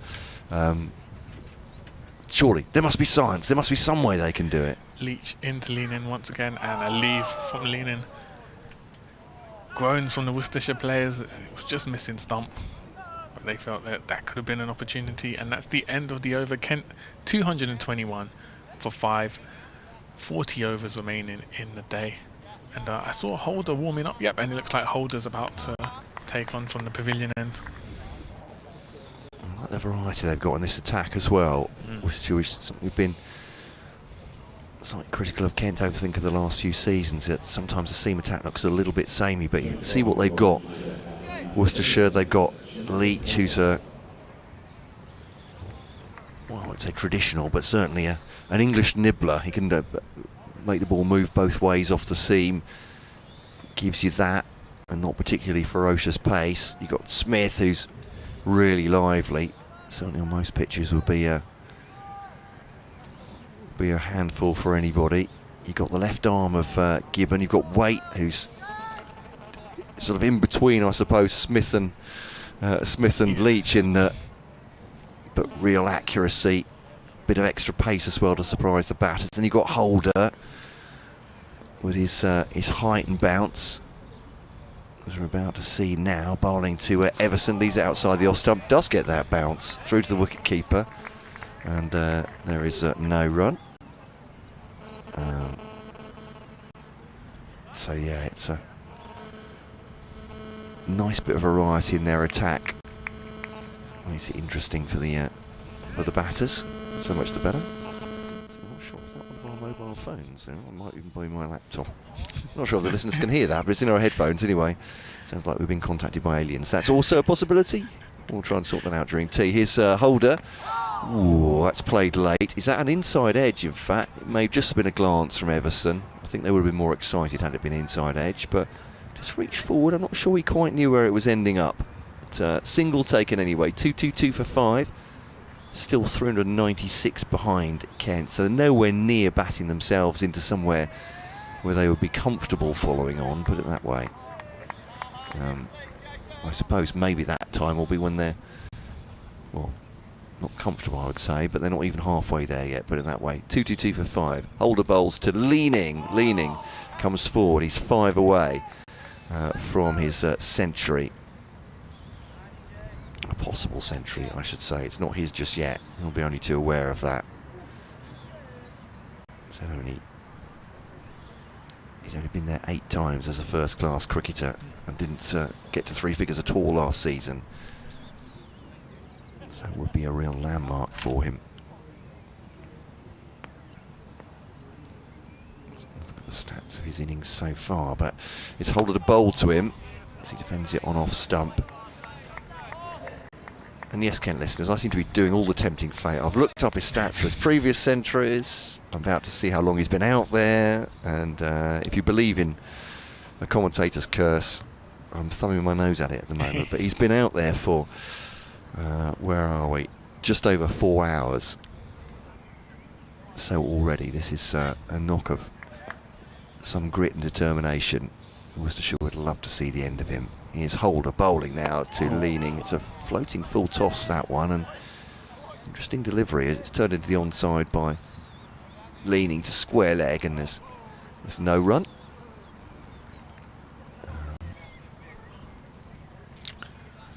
Ball to come of that 90th over of this innings, then 10 with the new ball. They took it straight away. The second new ball to Worcestershire. Haven't got a wicket yet, but see the, or rather here, we can see it as well, we can see the players applauding, but just trying to raise the tempo a little bit as Holder comes into bowl.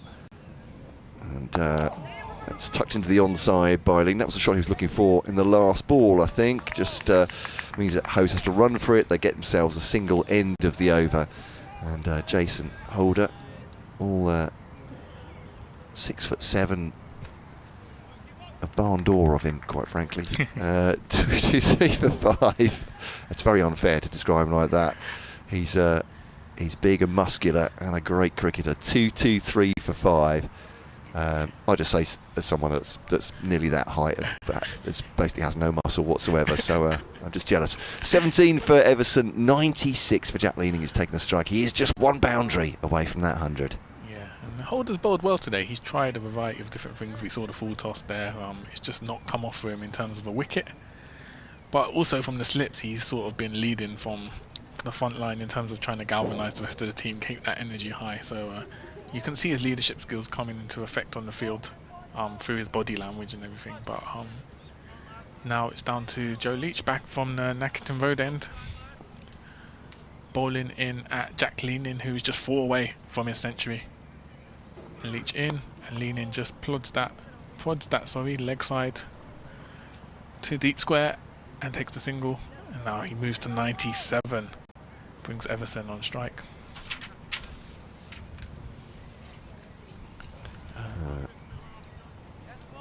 Thanks for your email, John Curtis. It's great to hear from you. Hope you're feeling better, John, as well. We've been great to see you here, but we're doing our best with the microphone volumes here. It's probably I'm too loud, actually, quite frankly, but there we go. I think it's a better balance now, John. You can tell us. Joe Leach in again, just a few field setting changes there. Leach runs in to Everson. Just a block there, straight to square leg, and no run taken. Everson watchful as well. 55 deliveries for his 17. Sounds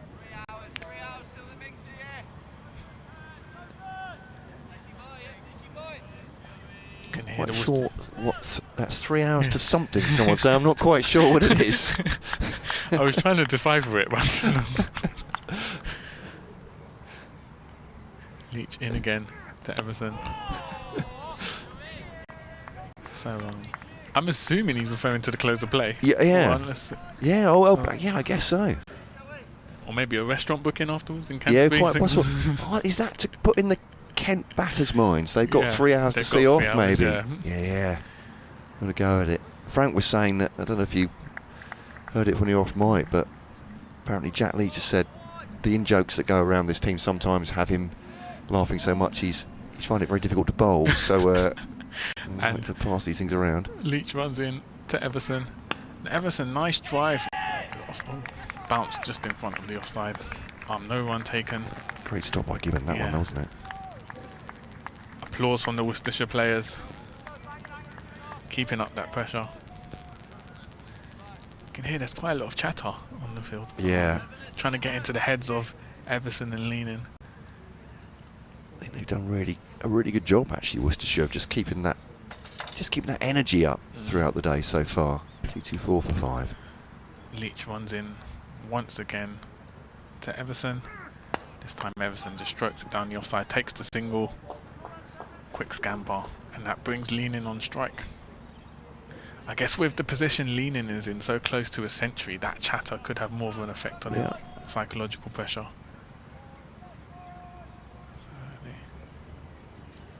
Just moving the field around, making it harder for Leenan to try and find a single. Leenan looks around the field, working out everyone's positions as Leach gets ready to run in from the Nackington Road end. And it's Leach into Leenan. And Leenan just gently prods it leg side. No run taken, and that's the end of the over. Kent 225 for 5, 2 runs coming off that Joe Leach over. Seeing what we've had since lunch, actually. We're coming towards tea, and 46 since lunch, indeed. They only scored 68 in the first session, 68 for 2 it was, effectively. Just taking the 1 wicket, Worcestershire since lunch. But it has been generally slow going. The run rate's down to 2.5 now, but I said that owes a lot to the way Worcestershire have bowled, but also Kent are just not looking to attack here. It's a bit of more of attrition out there. Field being moved around. Jason Holder and Brett D'Oliveira both indicating. He brings a man in at mid-wicket.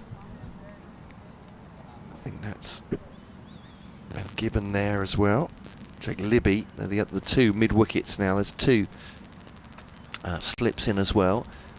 There's Holder bowls to Everson. And just almost lets that hit the bat into the offside. Played it with soft hands. No runners. Cover picks it up. 2-2-5 for 5. So with this over, including this over, there are 6 to go until tea now. And this pair hoping to, if they can see it out till tea, they'll think a session gone with 1 down. Kent will certainly feel it's the best, that they've had the better of it, as Everson defends this one. You can hear the applause ringing round. There's the crowd are joining in as well. I think it is just the echo of the Worcestershire fielders, actually. Just a round of applause themselves, just trying to keep the noise up. 2-2-5 for 5. See the glint of the gold lettering on the ball as Jason Holder picks it up from the ground there. Runs away from us. 98 on a short sleeve shirt. Left outside the off stump there, Everson. That was a fairly comfortable leave, that looked. It started about 4th for stump and just carried on. There was no movement off the pitch. A bit of bounce as you'd expect from a man of 6'7", but Everson leaving that on length, I think, as much as anything else. It's obviously a tactic Worcestershire have discussed, this consistent clapping and applause for each other. I think also, just trying to generate that excitement as Holder now bowls to Everson. It's clipped off his pads. That's a good-looking shot, actually. I said it races away on the outfield. Leach is after it, and they'll come back for 2. a jogged 2. Gareth Roderick, his energy levels haven't gone down at all. It's thrown short by Leach. He comes to grab it, Roderick, in a full sprint. And passes it off to Libby. And it's going round the fielders now to end up with Jason Holder once again. 2-2-7 for 5.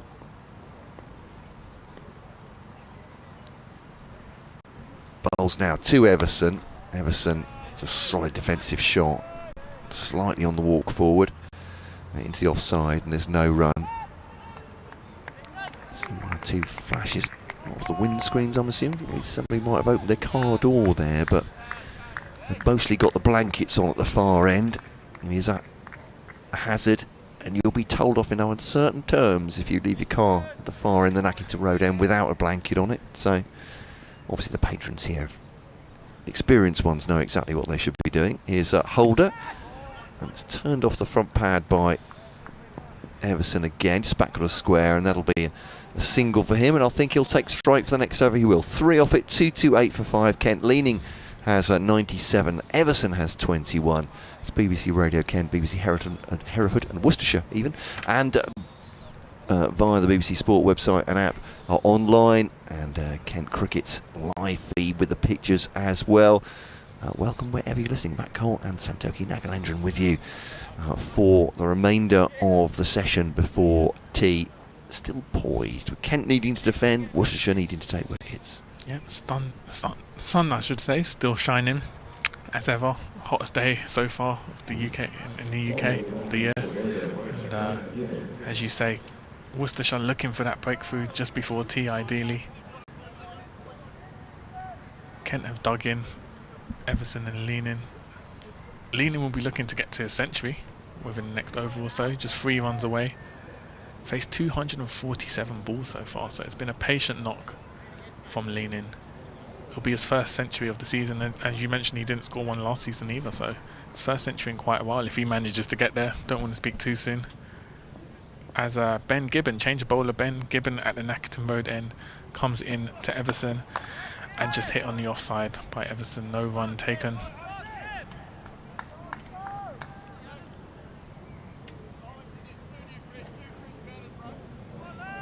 Could still hear a lot of chatter from the Worcestershire players. Not sure what they said there, but previously they'd emphasised 3 hours left. Yeah. Put it into perspective how long the Kent batters have to stay at the crease for. Yeah. If Leaning's already been there 4 hours, maybe they're trying to put it in his mind, thinking 7 hours at the crease. Ready for that? Gibbon into Everson once again. Everson just drives that down to mid-off. No run from that either. And yeah, I think Everson and Leaning aren't too concerned about scoring runs. It's more just sort of getting back on the ball, ensuring that they preserve their wicket. Yeah. As Frank was saying, this would be, I mean, in a run chase, for instance, which, well, assuredly isn't going to happen. You can quote me on that. I'm happy with that. Really hard to force, I think. It's not a pitch generating any pace off the surface itself. Given into Everson once again, and again driven down the offside, down to mid-off. And no run available in that one either. Again, looks like he's hit that pretty hard, straight to the fielder though. Not much coming off it. There's 3 Worcestershire. I think it's Alan Richardson, the coach, with Tom Taylor below there. Not sure the identity of the other player, but just walking around the outfield, keeping and it's Ben Gibbon coming in from the Nackington Road end to Joey Everson. He comes and just again driven down the offside to mid-off. No run taken. Kept 228 for 5. Just over 36 overs remaining in the day. Kent fans in attendance will be hoping Leaning and Everson can survive those 36 overs and take it to day 4. Yeah, become a point obviously. You can't get beyond halfway to this score that Worcestershire will be thinking at that point, we're going to put them back in. It'll be hard yards trying to take another 15 wickets perhaps. Gibbon into Everson. Oh, just misses the edge. It was a play from Everson, just missed the edge and close from Gibbon there, but no wicket. Yeah, they can bowl them out before close today, and there's no reason why that shouldn't happen. Well, there are all sorts of reasons why it should happen. It could happen, rather, I should say, rather than should. But they would fancy themselves on the last day, I think, here. We're again with pressure on. Kent getting nowhere near this deficit, so again, just have to batten down the hatches. Gibbon into Everson once again, and just gently blocked forward by Everson. No run taken. 228 for 5. End of the over. That was a maiden over from Ben Gibbon there. And as you said, yes, tomorrow should be slightly more overcast, not as hot, so could favour bowlers a bit more tomorrow. So you never know what might happen. But firstly, as you say, Worcestershire have to get the Kent wickets. Yeah. I said just 2 in the first session. They came quickly as well, didn't they? Daniel Bell Drummond and Joe Denley, but they haven't followed up that wicket of Harry Finch quickly with another wicket, particularly with the new ball. 18 overs ago, that Finch wicket was just a little bit uppish on the drive. The cover drive caught by Rob Jones is the 1 wicket to fall in the second session. Finch going for 26 and a 50 partnership with Jack Leaning since then. Leaning on 97 here and facing on 247 balls. Holder bowls to him. He's asking for a strangle. He's assuredly the only one. Oh, that's brilliant. He's turned. It's been a shout, almost a half scream. He turns at the umpire. None of his colleagues are interested at all, and he stifles it, and then there's a huge smile. I think he realised that was assuredly not out. 10 out of 10 for effort, I have to say, on the initial appeal.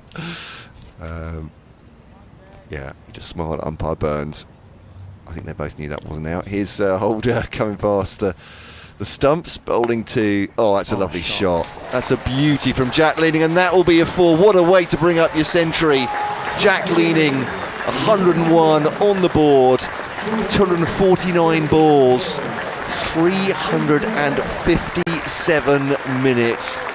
That is a long, long innings from Jack Leaning.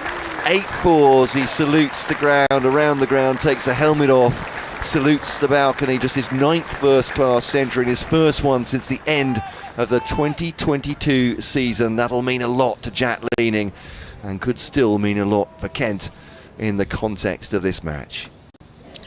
Yeah, what a way to bring up your 100. Found the gap on the leg side. Well-timed, beautifully placed shot. And well-deserved century for Leaning today. Definitely his shot of the day, I'd say, Jack Leaning. That is beautiful shot. So yeah, he's been out there a while now. That's not quite 6 hours. It's a 5.5. This one's back at Holder, and he comes off the outside of the boot. Not quite keepy-uppy. 2-3-2 for 5 then Kent. Such an important innings from Jack Leaning, this one for Kent. I suppose just slowing things down as much as the thing is, isn't it? Just taking time out of the game. Yeah, that's what they really need, isn't it? Someone who would soak up the balls, take time out of the day, as you say. Holder then to Leaning, a high back lift before he addresses the ball. Just a glance down back with a square. Holder's looks disappointed, I think it's fair to say. Head goes down just a little bit, but they'll take 2 runs off that.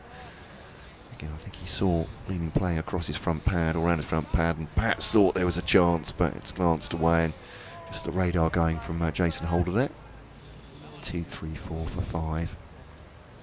And 6 off the over is relatively expensive in comparison to what we've had before, but did include that beautiful 4 as caressed through the onside by Jack Leaning. That's better, kept a little bit low, a little bit quicker it felt from Jason Holder as well. Hurried Jack Leaning into the onside, no run.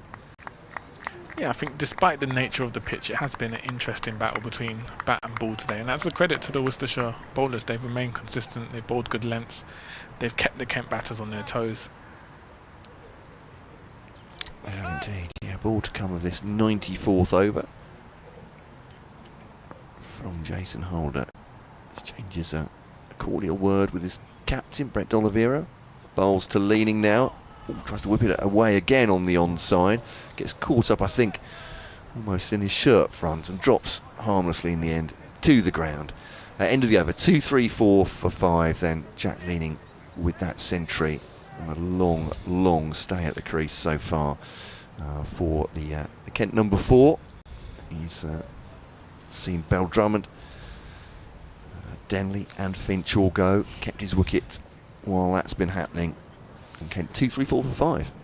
I think the challenge for Leenan is we see it so many times with batters. Once they reach that century, they free up their arms, they play a bit more looser. Whereas for Leenan, the job's not done. He's still sort of got to go back to that sort of defensive attritional way of batting. So as much as it is a great milestone to hit that century, he can't celebrate it too much. He still has to sort of preserve his wicket. And Ben Gibbon in to Everson, just hit down the offside for a single. His high score was during lockdown, actually. It's a record stand for him and Jordan Cox. He got 220 not out. Jordan Cox hit 238 not out against Sussex. That was quite something, obviously. It's a big old innings, but just the one double century for him in his career so far. Is that his highest score? It is 220 not out, yes, yeah. As Ben Gibbon runs in to Jack Leenan. Leenan just blocks it on the offside. No run taken. I remember him saying at the time that they were close mates too, Jack Leenan. They spent so much time at the crease together in that game, and but also during lockdown they'd spend a lot of time, I think, playing Call of Duty together on the. Fair enough, yeah. That's right. So they were basically spending every moment in each other's company for about a week, certainly during that time. So.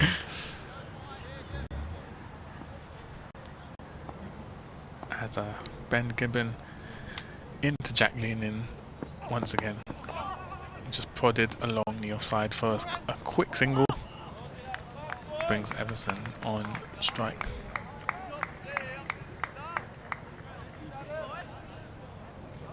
Yeah, it feels like such a long time ago to lockdown, but I remember how strange it was watching particularly T20 blast games in front of no crowds. Did you say it's obviously it's not that long ago, but it almost seems like a lifetime because things were so straight, so much different, weren't they? This feels almost dreamlike in some ways. Ben Gibbon in to Joey Everson from the Nackerton Road end. Ooh, just bounced low. A swipe attempted by Everson, just missed and picked up by the wicketkeeper Roderick. Did you say T20 didn't feel? I mean, I'm not sure what it was like listening or watching at home. It didn't feel like it worked because part of that is the atmosphere, isn't it? The feverish atmosphere, and football was very odd. Yeah. When you could hear the coaches shouting louder than any other. That was the main source of noise. Ben Gibbon was odd. Into Everson once again, and Everson just drives it down to mid off. Yeah, because didn't they filter in fan noises after a while? Yes. In the football games? I don't know if they did that in cricket, but I just remember the T20 blast because of the calendar. It was played. The final was played really late, like October or something, wasn't it? Which just added to the surrealness of it all. It's odd time in that respect.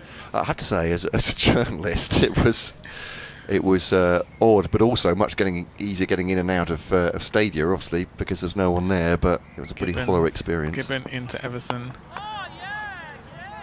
Just driven down to short leg, no run taken.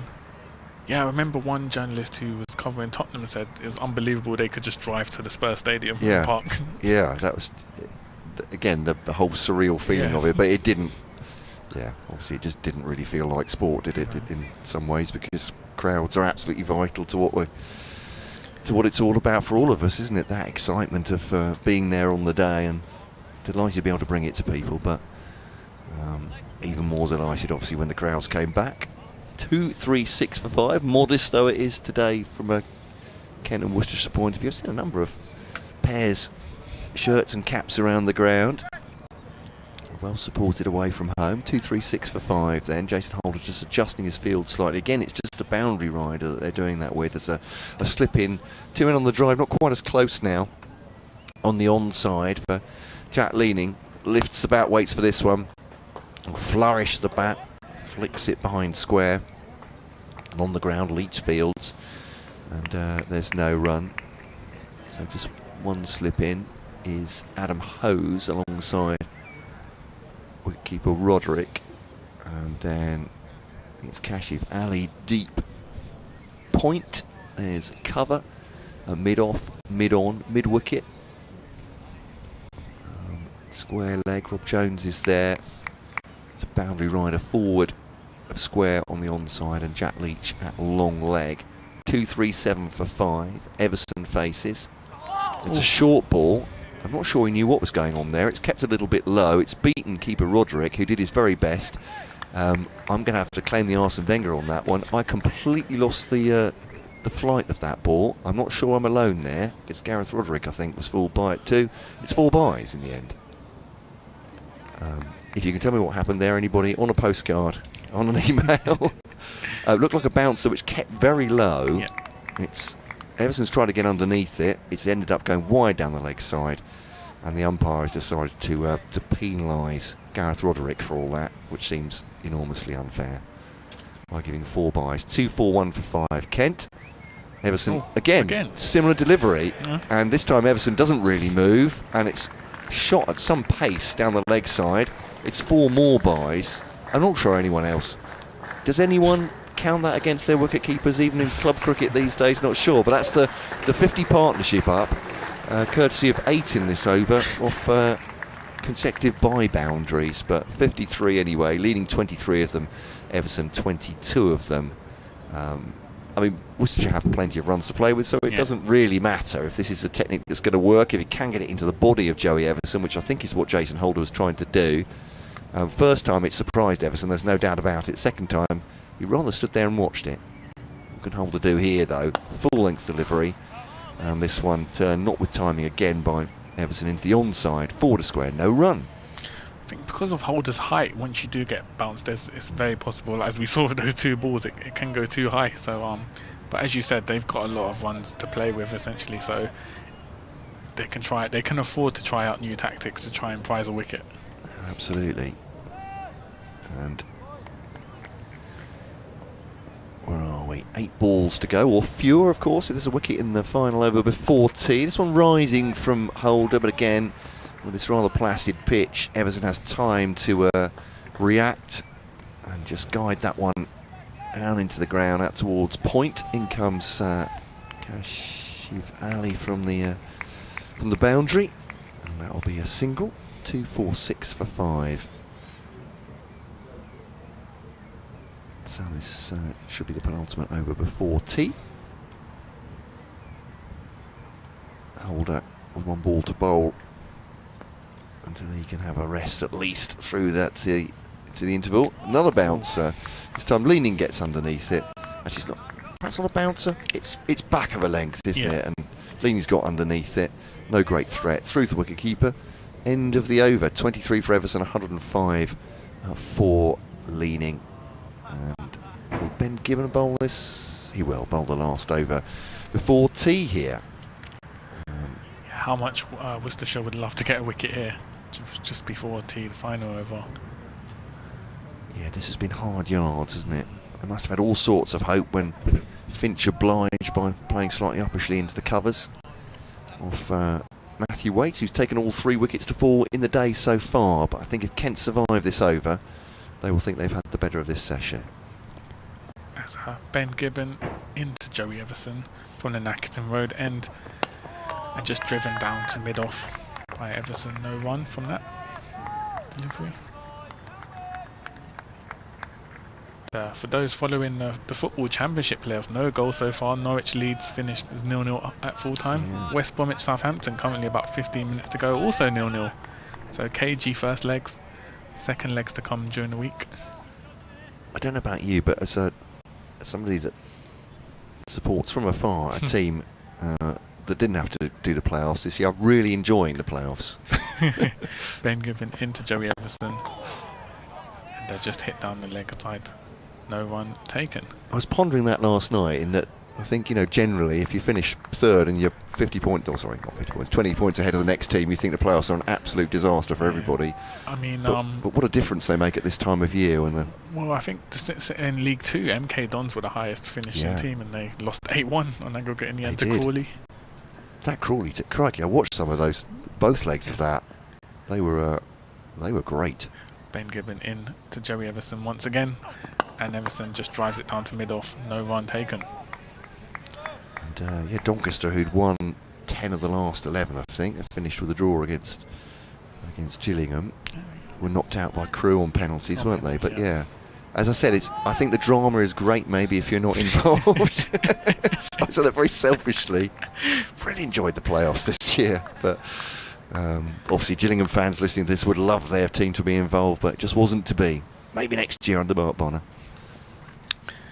Ben Gibbon running in once again to Joey Everson, and Everson just touches it down to short leg, no run.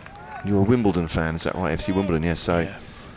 So they look likely as well, didn't they? A bit like Gillingham. I wasn't too disappointed with the MK Dons result, but Wimbledon, AFC Wimbledon, just missed out on the playoffs by a few points. Unfortunately, your side Ipswich inadvertently played a part by signing our star striker Al Hamadi. I can only apologise on their behalf for their rudeness in the transfer window. You're absolutely right. Playing the big boys for once. There we are, bullying other teams. Gibbon into Everson. Oh, was that an edge? I think that got an edge just through slip, just through Holder, and Roderick goes for 4. And Roderick just stares into space like that. And that's the 250 up. So both of Joey Everson's edges, the one thing you would say for him is he's both have gone very, very low. And I'm not sure the first one carried. I think that would have been very close too, between wicketkeeper and Holder at slip.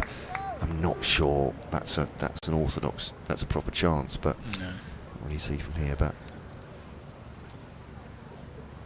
I think from Holder and Roderick's perspective, it's just frustration that they drew an edge and it wasn't a realistic chance for them. Yeah. And final ball before tea. Gibbons into Everson once again. Oh, an edge, then it falls short again, and Holder throws the ball in frustration. Goodness. What a way to end the over. 2 edges. Well, there was no shout this time, but it was a genuine edge, just short of the. This is tea, isn't it? Everyone seemed to have gone into some sort of holding pattern here. Well, Jack Leaning is certainly coming off. I think maybe they're stunned by those 2 edges, and that will be the end of the session. 250 for 5 Kent, and the deficit at 368, but just 1 wicket. That's the key falling in this second session. Harry Finch going for 26 on the bowling of Matthew Waite, who's taken all 3 wickets to fall so far in this day, whereas I think certainly taking 2 wickets in the first session, it looked like Worcestershire all sorts of on top, but the fact they've not been able to press that advantage for me in the second session, certainly Kent have taken this session. Jack Leaning 105, his 9th first-class century. Joey Everson 27. Jack Leaning comes off to the applause of this crowd and his teammates as well, and some of the Worcestershire players as well, sportingly applauding him off the pitch. They come in at tea then. 250 for 5 for Kent on the 3rd day, 368 behind. I'm Matt Cole with Santoki Nagalendran and Frank Watson. We will be with you in around about 20 minutes time to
And if I were Nathan Smith, I might be tempted to bang this one in. Just for the hell of it. Just for the hell of it. 250 for 6. Not that I've ever been able to bang one in my life. Man going in at short mid-wicket. 2 slips. It's Smith running into Swanepoel. Ooh. And he... just great bit of fielding. Slip, yeah. Just short of slip. Brilliant pickup. Can't see who the fielder was. Rob Jones there at field, and Holder congratulates him, pats him on the back. And Worcestershire once again sensing something here. Great. Really. He steered it down to the ground. It was flying away down to the boundary, and Rob Jones, tremendous dive to his left, one-handed stop. You'd have enjoyed that. And like you say, get a wicket and suddenly there's a buzz again, isn't there? Smith once again into Swanepoel. Bangs it in hard. Ooh, and just misses. Goes straight to Vodrick behind the stumps. And Swanepoel's not looking comfortable so far. Only faced 3 balls, but not looking too confident against the deliveries from Smith. Apparently, I'm told that there's no sound on the live stream commentary. Apologies for that. There is sound on the BBC Sports app and on our radio commentary, but not on the live stream. I'll see if I can get it sorted Smith out. Once again, ooh, and just clipped down the leg side by Swanepoel. Does it go one to the boundary? So a 4 there, no fielder at the boundary, deep boundary. So Swanepoel off the mark with a 4. And Worcestershire won't be too fussed about. They've got a lot of runs in the bank, conceding runs. It's more, trying to get those wickets in. So I think they're pushing a fielder towards the boundary, deep square, and Swanepoel will take strike once again for the final ball of the over. Been told I've got to turn you up again as well. So it's all coming in. These messages. Smith in to Swanepoel. Ooh, and a swipe from Swanepoel. Just misses and goes to Vodrick behind the stumps. And good over there from Smith. Got the wicket, got the key wicket of Everson, and they'll definitely be targeting Swanepoel going forward. Jack Leaning looks very settled. So if you're a betting man, you'd imagine Swanepoel will be the next wicket to go.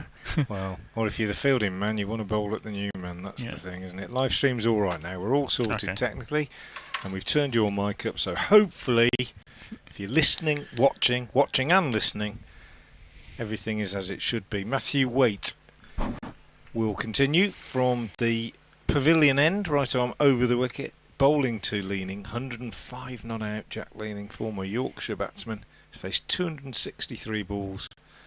Make that 264 as he leans forward and pushes this one back to Matthew Waite, who I assume was a teammate at Headingley with Leaning. I haven't checked, but I guess that they'll have played a fair bit of county second team cricket together, and maybe academy cricket, and maybe even a bit of first team cricket. 254 for 6. Waite, perfect evening sunshine, moves away from us and bowls, and Leaning is walking into this one, which is a no ball. I think most unusual for Matthew Waite to bowl a no ball, and it's steered away on the offside. Leaning gets a run, 2 added for the no ball, but perhaps the main thing as far as Worcestershire are concerned is that it brings Swanepoel, the new batsman, onto strike. Another thing I heard at tea time is that it's chucking it down with rain in Worcester, and chucking it down with rain in Cardiff as well, I think, which might be good news for Sussex, I think, if they're still in with a chance of saving that game. Few changes to the field here for the left-handed Swanepoel. We've got a man out sweeping on the offside. We've got a man out on the leg side boundary at mid-wicket and at deep backward square. So they might have done a bit of research. They might know that he fancies giving it a bit of a whack. A big, broad-shouldered left-hander. Swanepoel waits and actually just dabs this one away on the offside. He's an aggressive cricketer by all accounts with the bat, as he is with the ball, I think. And he probably, I mean, again, that's the first time I've ever seen him, but probably, I guess, one of those players that he might just as well play his shots, because you get some players, don't you, they're almost more likely to survive if they play normally than if they come in and try and play in a way that isn't natural to them. He waits with the bat raised, his weight is in and bowls to him. Forward to that, bit uncertain, just dabbing it out on the offside. I think there might have been a big shout if he'd have missed that one. He hadn't gone very far forward, but he steered it into the covers, and Gibbon did the fielding. So Matthew Waite, man of the match so far from a Worcestershire point of view, I think. 100 not out first innings, and 3 of the 6 wickets that have fallen in this Kent innings for just 43 runs. Over the wicket, blonde hair, right on medium pace bowls, and Swanepoel just turns that one on the leg side, and Rob Jones does the fielding. Lovely evening, very few wispy clouds in the sky, a jet stream drifting away into the distance away from us, quite appropriate, the Spitfire Ground, and hardly a breath of air, and a contest for the cricket aficionado, you could say. And Waite is in and bowls, and Swanepoel turns that down to long leg for a single. Fielder down there is Kashivali. He goes to 5, and the total to 258 for 6. Worcestershire fairly quiet out there now after a buzz of liveliness and activity after that wicket. Post tee, Joey Everson caught by Roderick off Smith for 27. Leaning still there, faces Waite and gets runs here, whipping this one away through mid-wicket. He'll get 2. Joe Leach comes round from long leg to do the fielding. Didn't time it perfectly, but a neat deflection. 2 runs taken, end of the over.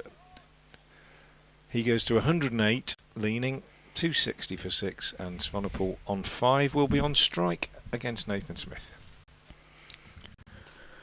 Yeah, so still a massive deficit. Was it 358, I believe, from what I can see on the board? So Kent really don't need to worry about the runs as such. It's more about preserving their wickets. Jack Leaning will really need to stay there to at least the end of today, and if not into a substantial part of tomorrow, to ensure Kent salvage some sort of draw. But you know, Worcestershire are sensing more wickets, you can see, as Swanepoel takes strike against Nathan Smith, who will be running in from the Nackington Road end. I reckon what they'd really like was just to get one innings out of the way tonight, wouldn't they? Yeah. And Smith in to Swanepoel, and he swipes it down to the offside, no run taken.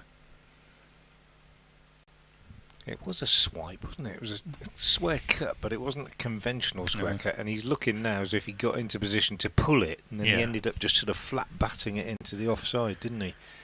Odd one. Not much foot movement again. He looks as though he means to. He picks the bat up with a purpose, let's put it that way, I think. Stocky left-hander. Few discussions among the fielding side, and Smith gets ready to run in again.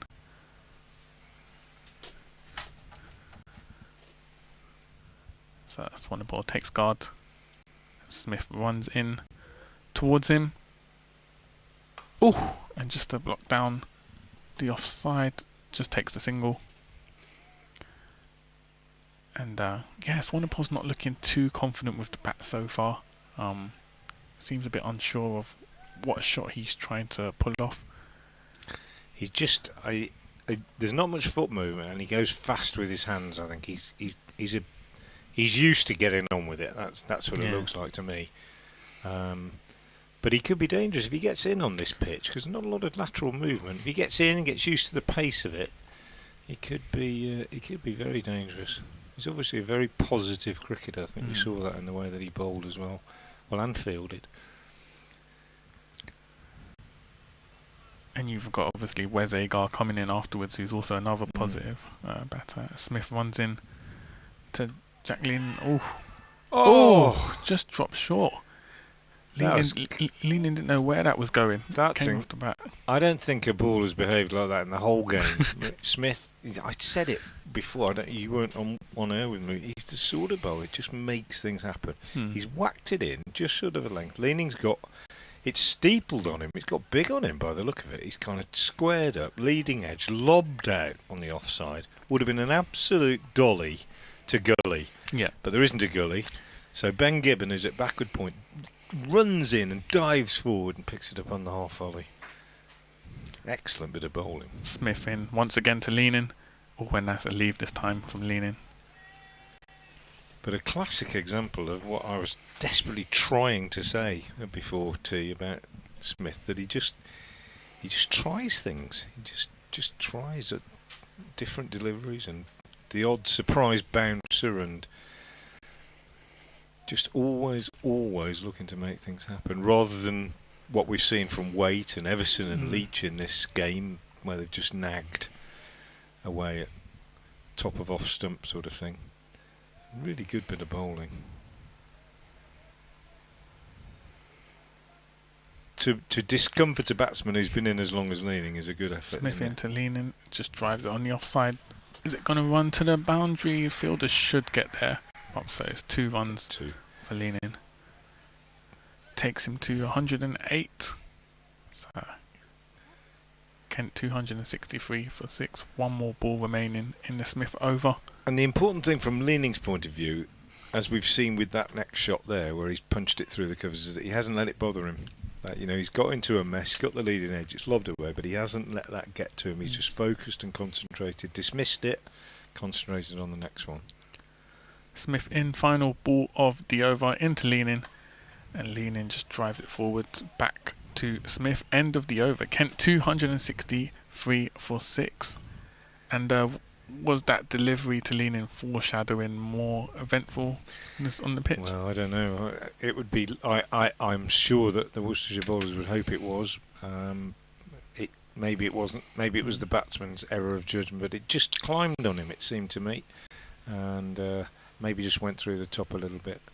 I did suggest that to a couple of the Worcestershire bowlers yesterday, that it might deteriorate their surface. They didn't really think it would. They thought it might possibly keep a little bit low from the Nackington Road end, but they weren't hopeful that it was going to deteriorate significantly. It's very firm, very dry. There's not a lot of rough either. It hasn't sort of, the footholds haven't deteriorated a great deal like some pitches do. And Worcestershire haven't really got a spinner to exploit that anyway. Waite bowls to Swanepoel. Round the wicket this time, and Swanepoel is forward, steering that one square on the offside to Gibbon. 263 for 6. 1 man out since Joey Everson. Caught behind by Gareth Roderick off the bowling of Nathan Smith for 27. That was after a partnership of 58 for the 6th wicket with Jack Leaning, who's been there all day. All innings. And Waite's now as Waite is into him. Well, he's not. Swanepoel Waite is into him. He tucks it away on the leg side for a single. Libby Fields. And now Leaning will be on strike. 110 not out. 270 balls he's faced. That's a real marathon. You think that Gareth Roderick faced 281 balls for his 117 in the first innings, so it was a very similar sort of innings. Roderick hit 5 fours only, and Leaning has so far hit 8, so very similar. Crucial innings for their sides as Waite bowls, and Leaning clips this on the leg side, but straight to Gibbon, who's in at short mid-wicket. Doesn't even have to move his feet, Ben Gibbon. His feet are planted wide. He's crouching down like a slip fielder, and the ball comes all along the ground to him, and his feet didn't even shift. Stayed exactly where he was. Fielded the ball and threw it across to Rob Jones at extra cover, who feeds it down to Brett D'Oliveira, who gives it to Matthew Waite, who is now over the wicket again, of course, because it's the right-handed Leaning on strike. One slip waiting. Waite is in. bowls and leaning drives, and he gets a run this time out to mid-wicket. Smith having to move to his right at mid-on to do the fielding. Waite won't be too bothered. I'm sure he'd rather bowl at the new man, or the newer man, Swanepoel, who's on 7. 2 balls left in the over. Waite will go round the wicket again to the left-hander. Reminder that Kent began this morning on 111 for 2. They lost 2 wickets in the morning session. Daniel Bell-Drummond bowled by Matthew Waite with an absolute trimmer. I've watched the replay a few times. Pitched a bit off and maybe just went a tiny bit away off the seam. Hit the top of off stump. He bowls to the left-handed Swanepoel, plays up to mid-on, and there's no run. And then almost immediately, Joe Denley going without scoring. Both falling to Waite, the second LBW. That was 135 for 4, but the ship was steadied by Harry Finch and Leaning, and at lunch it was 179 for 4. Finch, the only man out in the afternoon, caught by Rob Jones at short extra cover off the bowling of Waite for 26. Here is Waite round the wicket to Swanepoel, bowls, plays defensively up to mid-off, no run. At tea, 250 for 5 since tea. Joey Everson out for 27. Nathan Smith's first wicket of the innings, and Kent currently 265 for 6, still trailing by 353. Yep, and Jack Leaning on a Nelson, 111. Been just the innings that Kent need today. He's dug in 272 balls, so played with patience. Not played too risky today. Rotated strike well. And he'll just be hoping Swanepoel can also stick in with him at this point. Thrilling stuff in the playoffs for the championship. Both finished 0-0. Nathan Smith into Jack Leaning and just hit down the leg side to deep square. Takes the single. Both finished 0-0. Both set up for the second legs, which are on Thursday, I think. So, or one of them is. And one's on Friday. So there you go.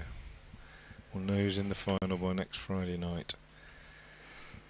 And we'll be down at the Oval, Worcestershire, next by Friday night. That'll be the end of day 1 down at the Oval. Who've Kent got next, Matt? I'm not sure. Who've Kent got in the next round, Matt? Have they got a game in the next round? At Somerset, at Taunton. Oh, well. Nice trip. Smith in to Swanepoel this time. Swanepoel just strikes it down the offside to deep back point. Takes the single. And that moves him to 8. Kent 267 for 6. Speaking of the next round, let's have a look at what's happening in the other games today in the county championship. Durham playing Hampshire at Southampton.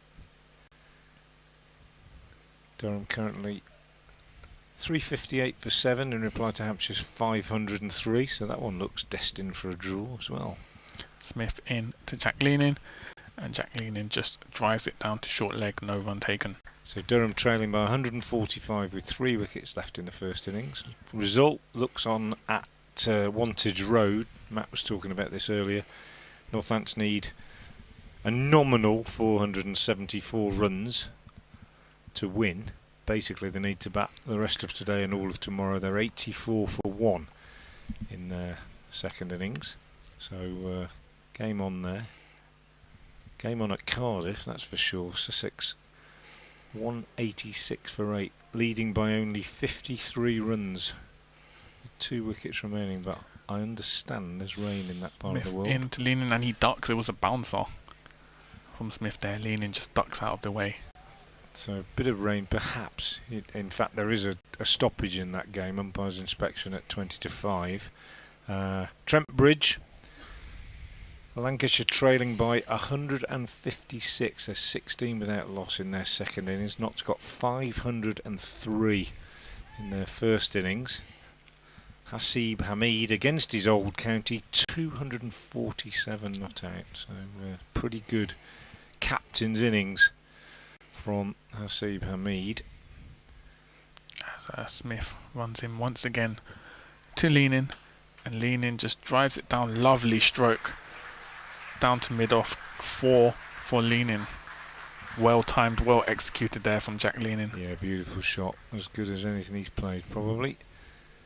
So one more game to report. At the Oval, Warwickshire are leading now. They're 26 runs ahead of Surrey. They're 147 for 4 in their second innings. And Ed Barnard, who made 100 in the first innings, former Worcestershire man, of course, is going well again. 37 not out, in company with Sam Hain, who's come back into the side, having been out away for a while, and he's on 20 not out. Big partnership, that, quite an important one, I think, in the context of the game. Smith into Leaning once again and just hit leg side for a single. And that's the end of the over. 7 coming off it, I should say. Kent 271 for 6. Yeah, Jack Leaning 112 not out, 116 not out now, actually 117 not out with that single. Scoreboard not quite catching up yet. And he has really held things together. He's played very, very well. He's played exactly the sort of innings that Gareth Roderick played for Worcestershire on day one. And he's played himself into form, having struggled a little bit at the start of the season. First 100 for a couple of years. Made the most of the conditions. I think he will have turned up this morning. I'm not saying he would have turned up thinking, I'm going to get 100. But the pro in him would have turned up thinking, I'm already 43 not out. If I get in again on this surface, there's no reason why I can't do something big. Wait in, bowls. That's down the leg side. He's walked across his stumps there, Leaning. Looked to work it away on the leg side. Taken on the pad. It's run away for a leg by. But he did go quite a long way across, hence an initial appeal from Waite that was then sort of truncated. Umpire Ben Debenham not interested, walked away straight away. You can always tell when an umpire isn't even having a look, because he'll go for a wander almost straight away.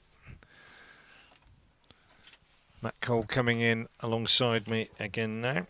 Thanks very much to Santoki for the moment. And Waite will go round the wicket to Swanepoel. 2 men on the drive on the leg side. Extra cover in fairly tight, and the one slip as Waite comes in to bowl to the left-hander. He bowls and he's clipped away on the leg side for a single. To deep square leg. Kashif Ali, who's been out there most of the day, does the fielding. 274 for 6. Swanepoel and Waite exchanging words. Not too sure the nature of the conversation, but the first bat for Bear Swanepoel in county cricket, obviously this one. Looks purposeful. Yeah. Waite to the right-handed Leaning though. In, bowls, Leaning is forward, pushing out on the offside. Dolivera fields, no run. Waite's now faced more deliveries. No, he's not. He's 3 deliveries short, 2 deliveries short of what Gareth Roderick faced in the Worcestershire innings. 281 balls he faced, and they've got the same score, 117. So it gives you you weren't here, Matt, but now you know. You know exactly. You know exactly how Gareth Roderick played. They know exactly the same. Yeah. A mirror image. He's hit a few more falls, but exactly the same sort of innings. Patient, watchful, occasional highlights. Wait into him, bowls, and he's clipping this one away off his pads. Out to deep backward square where Ethan Brooks is fielding as a 12th man. And they go through for a single. 275 for 6. I'm looking around to see who's missing, and it's obvious. Jason Holder is not out there at the moment. Not sure why. So the one slip that we've got in there at the moment is Adam Hose. As Waite prepares to come round the wicket to the left-handed Swanepoel. He's in and he bowls, and there's a nice drive into the offside, just for a single. A bit of fielding by Gibbon moving to his right. Don't think it is Adam Hose at slip, actually. I think it's Rob Jones, Adam Hose, just moving his way across from mid-on to mid-wicket. It is Rob Jones. The right-handed leaning on strike again now. Every time there's a wicket, like there was when Everson was out, just for about 10 minutes there's a little buzz of excitement and they're hoping for another one, and then it quickly disappears as a new man comes in and settles. Weight over the wicket to leaning, bowls, and he's got all the time in the world just to push that to Leach at mid-on. No run, end of the over. Players change round quickly. 25 overs left in the day.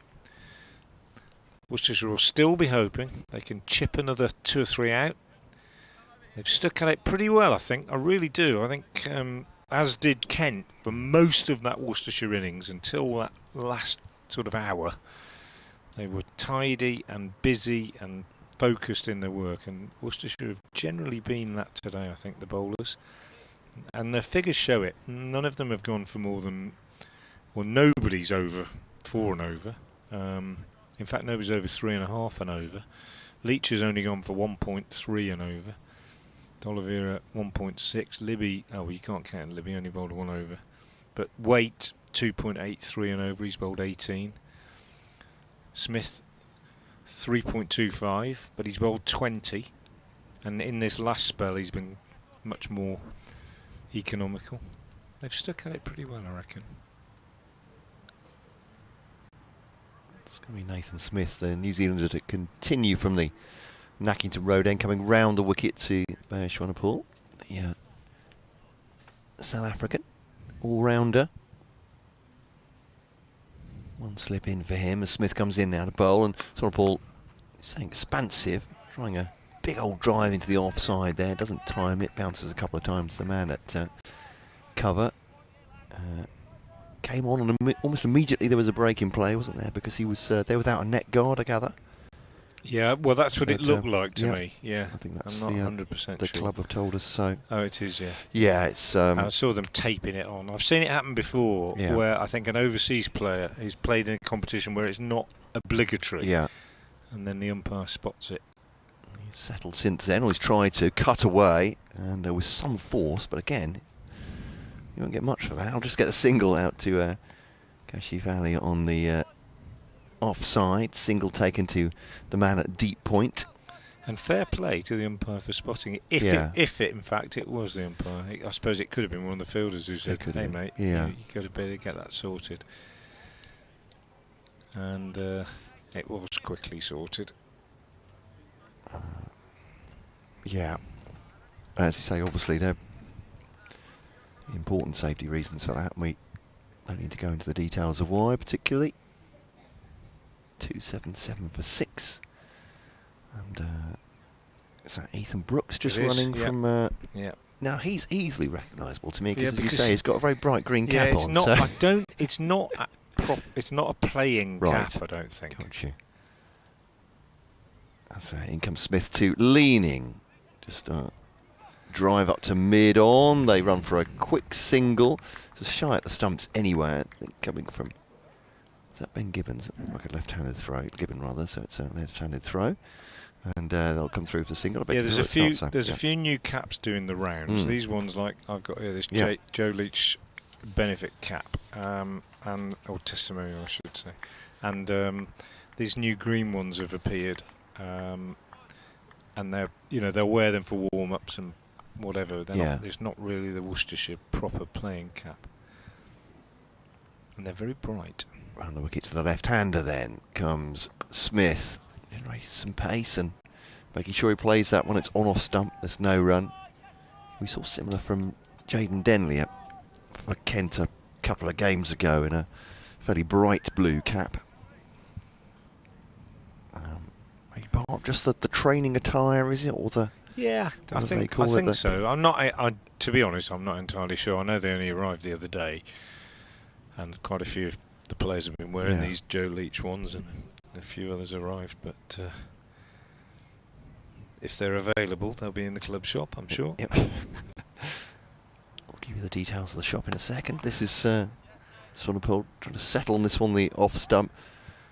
As you say, looks very positive at the crease. Yeah, he does. He's not doesn't move his feet a great deal. No. But he's busy. His hands are fast, aren't they? He's definitely there to play shots. Yeah. I'm trying to think who he reminds me of. I'll come up with it in a minute. I always do this. I see someone I haven't seen before and I go, oh, he bats like him, or he bowls like him. But yeah. He's played Tom Moores. There you are. That's who it is that it reminds excellent. me of. Yeah. Good call. So he faces now the left-hander to Smith. That's gone back over the bowler's head. And a chip shot almost. Not sure how much control it was, but it's absolutely safe. I'll tell you what, if this is T20 or one day, we'd be saying absolutely played that and gets himself 2. And that's the end of the over. Smith takes his cap from the umpire, leading us 119. Swanepoel has 13, 280 for 6. But I'm sure what Worcestershire will be looking at now, well, maybe have it in the back of their head, Brett D'Oliveira will be, that this innings has lasted already 105 overs. And really that leaning innings, as you were saying, Frank, it's taken that time out of the game. It's time at the crease. And Worcestershire will be thinking, how long, when Kent are done, will it take us to bowl them out a second time, I suppose. Yeah. Again, the psychological pressure, if they lose 1 or 2 at the top of the order, might force the issue. But so far, Kent on this final day doing their job. They have lost 4 wickets, but 280 for 6. They've seen off 2 sessions today. Hoping to do a third without much further damage. Joe Leach being brought back into the attack. In a conversation with Brett D'Oliveira's captain, who's very patiently pointed to each fielder in turn. Joe, what about him? On the boundary there. What about this one? Is he all right over there? Joe Leach will know. He will know what he wants. Absolutely. Not much doubt about that. Comes in. He's got 1 slip in. It's Holder, who's standing quite wide. Bowls. And this is driven back by leaning. Leach almost feels off his own bowling. Pretends he has and pretends he's going to shy at the stumps. It's all a bit of a sham, a charade, because he didn't have the ball at all. I think they probably had a little grin to each other, know each other quite well. So Holder in that wide slip position. Then we've got Libby at backward point. D'Oliveira extra cover. Rob Jones on the drive at short extra. Nathan Smith just coming down to the boundary, possibly to get a helmet, I think. Yeah, it is to get a helmet because Gareth Roderick is going to stand up to the stumps. Adam Hose comes down to meet the helmet and do his job. Everybody just trying to help everybody else. So Smith is at mid-off, and then at mid-on we've got Waite, and then we've got Hose at short mid-wicket on the drive, and we've got Gibbon at a more conventional mid-wicket. Nobody at long leg. Leach backing himself to bowl a tight line. Watch him fire this one down the leg side. In he comes now. He bowls, and forward is leaning, pushing up to mid-on. Ethan Brooks has gone off. Jason Holder's gone back on. And Worcestershire, patience is the watchword for them as they attempt to take these wickets that could end this Kent innings tonight. It's a big ask, but it's not impossible. 23 overs left after this. If they got rid of leaning, I think they might have a real chance. And he's got to be tiring. Doesn't show many signs of it though. He's on the back foot to this, punching it out to Kashif Ali on the cover boundary. He's been fielding in the shadow of those, well, there's no shadow, but in the underneath those luxury apartments that have been built away to our left here at the Spitfire Ground, and they're lovely. Yeah. I walked round yesterday morning and I saw those people on that balcony that are covered by the canopy at the moment, the second one as we look, and they were setting up at about 10 o'clock in the morning. Bit of a coffee, and I thought G&T's to follow. Yes, I could do a bit of that. I thought just need a few extra pensions and I'll be all right. Yeah, I've mentioned this before. There's a bit of a Well, I call it a charm offensive because my charm is very limited, but talking at home about the possibility of firstly raising the money and secondly moving. Leach bowls over the over the wicket to the left-handed Swanepoel. I was confused then because he nearly always bowls round the wicket to left-handers, but he's decided on this occasion to stay over, and Swanepoel just steers it down on the offside. I thought you were going to say charm offensive. You mentioned on air how nice it would be to be invited up there for a T20 or something like that when you weren't working. Well, I'll put it out there. If you're listening up there. Here's Leach again. Over the wicket. Bowls. Swanepoel is on the back foot playing defensively up to mid-off here. Yeah, I'm happy with my Tom Moore's comparison. Yeah, More and that's more, good. actually. Yeah. Sort of stocky left-hander. Busy, fast hands. Likes to give it a bit of a punch. And not a huge amount of foot movement. I was just going to say on the flats that negotiations at Cole Towers had foundered firstly on the small matter of finances, unfortunately, before we got to the small matter of $500,000. Actually packing anything in a van, that's for sure. Yeah, Leach moving away from us, bowls, and forward is Swanepoel pushing out on the onside end of the over. 281 for 6. Listeners of Worcestershire have already been bored with me talking about house moves, but I moved in the winter from rural Worcestershire back to the city. Right. I did live in the city a long time ago, but moved back into the city for family reasons, to be nearer to daughters and grandchildren, and moved within walking distance of New Road. I thought, great, I'm going to be within walking distance of the ground. I can walk to the game, carry my kit on my back, and just so looking forward to that first game. And of course we've been at Kidderminster, 15 miles away for the first 2 games. So hopefully after we've been to the Oval and we come back and we play Notts, it will be at New Road, and I will be able to walk in and walk back again I'm about a mile away. It'll be a nice 20-minute stroll along the riverbank, actually. It would be really lovely. Beautiful so city. I love Worcester. Yeah. It's great. We've really enjoyed it since we've moved. But I'm quite close to the ground. I'm uphill. I'm close to the river, but I'm uphill. Can't get flooded. But I can walk down to the river and then along the riverbank to the ground in the morning. So I'm really looking forward to that. It's lovely. You're not missing any cricket while I'm rambling, everybody, not because at all. there's a bowling change. Indeed. And a bit of a drinks break as well. Leaning on 120 will face Ben Gibbon, coming from the Nackington Road end, left arm around the wicket.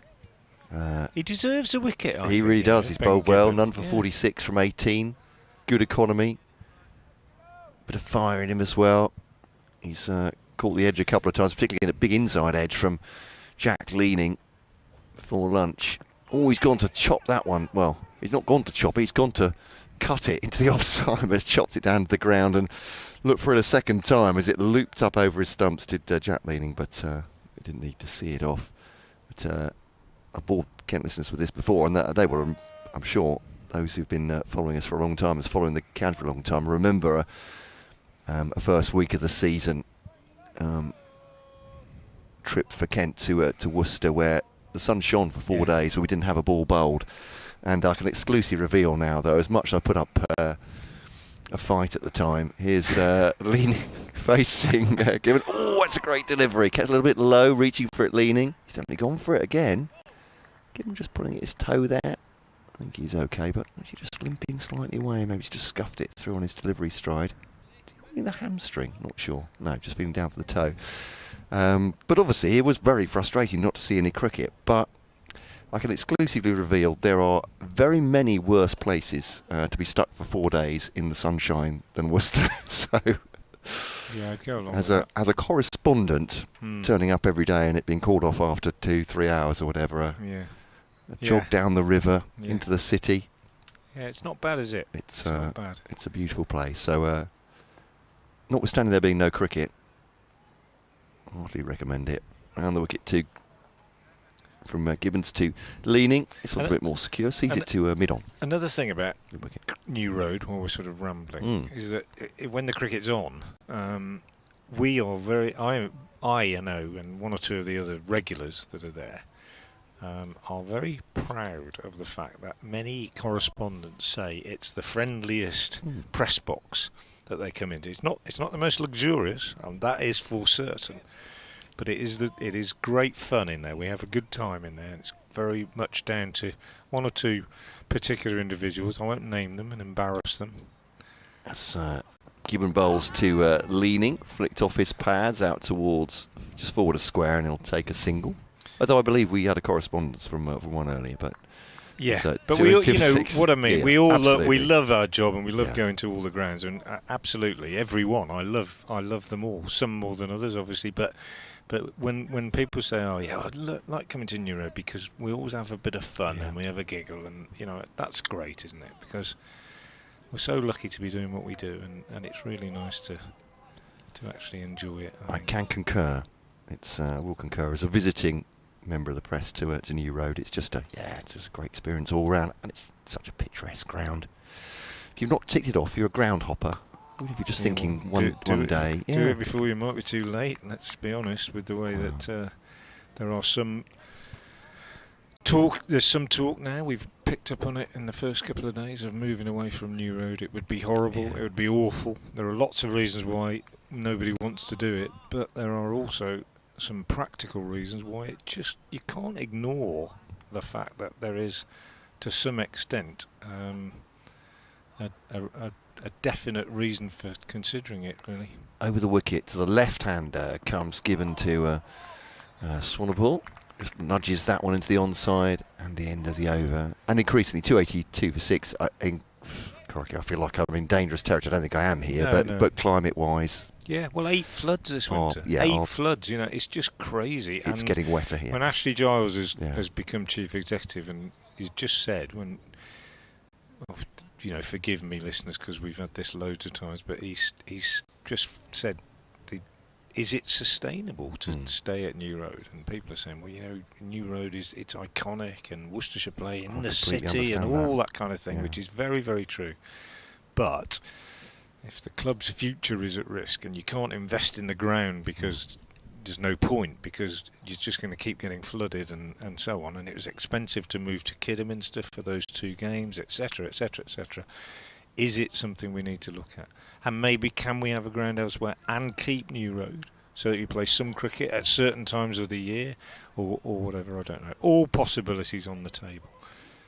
But the hysterical outcry that was expected hasn't necessarily materialised when it's been suggested. Leach in again, bowls, and Leaning is forward, pushing up to mid-on. There's been some opposition to it, not surprisingly, and I completely understand that. And I think newly elected Labour councillors have issued a statement in the last few days saying that one of their priorities is to keep cricket at New Road, and they want to discuss all possibilities which would make that a realistic thing, such as other things that can be done, flood defences, whatever it might be.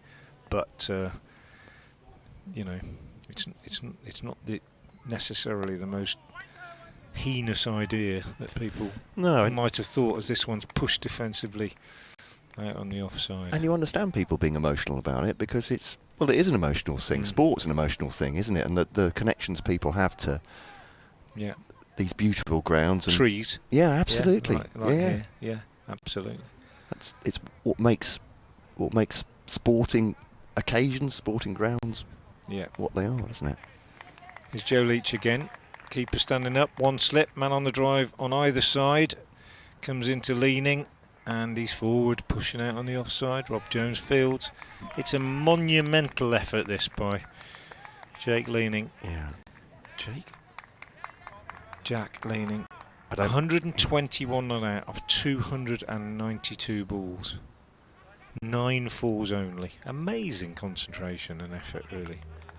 We've seen that sort of thing before from various players at times, but it you can't underestimate. And in this heat, I mean, it's not Madras, but it's been warm. It's warm enough. Here's Leach in, bowls, and Leaning is forward, steering it behind square on the offside. Libby fields. I think I saw that Hasib Hamid hit 100 in singles in his double century today. Wow. Yeah. So as you say, that takes some. Yeah, that's good, isn't it? I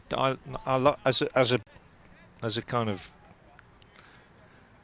boring batter myself and coach, I quite like that. But there is a place for Yeah. for different techniques. Sometimes you do need to dig yourself out of a hole. We were talking about it the other day. It just reminded me of something. Joe Leach in bowls and leaning his position defensively out on the offside. We're talking about Siddharth Kaul playing for Northamptonshire because his brother played for the club that I was coaching in the Birmingham League several seasons. At Uday, first class left-handed batter from India.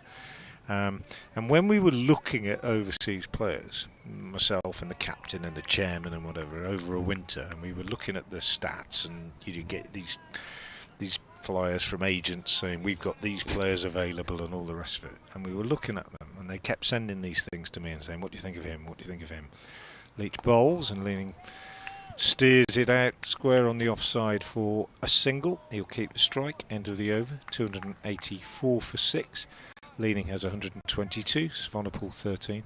And when Uday Kaul, the left-handed number 3 from Punjab, came across my desk, as it were, my screen, I looked at his stats and I saw that in first-class cricket he had hit, and I don't know the numbers, I'm pulling numbers out of the air just for the example, he had hit something like, let's say, 295 fours and 1 6. And I said, yeah, that's the guy.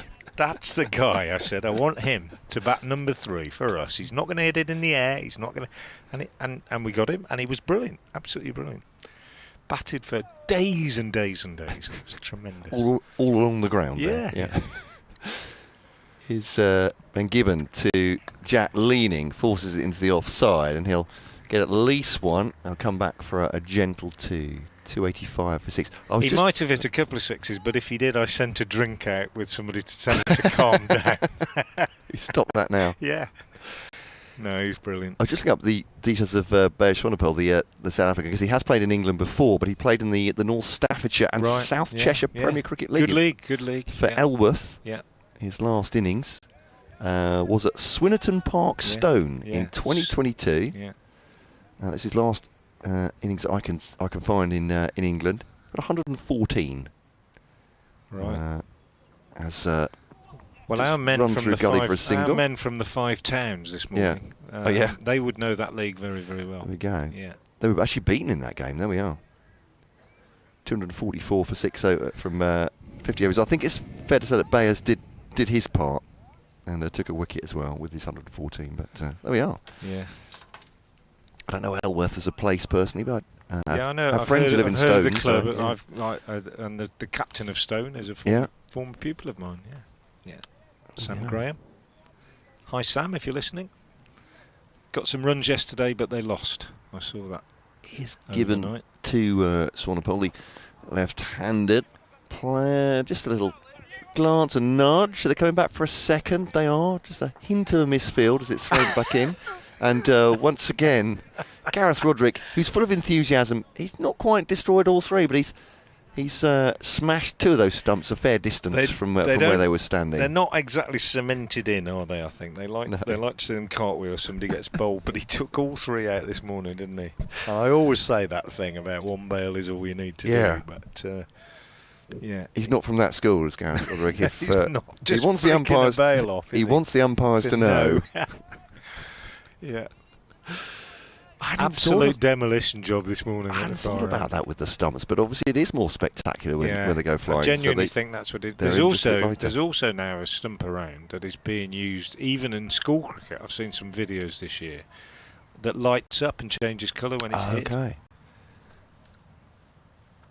So given to Swanepoel, just flicks that off his pad. It's a nice shot, actually. Just straying down the leg side. Swanepoel has taken full advantage of that. And it's 9 off the over. He moves on to a comparatively sprightly 19 from 30. He's going at breakneck speed, where he doesn't do himself a mischief. It's kind of been generally going on around about 2.5 and over, but there's a lot to be said. If that's the way they play, that's the way you play, that's the way you play, isn't it? I think. Yeah, I definitely think that. Yeah, definitely. Trying to go against the grain. You're more likely to stay in if you play your normal game. That's giving bowls to him, and as he wants deep in the crease, more or less Yorker length, and Swanepoel does a good job just seeing it into the offside, and there's no run. 292 for 6. Kent, they are still 326 behind. Every time I look at that deficit, I think it can't be that much. Yeah. That's what 618 on the board does for you, though, as a side batting first, doesn't it? And, I think that was it. There was some dispute yesterday about some people saying they thought Worcestershire went on too long and got too many. It's bowls. It's a wild swipe outside the off stump. Well, that's pretty ugly from Solipool, but it's gone through to the wicket-keeper. Roderick kept a little bit low as well. Maybe that's one reason he's missed it.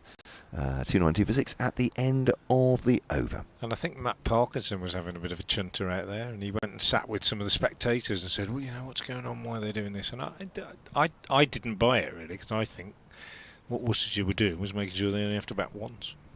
Oh yeah. Why not? That big. Initially they wanted 500. Yeah. When they were still going well, they thought, well, let's make it 6, and let's make it so we only have to bat once, really. And I think they succeeded in doing that, and they haven't come down here to make a game of it. They've come down here to sort of make sure that they compete, and for all the other reasons that we talked about this morning, about it was important for them to do well, but it wasn't about coming and particularly on this occasion playing an expansive game of cricket on this pitch. And let's face it, you're not really necessarily going to set up a run chase on a pitch like this, because it's a very dangerous thing to do, I think. So, and if it's going to break up, and you're not going to bat again, that's exactly. Leach in, bowls, leaning is forward, no run, pushes into the covers. But what I mean is, if it's not going to break up, you're not going to declare bowled and then set a target to chase on the last day, because you're very unlikely to bowl somebody out, and they could end up chasing something really big. So I think Worcestershire played it right anyway, but it may have been different years ago. There were certain captains who were particularly imaginative and renowned for setting things up and so on, but not on pitches like this, really, I don't think. Leach in from the pavilion end, bowls, and leaning his forward, pushing into the covers. Rob Jones fields, no run. I'll finish at the end of this over and we'll get Santoki back in. But obviously from Matt Parkinson's point of view, as he bowled his 851st over or whatever it was, he's considerably shorter than we arrived at Canterbury, I think. Yeah. Well, as you said, he came because he wanted to bowl more. But I know it was a thankless task for him. Yeah. It was great the way he stuck at it. He kept throwing it up above the eye line. He bowled very slowly, but he also received some punishment towards the end of the innings. Leach in, bowls, and forward comes leaning, pushes out into the offside. Our listeners were a couple of them saying about the pitches here, and everything that I've heard from Kemp from the beginning of the season was they tried to put more life into these pitches, trying to make them drier, faster. They'll break up because they got Matt Parkinson. They want it to happen, but it's not that exact an art, is it? I mean, it's just, and so much rain during the winter as well. Yeah, every ground's different, isn't it? Some groundsmen over the years have been able, I think, to produce what they want, and others say they struggle to produce what they particularly want. It's very difficult, isn't it? Leach bowls, leaning drives up to Smith at D'Oliveira at mid-off, and there's no run. I mean, I can remember when we were talking about Old Trafford back in the day this morning. I can remember when they would produce whatever they wanted. They could produce a pitch that turned, they could produce one that was quick. Somerset have had big turners over the years, haven't they? And then they've gone a bit flatter in recent years, and Essex seem to produce good pitches that Simon Harmer can sometimes make use of on the last day. I don't think anybody feels that's wrong. Worcestershire is interesting. Second game of the season, they played at Trent Bridge. Test ground, big square. Leach in, bowls to leanings, forward, pushes up to mid-off, single on offer, takes it. 293 for 6. And they're on a used pitch. Second game of the season, and Notts were using the same pitch as they'd used in the first game, and they picked 2 spinners because they thought the best way that they could get a result was to do that. And nobody said, hang on a minute. Nobody cried foul. Why not? If that's what you think you've got to do to get a result. There's still a toss. You're not necessarily going to bowl last on it. So it's, as you say, it's an inexact science, and most of the time I think teams are just basically trying to produce good wickets that offer a decent contest between bat and ball. Leach from the Pavilion end, he's in and bowls short to Swanepoel, swivels round and helps himself to 4. Swivelling pull shot from the left-hander, raced away down to the boundary in front of the scoreboard, and Swanepoel moves on to 23, 297 for 6. And we have 19 overs left in the day, and I will now withdraw and make way for Santurkey. Thank you very much, Frank. Indeed. Swanepoel with 23 on the board from 33 so far. It's not had to be asked twice to take the ball on. There's Jason Holt having a quick conversation with Jack Leaning there. He's dropped his sunglasses, or a second pair of sunglasses. He may well have Ben Gibbons' shades with him. But Gibbons is going to come round the wicket now to Leaning. What a stay at the crease this is. Jack Leaning. And that's a lovely shot. Just a push through the offside. And that'll be 4 runs. It was fairly full. 300 up for Kent. But that from Jack Leaning looked deceptively easy. 300 up after 110 overs. And I was going to say that's just too late for the batting bonus point. So they just get the 1. That'll be disappointing for them as well. Actually, 51 runs anyway, but it's about staying in this game as much as anything else, isn't it? 25 for Leaning, 23 for Swanepoel, but that got past me, Frank, of course. Thank you very much. I suddenly thought, wait a minute, were they going for that? They obviously weren't. Swanepoel got 4 off the last ball of the last over, so found themselves just behind the pace. Hit with some force by Leaning, but fielded by Hose at a mid-wicket. 301 for 6. Santurkey is back with us from the Caribbean Cricket Podcast, and feels like things have just gone to one of those periods again in this game where the pressure's off the batters a little bit. Had an interesting conversation downstairs with a fan from Vancouver who was here watching the match. I explained today might not necessarily be the best advert in terms of you looking for a contest, but as you said, Kent are digging in. They are indeed. It's round the wicket to Leaning up towards mid-on. And were they a cricket fan who understood the vagaries of the game, or here just for the experience? Experience. Right. Okay. Gotcha. So they were asking why would Worcestershire pile on so many runs, knowing that there were only 4 days in the match. I mean, that's without going too far into the ins and outs of it, that's quite difficult to describe, I suppose. I can see that from the outside might look ridiculous, but we were actually just talking about that a few moments ago. It's as this is into the offside and no run. In that, I was about to answer, then I thought, wait a minute, why did they go? How can I explain this? Because they can bat twice, but they only want to bat once. Which, obviously, to someone who doesn't know about cricket, begs the immediate question, well, why don't they just bat twice instead, rather than spending so much time batting once? Which is not an unreasonable question either, on the face of it, is it? So, crikey.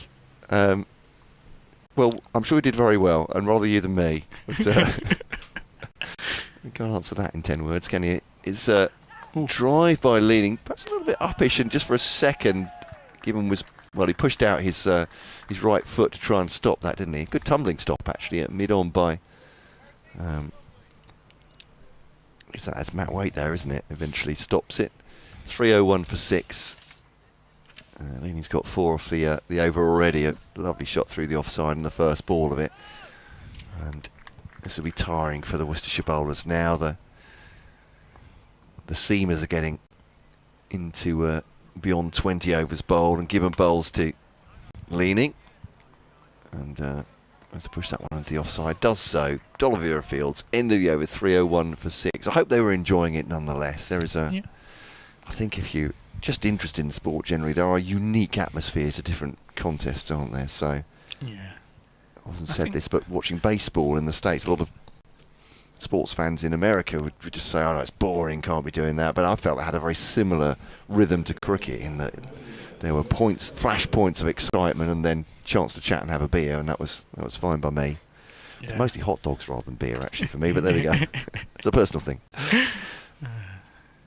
And it looks like Worcestershire are turning to the spin. It will be D'Oliveira, the captain, and don't know if it's just Jack leaning, taking a drink, a couple of tablets maybe. I don't know if they do salt tablets or rehydration tablets these days. I don't know enough about sports science, quite frankly, but or whether it's just getting perhaps a trifle headachy out there in the heat. 130 he has. He's been there for many hours, topping 7 hours now. Jack leaning at the crease, so it's a heck of an effort. But exactly what was required for Kent. As I was saying, that this innings now has lasted 111 overs, and it's taken a good chunk of time out of this game, which is as much as anything for Kent was half the battle. Yeah, someone had to play a mammoth innings if Kent were to survive this, and it's falling on leaning to play that big innings. 130, 308 balls, and as Swanepoel takes strike against D'Oliveira. Swipe down to extra cover. Swatted, I should say, for the single. Yeah, as Frank was saying, not much foot movement from the South African, but he's really prodigious hand speed. And he's more or less been see-ball, hit-ball, isn't he? He looks like he wants to get on with it. D'Oliveira into Swanepoel. Oh, another swing, and there's a big shout. No, nothing given. Yeah. I mean, it's obviously a balance to be struck for a tail-ender even. Well, tail-ender, he's at 8, isn't he? He's an all-rounder between occupying the crease in this situation and not stunting your natural game to the point where you're fidgeting around. D'Oliveira in once again to Swanepoel. And just hit the offside. Yeah, it's Leach picking up a backward point, I think. So I think he's a quite recognisable figure, isn't he, in terms of his... D'Oliveira in once again to Swanepoel. Just gently nudged to short leg. Picked up by Roderick, wicketkeeper. And yeah, Kent have really persevered, dug in. And they'll be looking for these two to see them home with just over 17 overs remaining in the day. D'Oliveira in once again, and Holder very vocal. Looked like he got a bit of bat onto it, so wasn't a clear LBW shout. Almost a bit of a charge there from Swanepoel. He's not interested in the spin of D'Oliveira, I think, or he's interested enough to come on the pitch to him. D'Oliveira once again, and a hit down the leg side. Is that going to go for a 4? Yep, great shot there from Swanepoel. And you could see it was building towards that. He was getting frustrated with the dot balls, and there he finally gets the boundary. Last ball of the over to take Kent 305 for 6. 17 overs remaining in the day. Swanepoel on 27 off 39 balls. So a slightly attacking innings so far from him. And Jack Leaning still there, the rock of the innings, 130 off 308 balls. His marathon innings continues. Yeah.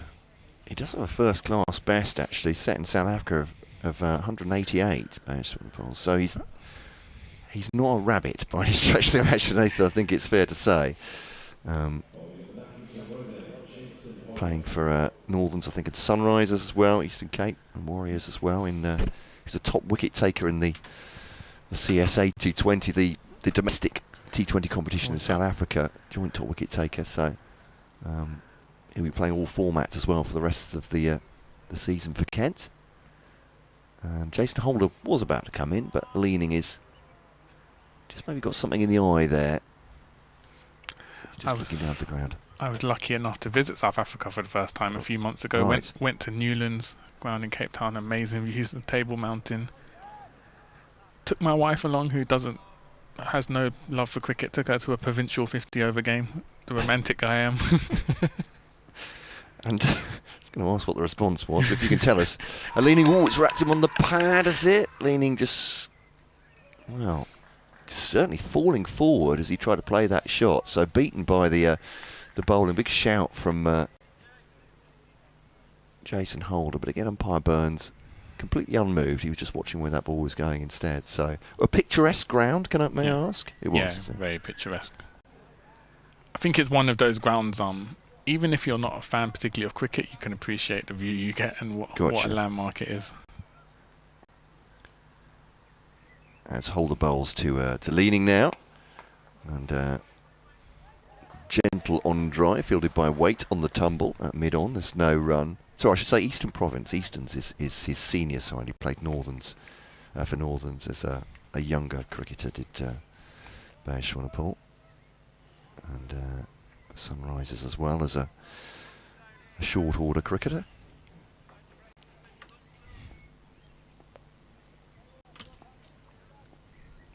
So here comes Holder once again, none for 44 to leaning. And it just turns that into the onside, and there's no run as he reaches Adam Hose. But what was your experience of watching cricket in South Africa? No, a lot to enjoy, I'd imagine. Yeah, it was wonderful actually. Like you said, you're sort of distracted from the on-field play just by the views and how amazing it is. Obviously it was a 50-over game, so there wasn't a massive crowd, probably about 100 people there, but it was mainly just to see sort of what's a landmark stadium. Yeah. Here's Holder once again. It's clipped off his pads by leaning, or will it be leg byes? No, it's 4 off the bat, so 4 more to him. He's on to 134 in this marathon innings from Jack Leaning.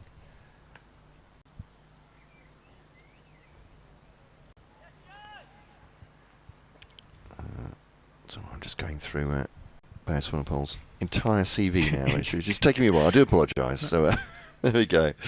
So yeah, he's played T20 for Eastern Province in the Easterns in the in 4-day and CSA T20 as well.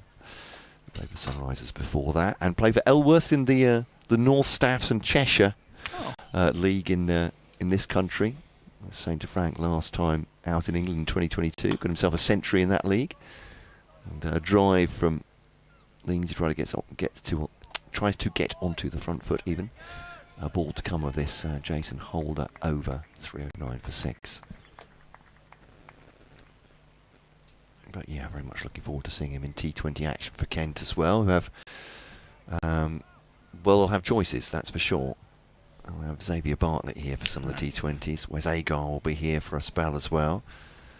As this last ball turned to the onside, end of the over, 309 for 6 Kent then. And they're exactly halfway. There we go, to Worcestershire's first innings total, going through 113 overs here on BBC Radio Kent, BBC Hereford and Worcestershire, and via the BBC Sport website and app on the commentary, of course, and with the pictures on the Kent cricket feed. As D'Oliveira comes back into the attack with some leg spin, Swanepoel will be on strike.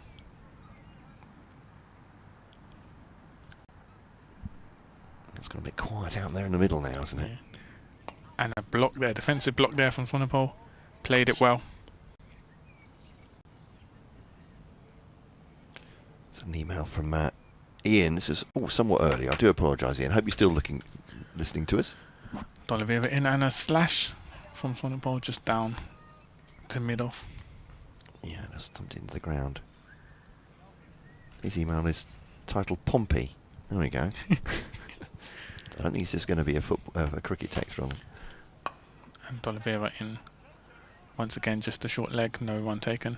Oh, he was listening to us talking about football a few minutes ago. Wanted to say, as a Portsmouth fan, it's been a great season. There we go. So to back in the Championship, indeed. D'Oliveira in once again to Swanepoel. And a slash down there. Is it gonna go down to mid wicket? Oh. And it goes to the boundary. Yeah, it's a lovely shot to race to cover, actually, wasn't it? Well timed. Yeah, really well timed. Hits the ball very hard, does Swanepoel. Well, perhaps, Ian, that was when we were talking about the playoffs, and I was saying how exciting they were if you weren't involved, and how terrifying they are if you are involved. But yeah, Portsmouth don't have to worry about that from League One to the Championship. Going up automatically. And yeah, it just has gone quiet in the field for Worcestershire, and that really reflects the position, I suppose, of the match. The points. Oh, again. He's down to deep to cover again. Showing his T20 credentials at the moment, 2 fours in a row. Again, he's hit that very hard along the ground as Bearswanapol, and 4 more. Announcing himself to the Kent public. enjoyed watching him bowl. I watch him on the stream. Gets through his overs very quickly, I have to say. But with the bat, certainly explosive. Kind of goes back to what you say, though. As much as you have to play to the situation, you also can't completely curb your natural instincts. We're seeing that from Swanepoel at the moment. And again, just hit to extra cover for a single. And a 9 off that over. So he was targeting the leg spin.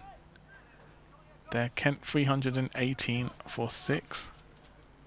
You say very T20. 9 off the over, taking the strike, so he's in the.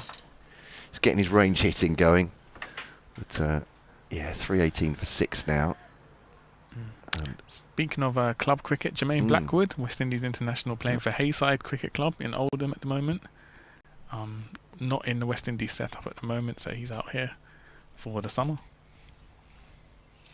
Now, Oldham, is that? Which league is that? Is it Lancashire League? I'm showing my ignorance there. I'm going to look it up. Rather than giving you a hospital pass and showing my extraordinary ignorance, I could just look it up, couldn't I? But Holder to bowl for the moment to Swanepoel. And goes from outside the off stump. They got pretty close to him, actually. He was looking to cut that away with some force. I think that might just have come back to him via the right-hander. That was a good delivery from Holder. And Swanepoel's left rather just staring down the pitch at Holder, wondering what he might have just done. But got no edge on it, no bat on it at all through the wicket-keeper.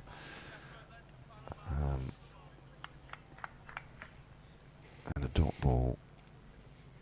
As Holder comes in again, Swanepoel, goodness me, that's kept a bit low outside the off stump. But again, Swanepoel was just looking down the pitch back at Holder, almost accusingly. We can't really see from behind here, but yeah, he's bowling well. And South African unable to put bat on either of those deliveries. And that certainly quieted him down just for a minute.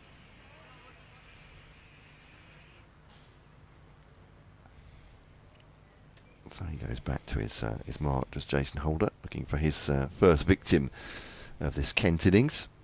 Round the wicket once more. Ball, it's a thickish edge. I think he tried to run that down, opened the face, but there were shouts of catch, but it bounced well before it got through to. I had to check that was Kashi Valley. He's fielding very close, isn't he? He's been on the boundary, I think, most of the day, estranged from his teammates, and he's a backward point at the moment, but no chance of a catch. He kept it down, this one, through the offside. And Libby's going to come in. Oh, there we are. They're reacting to that by putting him in at gully. Let's see.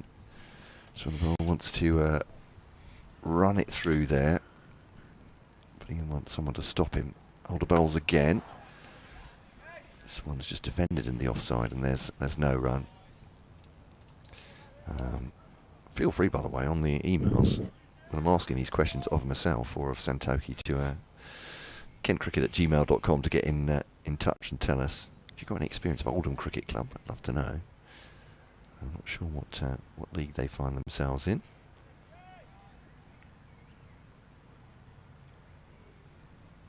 And the wicket comes. Holder once again. It's gone for a mighty swiper. A mow outside the off stump as Bayer Swanepoel, and once again hasn't hit it. There was so little excitement from the fielding side. I can only imagine he was not very close to it. So Central Lancashire League, Oldham, I think. There we go. Oh. Yeah.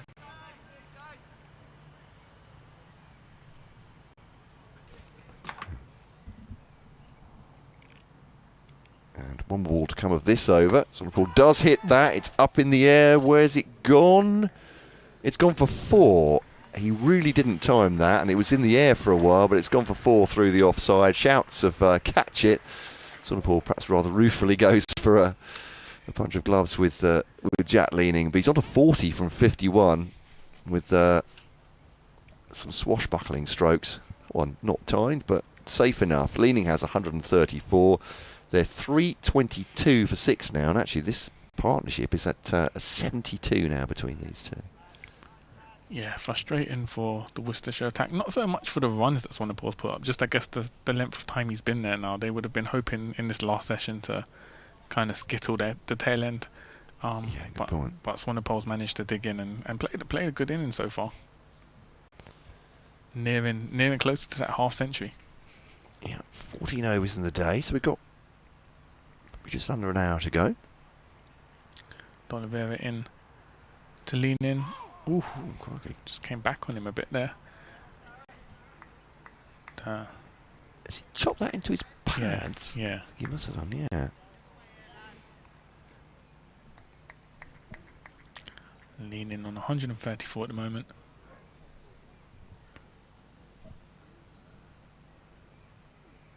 D'Oliveira in and just hit down the leg side. Oh, and through the legs of the fielder, and it will go for a 4 down mid on boundary.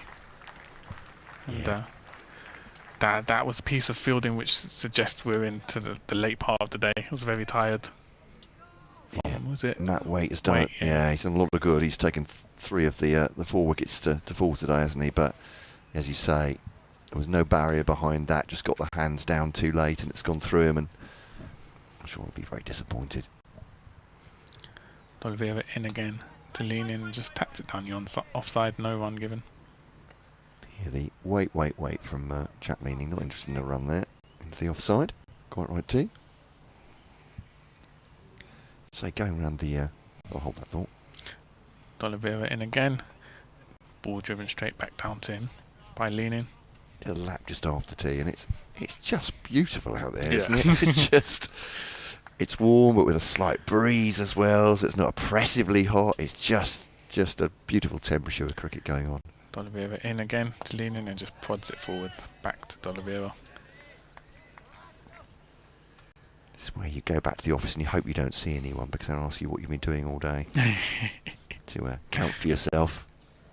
Final ball of the over from D'Oliveira into Leaning and just nudges it leg side to short leg, no run, take him. And that's the end of the over. 326 for 6, Kent. Swanepoel on 40, 51 balls, and Jack Leaning still there, 138, 320 balls he's faced. And it'll be Holder coming in from the Nackerton Road end for the next over.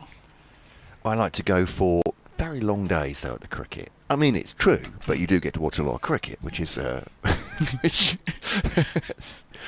So, yeah, I know which balance I prefer, but try and make it sound like it's a tremendous chore.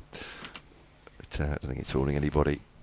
It's a delight to bring it to you season after season on the BBC. Here's a Holder to bowl to Swanepoel. The light's a little bit late on that one, but as Frank was pointing out, he's got quick hands as a South African and keeps that off his pads, off his stumps. 3-2-6 for 6. And I suppose as a keen follower of Caribbean cricket and from the Caribbean Cricket podcast, it's all your Christmases at once, isn't it, in this country? I suppose. And then the World Cup in the Caribbean as well. Is Holder to bowl and into the offside. There's no run. Will you get a chance to get out there for that? Unfortunately not. It's too many different islands and logistics to kind of plan out. It'd take a lot of resources to get out there. And, Yeah. But West Indies here, of course, for the tests. And Yeah, I'll definitely be there for that. I'm looking forward to that. you might just turn up for 1 or 2. It's at 3-2-6 for 6, yeah. And as in comes Holder, around the wicket. Swanepoel goes to the drive again. It's lofted into the offside. It's the spin on the ball there. As I said, once again, he hasn't really got all of that, Swanepoel, and a feel for the fielder out there, because he's hit it. It's up in the air. When it's plugged, it's spun, and can't see. Is that Nathan Smith, I think? Oh, is it? I think Cashy's been brought in. I thought it might be Nathan Smith maybe on the boundary. But anyway, whoever it is has slightly overrun it. It's spun behind them. And there's jeers and cheers from the Kent supporters. But it doesn't really seem fair. 3:30 for 6. Don't think Swanepoel knew where it was going to end up either. And that one deflected down to the man they got at gully now, Jake Libby. But on the bounce, 3:30 for 6. or 331 for 6. Scoreboard's not quite agreeing at the moment, but as Leaning got 138, 139, Swanepoel, they both agree, has got 44, and he's on strike at the moment. And here he comes in. Jason Holder, 2 balls to go of this over. Oh, it's just tried to close the door on that one and almost playing on. Swanepoel. It's a great delivery from Holder. He didn't know where it was going, Swanepoel there. The left-hander has just dabbed the bat down on that. It's gone past his stumps. He's very lucky the inside edge hasn't found the timbers.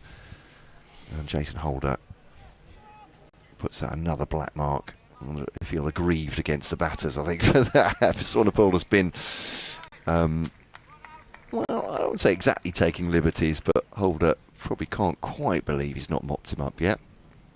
But there we go. And he aggresses that one, Swanepoel as well, pushes forward. Jason Holder has a bit of a look and then turns and heavy-footed, almost playing it for sympathy there to go and gets his cap. You can see exactly what rather he thinks of that from Swanepoel as well.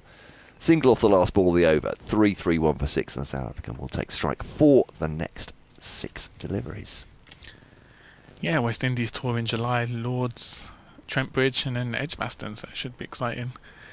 Obviously, the Lords test will be about Jimmy's farewell. Of course, yeah. 700 wickets, 8 away from Shane Warne's 708 record. So if he's optimistic, it's a target for him. Yeah.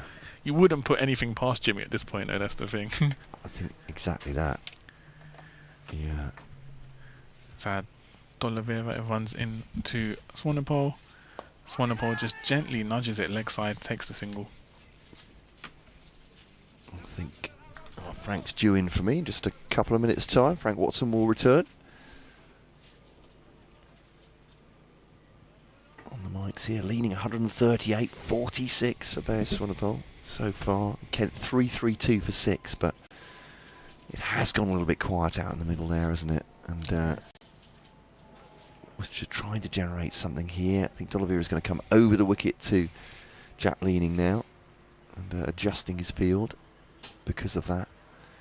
But with just under 12 overs to go of the day, they would love just to have a quick flurry of wickets here to put some jeopardy perhaps on tomorrow morning as well from their point of view. But 6 down, Kent trying to hang on here. D'Oliveira into Leaning. And drives it down. Does that go across for a boundary? 4? That kept so low. I assumed he was just trying to see it off his stumps, but somehow Jack Leaning has hit that almost a French cricket style in front of him, isn't he? It's gone so low, he's just jabbed it. It's not a classical cricket stroke, but he's got him 4 somehow. Well, sort of stopped in the pitch and kept low. D'Oliveira in to Leaning again and just nudges that back down to straight down to D'Oliveira. And Leaning getting closer to 150 now. He's on 142 at the moment. D'Oliveira in once again from the pavilion end to Leaning, who just strikes it on the offside, takes the single. I think he's bowling slowly as well, isn't he? He's taking all the pace off the board, D'Oliveira, trying to make the batters make a mistake and trying to generate their own pace. But again, when it was stopping the pitch as well, it looks almost as if the game's stopping. Yeah. D'Oliveira in to Swanepoel, who jabs it on the offside, takes the single as it goes to deep point. Yeah, good foot movement there, but I think it's been a long day in the field for the Worcestershire fielders, and you can see that body language is reflecting that at the moment. It's not surprising. It's starting to tell under the spell they had last night, and then you just say being out all day today, it's been pretty warm out there too. In to Leaning, who sweeps it. Oh no, just falls short with the wicketkeeper. Not sure that was a chance. Yeah, I don't know if he's hit that into the ground first, has he? Maybe, but swipes it away. There wasn't much reaction from the players around Roderick, so I don't believe it was. But end of the over, Kent 338 for 6, Swanepoel 47, and Jack Leaning still at the crease 143. Not out. We still have 11 overs remaining in the day, and it will be Jason Holder coming in from the Nackerton Road end, and will be rejoined once again by Frank as a Holder takes his position at the crease. And yeah, frustrated figures in the Worcestershire camp. You can see the body language, tiring day in the heat as Holder comes in. To Swanepoel. Swanepoel, oh, just misses. Played it and missed. And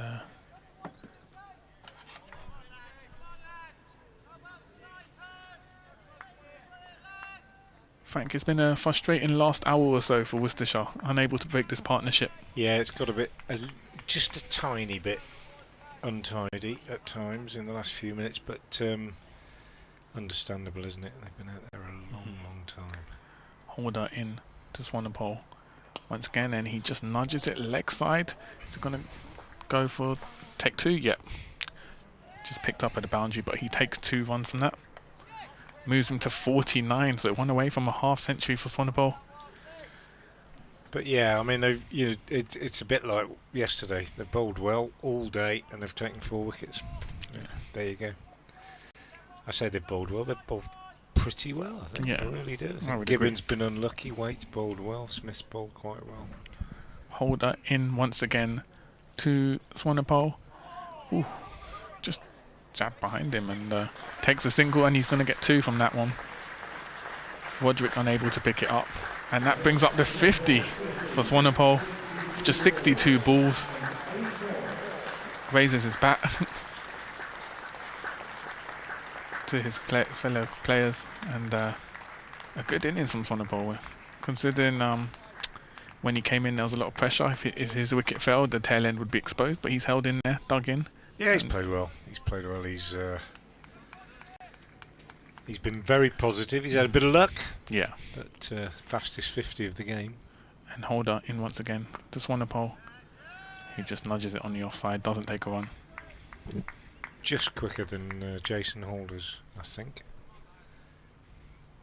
And in fact, it might have been exactly the same number of balls as Jason Holder's 50. I think 61 balls, something like that. But very similar. Yeah. But he's played well. Yeah, been very positive. And as you said, there was a fair bit of pressure when he first came in. Holder running in to Swanepoel. Swanepoel just nudges it down the offside again. Doesn't take the run.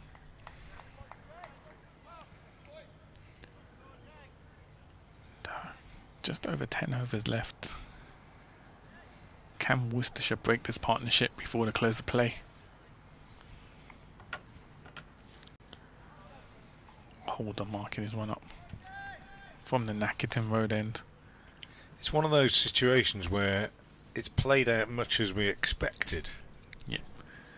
Holder into Swanepoel, just hit leg side, doesn't take the run, picked up.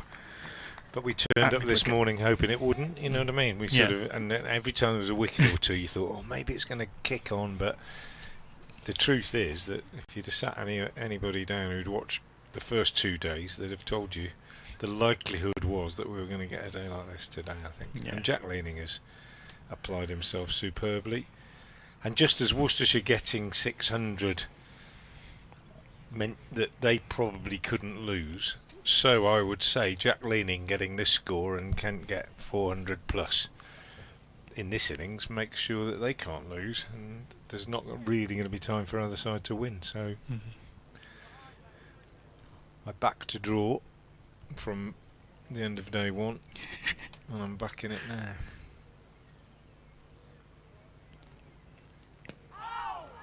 Not that that makes me an expert, as D'Oliveira bowls the first ball of a new over from round the wicket to Leaning. He just lets it hit him on the pad and drifts out on the onside. 342 for 6 in reply to Worcestershire 618 for 7.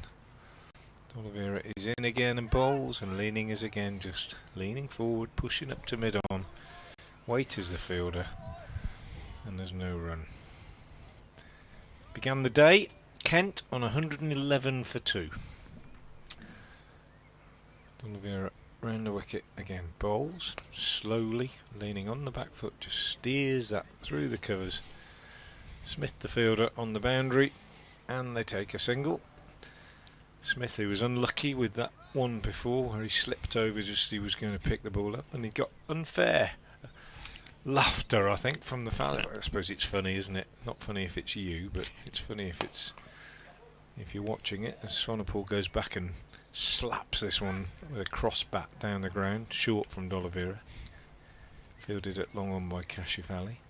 And we also had the one where Matthew Waite lost concentration and let one almost through his legs at mid-on, and then had to chase it back over the rope and go down almost in front of those spectators who were having a giggle, as this one from D'Oliveira is kicked away by Leaning. But I think we'll allow Matthew Waite a little bit of leeway, having got a not-out 100 and 3 wickets on this pitch. He hasn't had a bad game at all. D'Oliveira in, bowls, Leaning is back, pushing out on the offside. Jones fields in the covers, no run, end of the over, 344 for 6. 9 overs left in the day, and we're going through the motions a little bit now, aren't we? Yeah, it's like you said, this day's kind of panned out true to form in terms of what we predicted at the beginning of the day. It's just we've had moments in the game where we thought, hold on, we could have a few twists here and there. Yeah, exactly.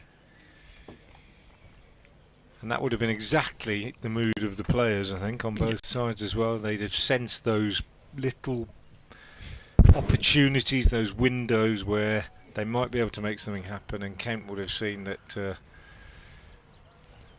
that was the opportunity to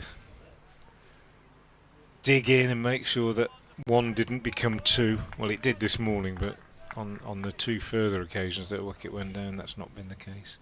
Holder in from the Nackington Road end to Swanepoel, who just jabs it leg side, takes a quick single, and it brings Leaning on strike.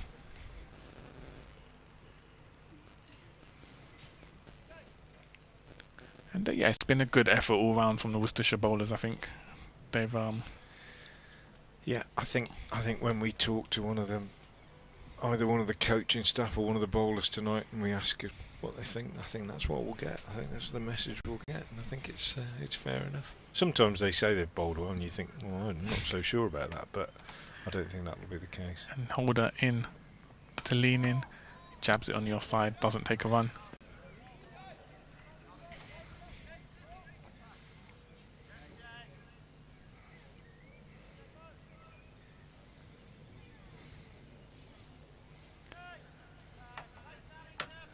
As Holder, I feel, particularly bowled well today.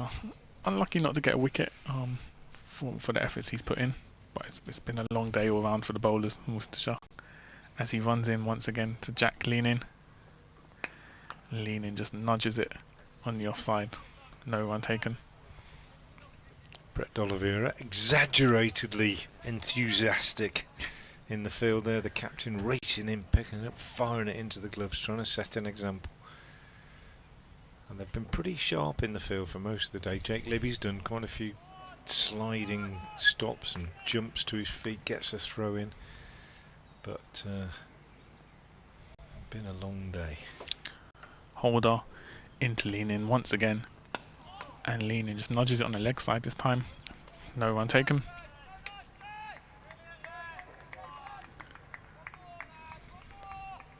The Worcestershire players say one more wicket before they close the play.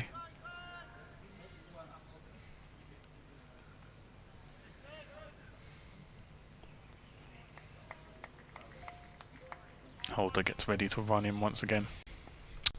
In he comes to Leaning, and Leaning just nudges it leg side. No run taken, so 1 ball left in this Holder over. We've got just over 8 remaining in the day. Nice cool breeze outside. Not as sweltering as it was a few hours ago. As Holder gets ready to run in once again. In he comes to Jack Leaning. And Leaning again, just blocks it down the leg side.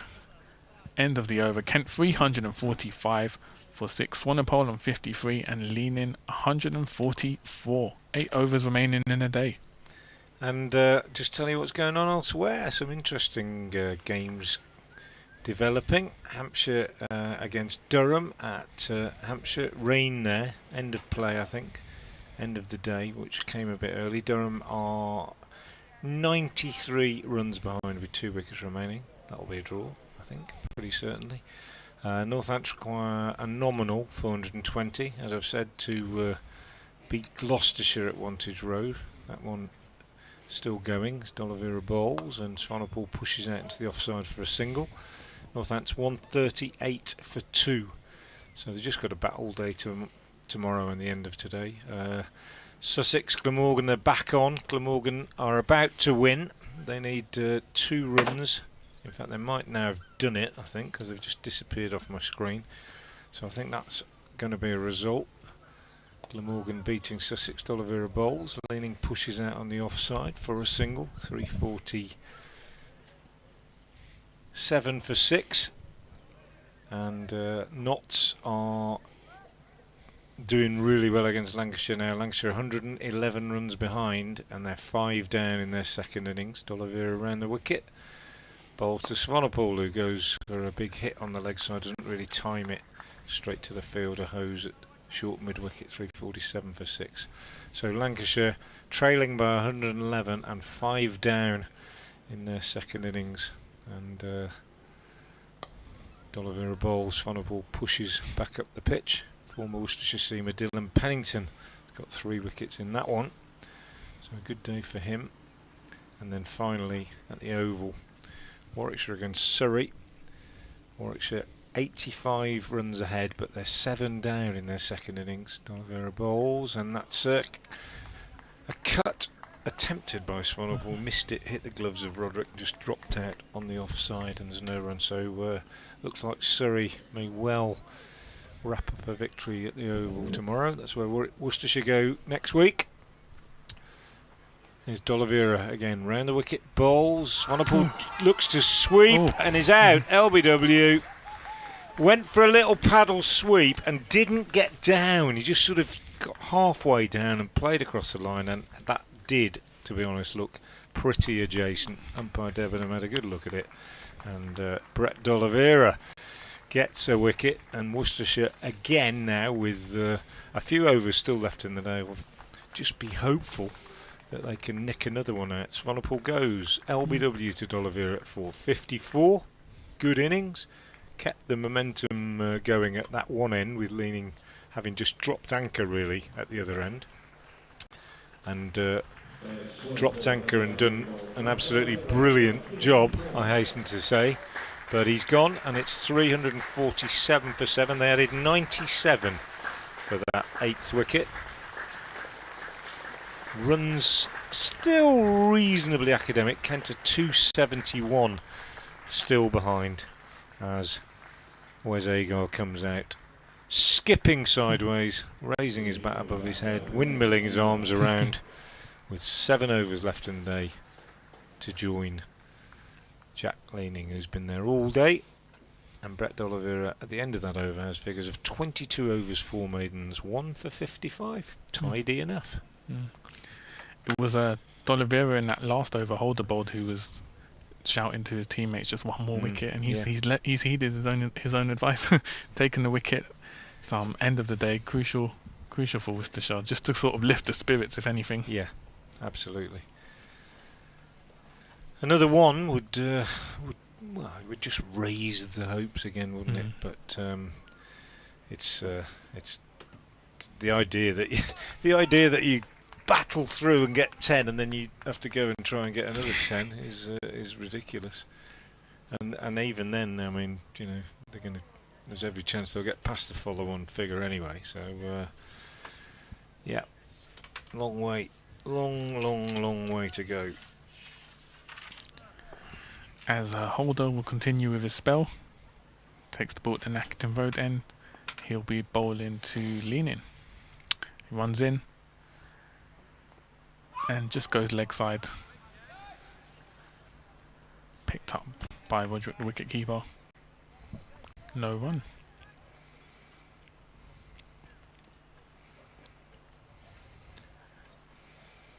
And they'll be keen to get Agar on strike as soon as possible. Yeah. Have a go at him. Final few overs.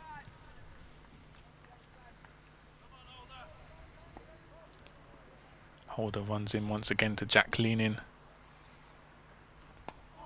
And just nudged on the offside. Takes a single. And that does bring Agar on strike. So Holder already calling for some field changes as Agar comes on to strike. Everyone moving in a bit closer.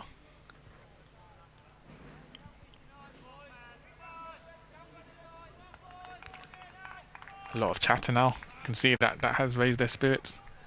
Sensing another wicket here.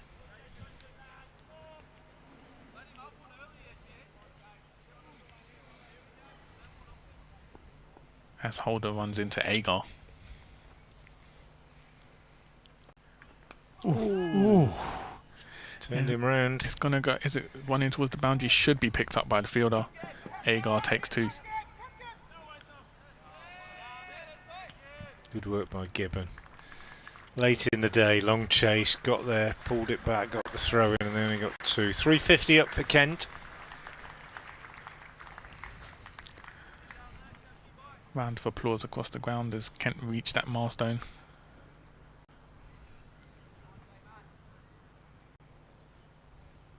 So Holder just getting ready to run in once again.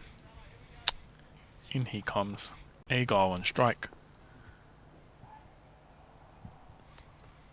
Oh, and a block from Agar.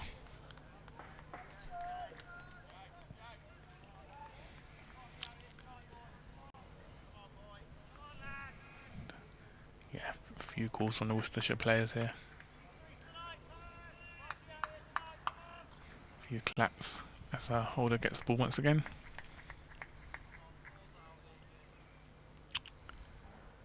Holder running into Agar from the Nackington Road end.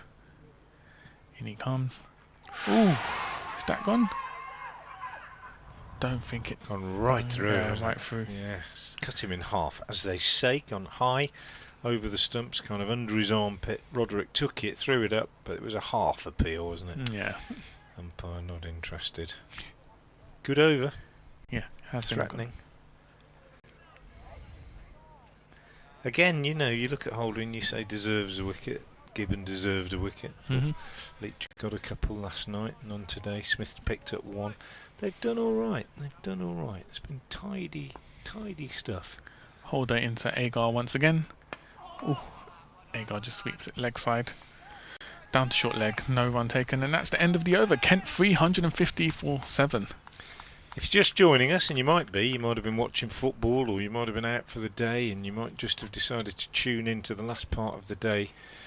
Later finish than we've had actually at any stage during the game, but it's been a day of attritional cricket which we expected. It began with Kent on 111 for 2. Daniel Bell Drummond was 54 not out overnight. Jack Leaning was 43 not out. 33 overs had gone in the innings, and Bell Drummond was out in the 40th over, the 7th of the day today, bowled by a really good delivery from Matthew Waite. Just took the top of off stump. He was out for 67. Unexpected, it must be said. He'd started pretty well this morning. Just break off as D'Oliveira bowls round the wicket. Leaning defends.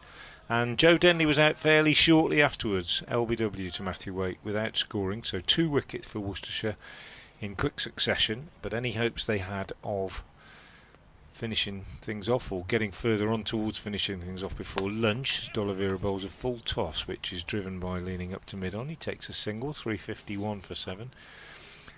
Any of those hopes were undone by good partnership between Leaning and Finch, meaning that Kent went into lunch on 179 for 4. Leaning was on 75, Finch on 21 at that point. They lost only 1 wicket in the afternoon session. Finch out, caught by Rob Jones at extra cover, just lifting a drive slightly, short extra cover. Jones taking a low catch. Waite again the successful bowler. Finch out for 26, 192 for 5 at that point. D'Oliveira over the wicket, bowls to Agar, drives to cover, no run. So at tea, 250 for 5 was the Kent score. Leaning had reached his 100, he was on 105. Joey Everson was on 27. D'Oliveira bowls again to Agar, who blocks. And then soon after tea, Joey Everson was out. Hadn't added to his tea time score of 27 when he edged a catch off Nathan Smith to the wicketkeeper Gareth Roderick. D'Oliveira bowls quicker, flatter, and Agar just pushes out on the offside. That was 250 for 6, and then a brisk 54 from Bayes Fonapol. 97 added for the 7th wicket with leaning before he was LBW to Brett D'Oliveira for 54. D'Oliveira now spreading the field as he bowls to Agar, who is pushing this one defensively back to him. It's the end of the over from D'Oliveira, just 1 run from it. Leaning is on 147, whereas Agar is on 2, and we have 5 overs left in the day. Looks like we're going to have a change of bowler as well from the Nack Road end. Yeah, I think you're right. Nathan Smith going to have a little blast, a little 3 over blast at the end of the day, I think. Hasn't been overworked. 21 overs, 2 maidens, 1 for 69. Not all of those today. He's a fit, strong man. He's keen. He's aggressive. He likes to bowl. Got the 1 wicket so far, and he'll come in and try and disturb Jack Leaning, who's been there all day long, solid as a rock. And he'll probably, as you suggest, enjoy having a bowl at the new man as well. Smith into Leaning, and Leaning nudges it leg side, takes the single, and that brings Agar on to strike. You can see the field moving in straight away, closer as Agar takes strike.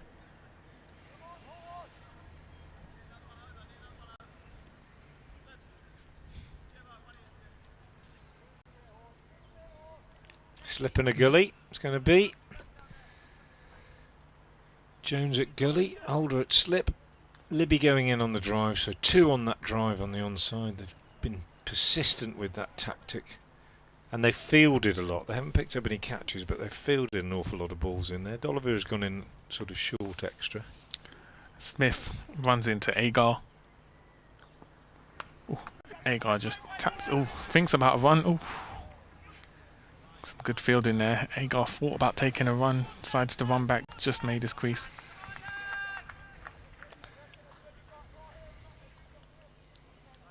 That would have been a bit daft, wouldn't it?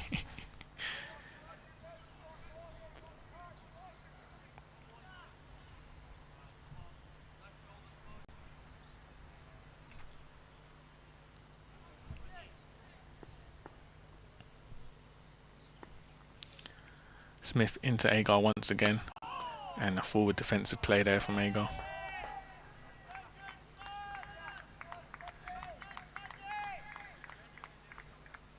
Worcestershire players happy with what they've seen so far from Smith in this over.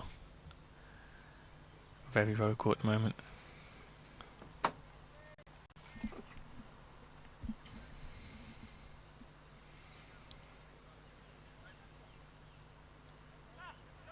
Leach just giving some talking discussions with Smith. Smith gets ready to deliver 4th ball of the over. Kashif Ali being called up and now sent back, and Rob Jones going in at silly mid-on. I think we're going to get a... Have we got 3 left in the over? There'll be at least 1 bouncer, I think. Looking to maybe... he's not going to silly middle, he's going to leg gully. So we've got 3 men catching close on the leg side. So Smith runs into Agar. Ooh. And it was a bouncer from Smith. Well, there might be another one, I reckon, before the end of the over. He's quite quick. He bowls a good bounce because it's very straight usually. Doesn't waste it. I think Agar knew it was coming. Spot on prediction from yourself, Frank. Predicted the bouncer. It was either that or a bluff, wasn't it? Yeah. Smith runs in once again to Agar. Ooh, and a drive, and it's... That was a great shot. Yeah. That was a great shot, wasn't it? Beautiful. Through the offside, down to cover, goes for 4. Didn't go very far forward. Hands were fantastic. Straight back, on the up. Really nicely played, and that really is an indication of the easy pace of this pitch, I think. All the time in the world. I reckon this next one might be short. Smith comes in, final ball of the over into Agar. One's in. Oh, Yeah. and it was a short one. Agar had to duck that one there. Ducked it, but look how it died by the Yeah. time it got to Roderick. It hit the pitch and almost came up and then died, didn't it? Didn't really fly by any means. End of the over. Kent 356 for 7. Good take that by Roderick. You know, he's Yeah. had 2 bad deliveries, isn't he? Those ones that went down the leg side Yeah, from from Holder Holder, yeah. earlier on in the mid-afternoon session. Other than that, he's been tidy. And Mm. I was a keeper. I speak as an ex-keeper. Lovely when you keep to someone like Smith on a quick pitch and you're standing back and Yeah. everything's nice and up here. But when it's dying on you Yeah. like that and you're having to go down, it's pretty horrible. I think he's done pretty well. You take out those 8 buys, there haven't been any other errors really. Mm. Oliver around the wicket, bowls to Leaning, who is pushing this one back up the pitch. 148 not out for Jack Leaning. Hadn't got a 50 this season before this. He's really made it pay. He'll be a very happy man tonight. D'Oliveira bowls and he's forward, taking on the pad. Pitch net side leg. Drops down on the onside. Roderick fields. So what have we got? 3 overs left after this. Mm. We'll get through those pretty quickly if D'Oliveira bowls till the end. Comes in again now, bowls, and then Leaning is forward, pushing out on the offside, picks up an easy single as Hose comes in from deep extra cover to do the fielding. Field all changing over now. A few changes for the new man. Agar, slip in, Holder, Libby on the drive at short mid wicket, short extra cover catching 2. D'Oliveira in bowls, and Agar is very studiously forward. He's got a good technique, not the worst for a number 9, that's for sure. Let the ball come. Big strong man. I should imagine he likes to give it a bit of a biff. D'Oliveira in bowls. Again, lovely technique. Allows that ball to come right onto the bat, not stretching out in front of the pad. Playing in behind it, under his nose. Soft hands. D'Oliveira just changing the field slightly on the offside. Dropping them back a little bit, hoping to give him a run off this last ball. Will he take it? No, because he bowls a quicker, flatter one and he lets it go outside the off stump. So end of the over, 3 left in the day, 357 for 7, and Leaning will be on strike. And the funny thing is that having gone to all that trouble to try and give him one, they'll probably bowl at Leaning and he'll take a single off the first ball anyway. We're going to have a change. Yeah, you're going to have Tendoki going to come out and Matt Cole going to come in just to finish the day off as we started it. Oh yeah, of course, yeah, and you can talk Leaning through to his 150, which is almost guaranteed. Bit of glory hunting. There we go. No, not at all. Thanks to Santoki, you've been great to have him I in the reckon he commentary came once in. again. He came this morning, you know, thinking Leaning, I'm going to go big today, and it's worked out really well for him. Here is Smith too, trying to break that up as it's dropped into the offside. He very Well, there nearly you did go, off the didn't first take ball, didn't take the run. He could have done. So there you are. It's think- not. He's not glory hunting, is he? I think. No, I was talking about me, not Yeah, about no, Leaning, that's what I mean. okay. Yeah. You are. He's not. But he's not. I mean, he could have taken. No, that. He's absolutely. very tempted, but he's. Why take a risky single at this Yeah. stage? He's absolutely right. It's a great temperament. Has been there for hours and hours and hours. 357 for 7. Smith late in the day, trying to disrupt. Oh, I thought he flicked it up in the air there for a So second. did I. He did too. I Yeah, think. he tried to. I think he was trying to pull out the shot eventually, but he was going to He pull the looked ball. up, didn't he? He Yeah, looked straight up, didn't he? he was pulling or hooking a ball throat high away, and I think, as you say, there was a bit of body language there, thinking, "Oh no, I spooned this," and eventually it ended up no more than 4 or 5 feet from him on the leg side, but very nearly top edged that up in the air. And is he okay? Is there a question about whether Might it's have hit him the on the helmet? arm. I think it Hits hit him on the arm. no. I think. Yeah. I think the umpires maybe just inquiring to make sure they don't need to go through any protocols with him, but well, I'd have to say that's great bowling from Nathan Smith, because that was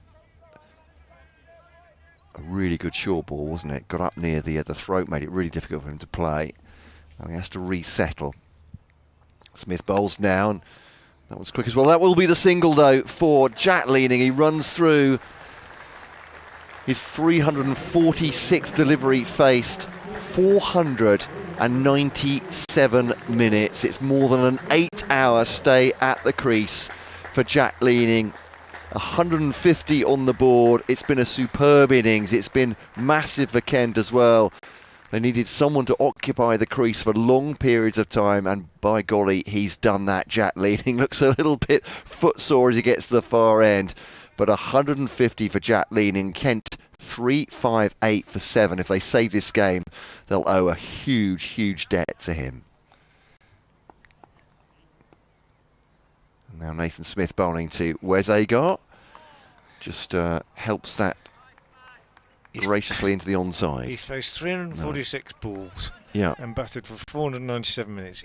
He's faced more balls and batted for longer than some club batsmen will manage in a whole season, I reckon. I really do. That's probably about right. It's incredible, isn't it? You know, there'll be batters who bat 6, 7, 8 in club cricket, face an average of about 15, 20 balls a week in a 50-over game, go through a whole season, they don't play as much as this. Monumental effort mentally. Smith to Agar. Get a rise in delivery, but again, it's into the body, which is exactly what you want from a short ball. Agar sees that away. As we've been saying, he had time, the Kent number 8 there, to get himself set and push it again very generously to that leg side field, which is set up just for that delivery, but not generous enough to give them a catch. There's 3 men pretty close on the the onside, rather 2 mid wickets, backward square as well. And Smith then 1 ball to come to Agar. Drive it. Agar, does he want the single? He's oh goodness me, what a thing to do at the far end. Sorry, it's not out. What a thing to do to your batting partner at the end. He's been there 8 and a bit hours. It's already limping between us. He gave the old yes no did Agar there, didn't he? Set off, said no, we're not coming. So Jack Leaning made a motion back. Then he decided he was. Then he wasn't again. Actually, I think the physio is coming out to Jack Leaning. He has been limping. In fact, he's cramping up. Since he took that 150th run. Are they looking at his hand as well? I think they are looking at his left hand. And he got hit on the arm, didn't he? I think it's the true, wrist. He did. There we go. That's what it is. Good point. When he was, he played that aborted pull, didn't he? And the ball looped up, and maybe that's just smacked him, as you say, on the wrist. And so what we've got 2 overs left, and we're going to have a little bit of Kashif. Yeah, Kashif Ali with his burgeoning spin bowling career. Been doing it on and off for the last year or 2, just practicing it, getting the odd bowl in the seconds and so on, and doing a little bit out in the middle with the coaches. Doesn't get many overs, but I think it's a thought that in the future he might bowl a bit of leg spin. He's had, daft as it sounds, you'll love this, he's had a bit of a no ball problem in the past. As a spinner, it's silly, but he just seems to have struggled in that front line a little bit. But anyway, he's going to have a little roll, I think, from the pavilion end. 1 over. Never know. 150 to Jack Leaning. Just reiterate those figures. 346 balls, 497 minutes. He's been in for this entire innings, and he has played crucial role for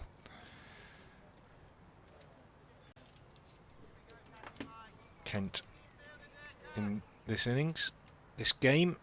And it is Kashif. 1 slip, everybody else pretty much spread out around the ground.